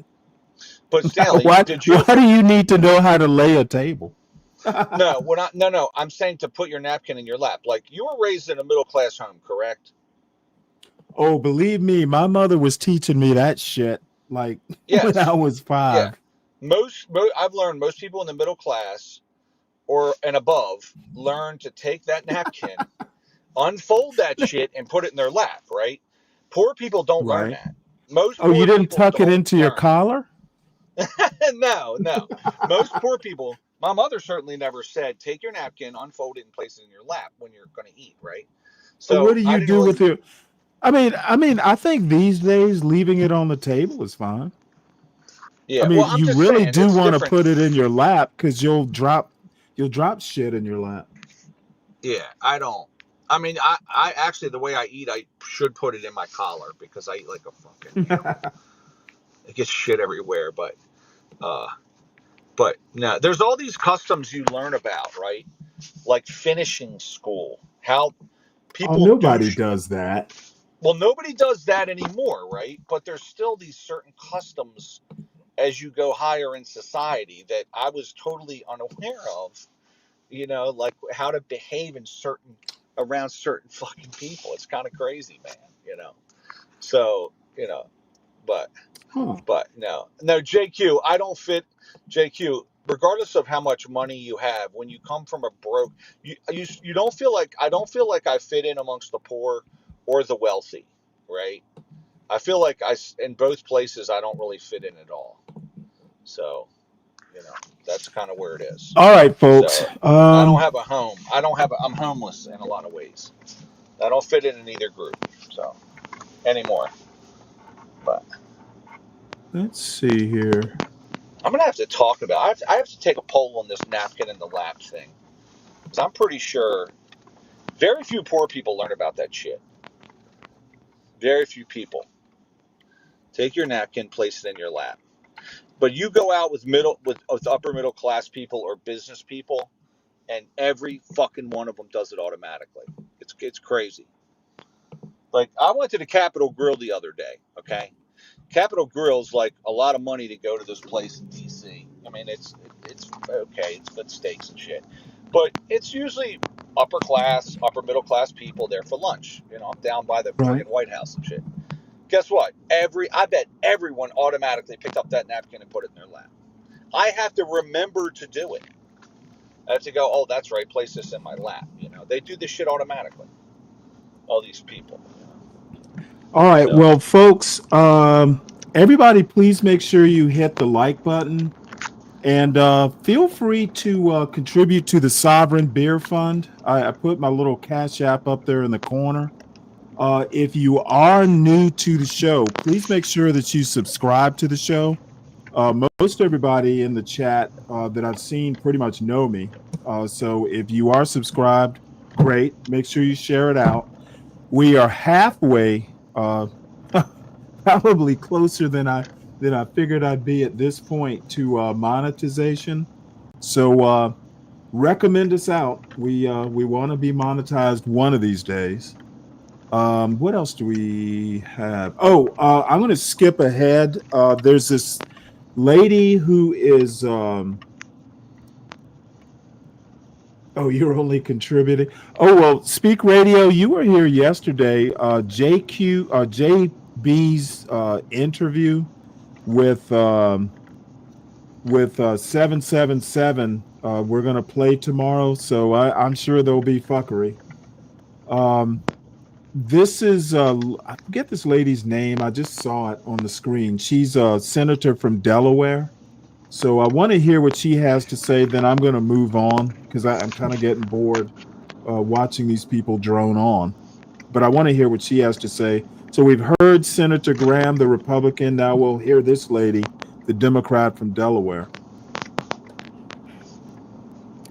I actually have written notes here. I came prepared to talk about the importance of the ACA tax credits. And as I sat here, I prayed. What do I even say in this moment? There's a scripture that says, choose ye this day. Today, we have an opportunity to make a choice. We have an opportunity to do something that is so plain and so simple. There's a book in the Bible called the book of Habakkuk. A lot of people don't even know it. It's like three chapters. And in it, it says, we always hear how long, not long. No, in it, it says long. It says pain. It says corruption. It says suffering. But what it does say is make a plan and make it plain. So what we come today to say is we have something that is plain and simple and will lift up America. And that is the opportunity to both open the government and restore people's health care. It's that plain, it's that simple.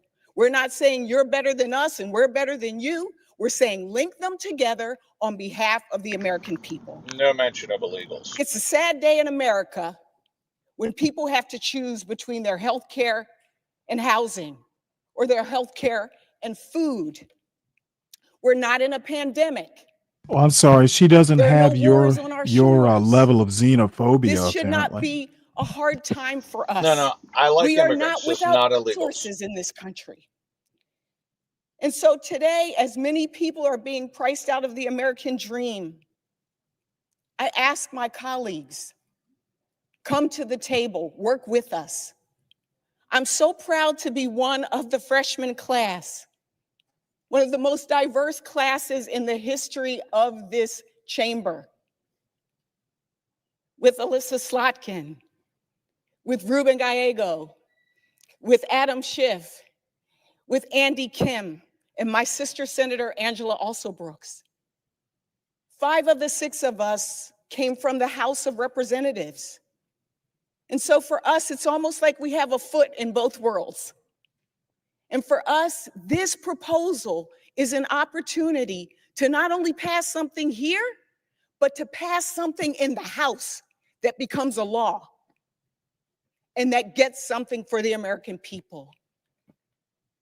We also have relationships and have been in conversations with our former House Republican colleagues who also want to get something done. And so today, again, off script, but in my heart, we are standing here for the American people saying, we can end this today. And we are saying to the President of the United States, I hope you can hear us. We are saying to the President of the United States, you said it yourself after Tuesday's election. This is hurting Republicans. Well, you know what? It's also hurting all of America. And so we hope that you will engage. Well, DiCapriono, everybody gets treated in emergency rooms, regardless of insurance or not. Thanks for stating the facts, Stanley. That's correct. Okay, I don't need you to confirm what I already know, Ryan. I You just want do people to realize know. that you do realize that I know a couple things, right? No, I know you do, of course. I'm just glad. Thanks for stating the facts that we are paying for However, healthcare. however, it does not matter your immigration status either. There are actual subsidies from the government that pay for the care. If for some reason or another you can't afford it, that's what Republicans are complaining about. Immigrants, they don't even want immigrants to get emergency care. They don't want to spend the extra money so Mexicans don't bleed all over the place. They want the states However, to pay, that's all. I do have one dire prediction. They want At the states some to pay, point in like time, California and all the sanctuary cities and shit to pay. at some point in time, once the immigration issue gets dealt with, they're going to start wanting to restrict emergency room care for American citizens as well. No, It's that's going not to true, come Stanley. to that. That's You know what? You'll never convince me that it's not true. Well, no, they haven't done MAGA that at all. Oh, they haven't done it yet. I said it's going to come to that. I didn't say it's happening now.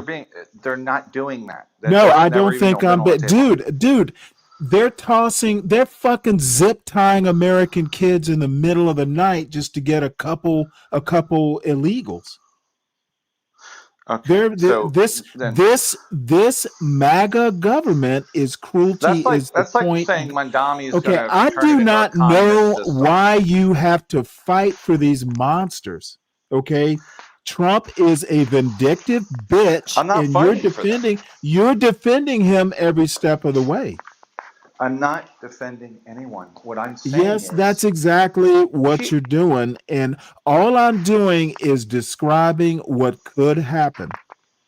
yes, but anything could happen, but there's no indication. That's that they're right, doing and it. I think I haven't gotten to it's likely to happen yet, but I'll know by the end of the year.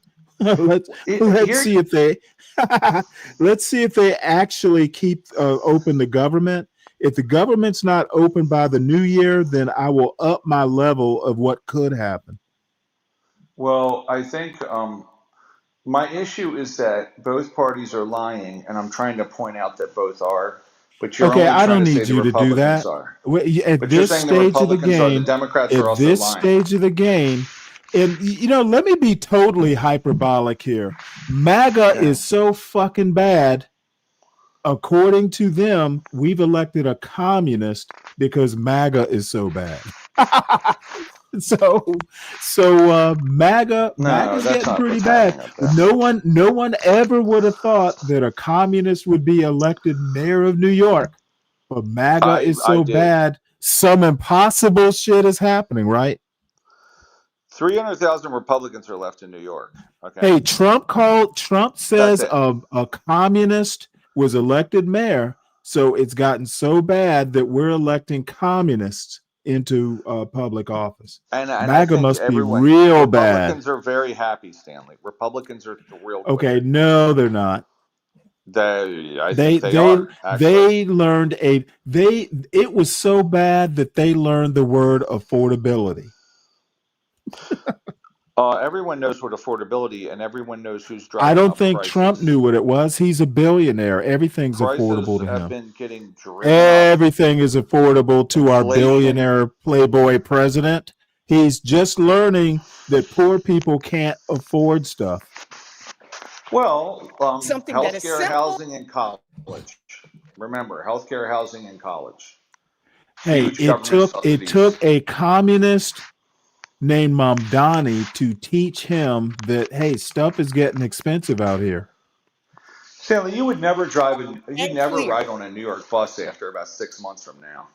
You watch. Why It's going not? to be, because, listen, it's going to, number one, they're going to be mobile bum movers, because why wouldn't bums get on the bus when it's cold? You don't look at things like that. It's going to be fucked up there. Ryan, Okay? Ryan, Bums are Ryan, going to live on the bus because it's free. Ryan, it's fucked already if we're electing communists into government. It's a disaster. It's going to be worse too. Rent controls will blow up. City grocery stores. Let's see how that works. They fail everywhere. Hey, you Like know Kansas what? If City. MAGA could have done a decent enough job, we wouldn't be electing commies. It's going to be awesome, though. I'm excited for the destruction They of the were place. New Yorkers were like, damn, it's so bad under Trump. Let's see if a communist can fix the problem. Yeah, I'm excited for They the would city. they would try anything because MAGA is so I horrible. don't think he's ever run a business, even like, let alone Mandami hasn't run Dude, anything look, except for rapping. Trump. He was a rapper. That's it. Okay, let me ask you a question. So Trump has run a business. Do you think he's doing a good job? Oh, he's doing an average job. At least he's run something, though. Okay, let me Jesus. tell you how wrong you are. Mandami hasn't run a He's microwave oven fryer. underwater. He's underwater popularity wise, even with immigration. Most people don't even agree with his methods of dealing His with numbers aren't immigration. bad, Stanley. So You're just see, reading the wrong people polls. like you think he's doing an average job, but normal people who aren't addicted, normal people who are not addicted to cruelty see the problems Addicted to with his method. cruelty? Do you mean like in That's what you Palestine are. where they Apparently solved this? you said he's average, so you don't see what he's doing is cruel. No, I think he's made mistakes like normal tariffs. normal Americans with a sense of compassion see this as excessive. Do you mean like in Palestine where he's saving lives? Okay, daily? we don't live in Palestine. Why are you talking about Palestine? Yeah, I know. Look at CKJ3. It's very true. Kids in CKJ3. cages. CK, He's right. See, CKJ3 and you are kindred spirits with this whataboutism. I'm sorry, son. Obama putting kids in cages. So what? Everybody put kids in cages. I because that's how haven't you even. sorted them Hey, out. I haven't even talked about cages. I think zip tying kids is something that Obama never did, at least that we know of. Hey, just like the other day, Stanley, if illegal showed Okay, up no. on the street, Let's you not call talk ICE about the other immediately. day. You call You ICE and your instantly. what about Biden brother here? You and your what about brother? Your what Get ICE about on the brother phone. CKJ3? CKJ3, Obama never zip tied kids in the middle of the night just to grab a couple of illegals. Let me tell you what he did do, though. He blew the shit out of 2 countries with drones. Okay, and Syria you know and what? Libya. You know Carpet what? bombed them. Boom, I boom, hear boom, boom. Donald Trump. I hear in Venezuela. Donald Trump's nickname is president. I didn't even hear it coming. Yes, this they are all the same. this They're all the same. motherfucker Exactly. is blowing boats out of the water, and we don't even know if they're carrying drugs. Well, look, all I'm saying is, yeah, At they are very least with similar the to CP3. drones, They at are. least with the drones, occasionally he would hit a valid target. He did hit a We don't U.S. know. citizen who was a kid under 18, but Don't I know. don't care though. We personally. honestly don't know what the fuck Trump is doing. He's just blowing. Zip He's ties just and blowing shit out of the water. I He's just blowing ask that you shit be out of the more water and unbiased, calling it okay? drugs. Look, you can do propaganda, or you can just be honest about some Oh, of this I'm stuff. not doing. Hey, That's all I'm is pushing. Trump not? A Is lot of it's Trump not propaganda. blowing up boats and bragging about it? Yes, but I think you need to look at the bigger If picture. anything, Trump is doing the propaganda. Can you name anything he's done that's good? Let's see how biased you are. Just give me 3 things. I would have to think about it. Okay, because I can give you 3 things Biden Because did is good. hey, to be honest, there have been some things. I agree with some of his goals. I don't agree with his methods. I cannot think of a method that he has done he pardoned Darryl Strawberry. How about that? That's about it. Straw. He pardoned Straw. Okay, that's good. Okay, so Well, that's I think Straw's that's the one thing that I think he did right. Otherwise, it's just all cruelty. It's not cruelty, okay? What is cruelty? Dude, blowing what is people out of the water, dude. And then the 2 survivors from that one boat bombing, they wound up taking them back to Colombia. If they were drug dealers, why didn't he arrest them or something? I agree with you. So Yes, let me ask you this. Speak though. Radio. I'm Let me address Speak Radio here. The reason I'm overlooking what Obama and the Biden administration did is because they're not in power right now, Speak Radio. When they were in power, I had criticisms for them too. See, what I do No, he that didn't. you That's MAGA, bullshit, Stanley. what I You never do, criticized hold Biden. on one Ever, second, ever, Ryan. ever, ever. Let me finish, please. You never criticized What Biden. I do that you MAGA fools don't do is I concentrate on people that are currently in power. I don't live in the past. I don't do whataboutism. So you guys worry about what Obama and Biden That's did. not true. I'm gonna worry about 47. You don't even So what own were the you saying, inflation Ryan? that Biden calls. You're blaming it on supply I chain. don't care You're about any blaming of that. inflation earlier on it's Biden Inflation, caused the and you can't inflationary even pressures started during COVID. The supply chain bottlenecks are what started driving up inflation. Okay. And why was the supply chains overcooked? Because Americans were given trillions of dollars to squander. No, which because overcooked the supply chain. the supply chain was going to get fouled up no matter what. But basically, Trump mismanaging COVID was one of the causes. Trump. Some of it he would not be. Trump. Some of it was inevitable, and you really can't blame Trump for an act of God. However, he didn't help things. He didn't minimize the damage. He maximized it, in my opinion. I would say the vaccines he did a real good job with because he hyper. And that would be the only thing. That would be the only thing he got right. Yeah. And I also salute to Fauci. Salute to Fauci and all the medical people who wouldn't let Trump fuck up. So you can't even give him credit for the vaccines. That's amazing. Hey, he was the Even leader. Biden gave him credit for the vaccines. He was the president. He has to get credit. But it was people like restraining him from injecting bleach in everybody. He gave $2 billion. I think without actual medical experts, he would have substituted the vaccine for chlorine. or I'm sorry, He said, I'm bleach. going to have it done in a year, and he gave out $2 billion to get it done. Hey, He said, I'm all going I to have have it to done in a say year. is kudos to President Trump. He had the good sense to follow Fauci's advice. And by the way, And, Biden even gave him and credit the other medical experts. And the current Nobel Peace Prize winner gave him props also for solving the Palestinian, dedicated the prize to Trump. I just want people to know that. He's solved like 6 war issues. He's created a lot of peace around the world. I mean, you got to admit he's done some of this stuff. You can't, right? They're giving Yeah, him credit. well, for every good thing Trump has done, he's blown up a cigar boat without any evidence of That's drugs or fine. anything else. That's fine. But He you will gotta not be point to the good. getting a Nobel Peace Prize unless he just does something dramatic or he bribes the Nobel Prize committee.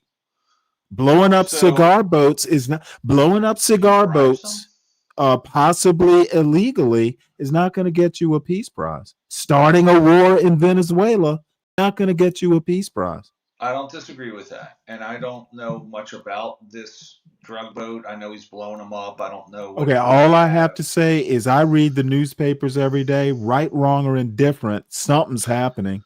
And Wait, I know, but you read the New York Times. it seems like even the senators are like, "What the fuck are you doing?" It's so bad. Even the Senate is starting to grow a spine. And Marjorie Taylor Greene, some of this stuff. It's so bad that even Marjorie Taylor Greene is like going, "What the hell are you doing?" You mean about the drug boats? No, she's talking about the Epstein stuff. Oh, I don't even fucking Epstein. Jesus Christ. That for Yeah, 10 years that's we've been talking nothing, about right? That's why Mike Johnson doesn't want to swear the newly elected representative from Arizona. He doesn't want to get her sworn in because she'll be the deciding vote on forcing a vote on releasing the Epstein stuff. I don't listen. When Epstein was a cause that the Democrats were avoiding, I didn't care then either, and I don't care now, and I didn't care 5 years ago. It used to be a big talking point for Republicans going, "Oh, the Democrats." I didn't care then about Epstein. I think it's a bunch of bullshit. I don't think there's anything there. It's been around for 10 years. I mean, what Bill Clinton got on the plane and Donald Trump got on the plane and this one and that one. What the fuck? They're not going to prove anything. You would be surprised. You would be surprised at what they're going to prove. And I'm telling you right now, I'm inclined to think that these people tend to be smart enough to cover their ass. I'm not so sure in this case. I think there's something there. If it's not something that is going to wind, that's going to wind him up in jail, it's going to be at a minimum embarrassing. And I think the perfect case, and it's an imperfect parallel, but motherfucker, whatever was happening on Epstein Island literally got a fucking royal prince stripped of his royal title. Yeah, I mean, I've never heard of that happening before. Well, I know in that situation, I believe that it's Prince Andrew, right? I think they were boys, like best friends and shit. So, but I know that Bill Clinton. You see, you haven't actually heard some of the deep stuff. Trump was, I've heard he was like an FBI informant on Epstein. Trump was knee deep in this. Bill Clinton was on the plane 25 times. Okay, I don't give a shit about Bill Clinton. He's not president right now. Yeah, but I just think that these guys went down there Okay, and dude, banged what is it with this whataboutism? I'm talking about Trump. Okay, go ahead. What about it? Okay, Trump was not an innocent bystander. I'll just put it that way. What do you think he possibly did? Let's ask. Okay, I don't know what he possibly did. That's what we're trying to find out. But let me put it to you this way: Virginia,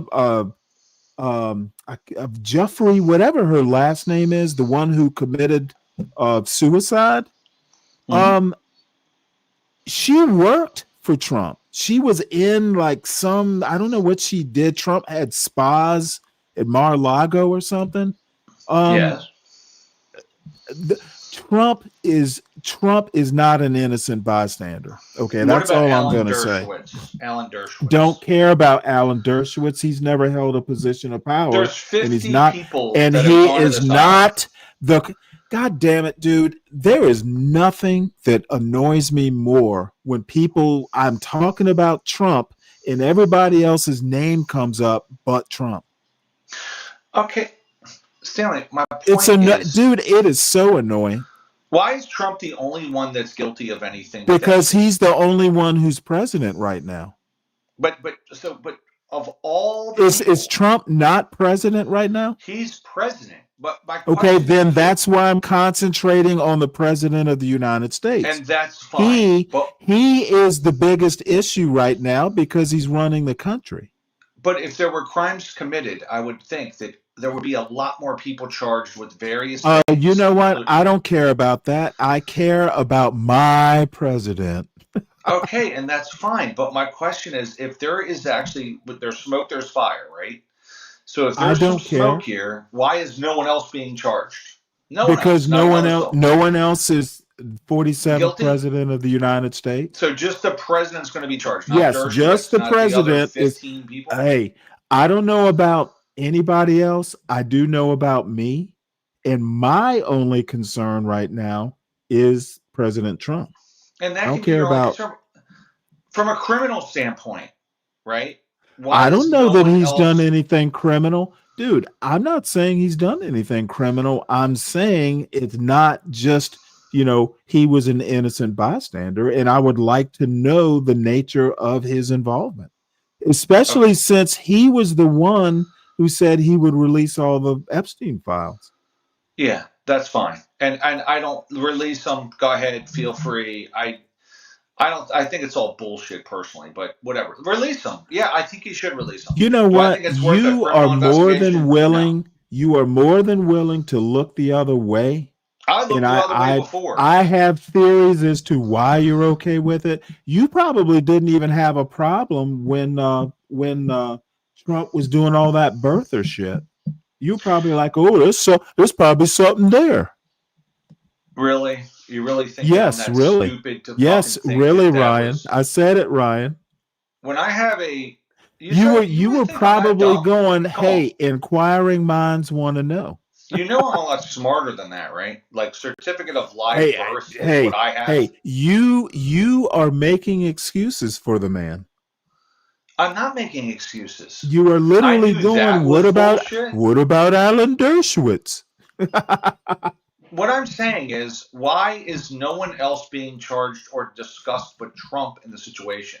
Because he is the 47th president of the United States. So all the other people that went and did various bad things are not being discussed. None of just Trump. No one else is as important as the president of the United States when it comes to the Epstein. So all these people went and did all these crimes, and we'll just charge Trump. That doesn't make sense. I didn't say they were going to charge him. I'm saying I would like to know the nature of it. Expose him. But what about everybody else? What about him? Bullshit. Because no one. What else about is him? Being I propose we go from the top of the pyramid all the way to the base, and who's at the top? The 47th president of the United States. It was already been kind of, Bill Clinton, Trump, and I pray that Trump wasn't as knee deep as Prince Andrew seems to have been. I think that maybe no one's knee deep, but Prince Andrew, personally. I think Trump is knee deep in it, and at a minimum, it'll be embarrassing. I bet the Democrats don't call for Bill Clinton to any. Yeah, of course you're going to talk about the Democrats. Why would the Democrats care about Bill Clinton? Because it's all bullshit, Stanley. There's no story there. I know that this goes against every whataboutist bone in your body, but I like to stay focused on the president since he's the president. I don't care about all the other people. I will care once the president what his involvement is, then I'll go maybe next in line would be the former If it president. was a story, all the other people would be being discussed. Trump. No one's talking about Trump. All the other people would be discussed in this, but it's not a story, and that's why no one else is being discussed Oh, with Prince you Andrew. don't listen. You don't listen to as much news and stuff as I do. It's still a big story out there. There's Well, still people all talking these New about it. York There's still socialites. people on podcasts talking about Oh it daily. God, and nothing Sorry, will there come of it. are. It's all bullshit.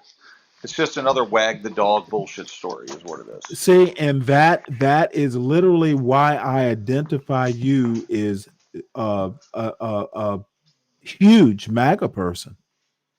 Do you honestly think that I was a birther, though? Like that's You would only idiots say rather that. talk about Biden than the current president. That's why I know that's why I know not only are you MAGA, you are Maha too.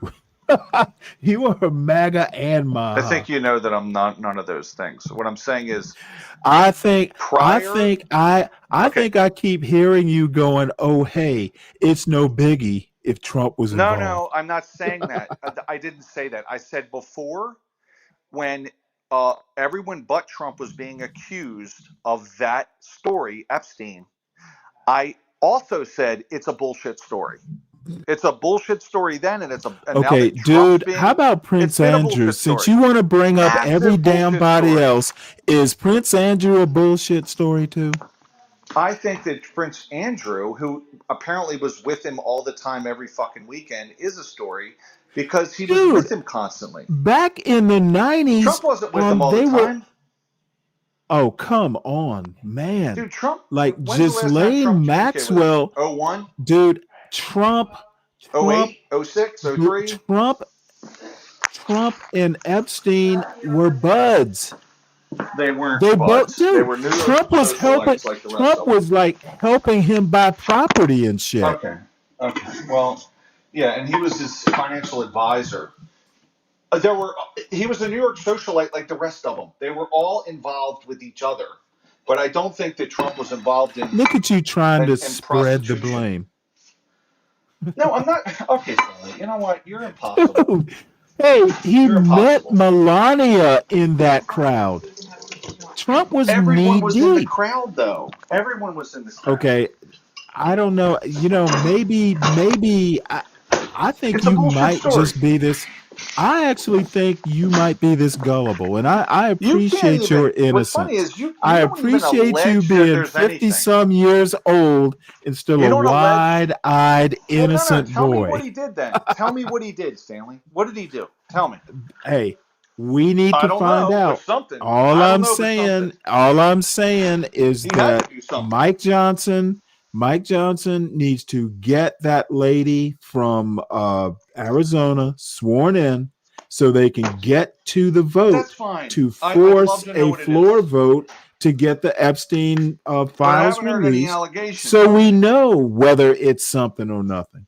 I don't think it is, but okay, maybe I'm wrong. Maybe it is. My whole point is it's not a story. Well, Ryan, you being an avid Trump fan, you're inclined not to think it's something big. I understand your bias.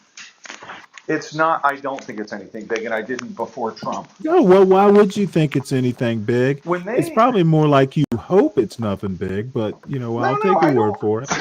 Listen, again, prior to Trump being maligned in this, right? Prior to that. You mean back in the 90s, like the late 90s when they were hanging out? I'm talking about when the Republicans talked about Epstein every fucking weekend, including my insane aunt from Florida that told me Epstein, who's a huge Trumper, okay? For 5 fucking years, she told me Epstein has dirt on Bill Clinton. I'm like, it's all bullshit. And I told my aunt repeatedly, it's all bullshit. Guess what? Then all of a sudden the Democrats want to talk about Epstein. It was the Republicans, if you remember, right? Remember it was the Republicans want to talk about Epstein? I thought it was bullshit then. And Well, yeah. I mean, you know what? They wanted to talk about Epstein because I guess they thought Biden was trying to cover for Clinton. They thought there was things in there as well, right? But again, for me personally, I thought it was bullshit then, and I still think it's bullshit. Okay, bullshit story to I'm me. not so sure that I have your faith in these degenerate white men. Who? Who are you talking about? I'm talking about all of them. Listen, whoever But went to the island, specifically, I'm talking about all of them, but my focus is on the I think president of the United States. The Republicans were all over this Epstein bullshit though, like 5 They years were ago. all over it when Biden was in office. Now that he's not in office, they have cooled off considerably. But for me, I thought it was bullshit then. I was like, this is a stupid story. There's nothing there, and it's not provable, I'm sure. So I didn't want to talk about Epstein then, and I still think it's nonsense. Oh, someone hung Oh, themselves in a I jail. think it's Someone gotten hung themselves in a jail. Oh my God. I Right? think Remember it's they gotten a little bit. Who hung themselves in a jail though, Stanley? Who was that? That was part of the story, the part of the conspiracy. Oh, they hung themselves in jail. Okay, a lot of people do that. You know what I mean? So, someone hung themselves in jail, therefore it's a massive conspiracy.